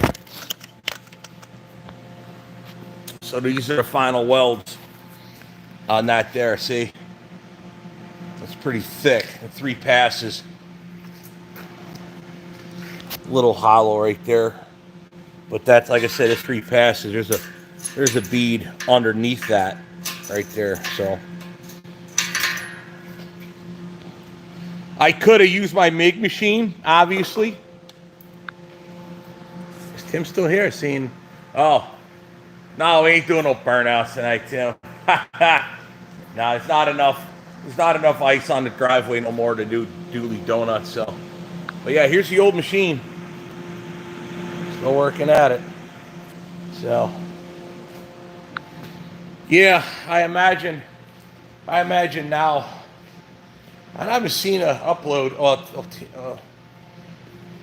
Tim might be waiting on me to get out of here so he can drop his video. Oh, Gentry wants a burnout. Well, wait till we get down there, dude. Wait till we get down there. I gotta have some tires to do the job. So yeah, let me get ahead and get this thing done here. It's cold out too. So I'll hit the remote start deal.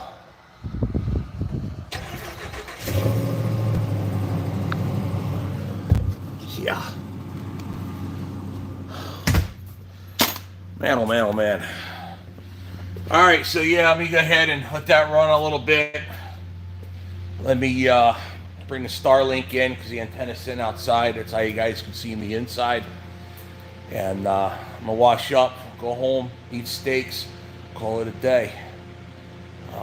Tim's about to upload a video. Yeah, so for real, Tim, why don't you, if it's not already uploaded, go ahead and start uploading. I'll be out of here in like literally within a couple of minutes. So go ahead and drop off, start your upload. Get done. It takes time to get it done. So yeah, be sure to check out Gentry and Sons Trucking YouTube channel. We try hard not to like step on each other. So that's kind of what we're doing. So yeah, he's laying back, let me do my live thing here. So sorry we didn't actually work on the truck itself, but that's a lot of work that had to get done. We got it done. So now it's just a matter of what do you call it? Just hammering on it, hammering on home. Everything looks weird sitting still. All right, so with that, go ahead and catch Tim's drop, his video. I guess he's got an upload going. I don't know what. Well, probably the tow, all that nightmare with the towing he's been doing in the snow. All right, with that, let me go ahead and call it a night. Thanks, guys. Appreciate you watching. All right, I'm going to go home later.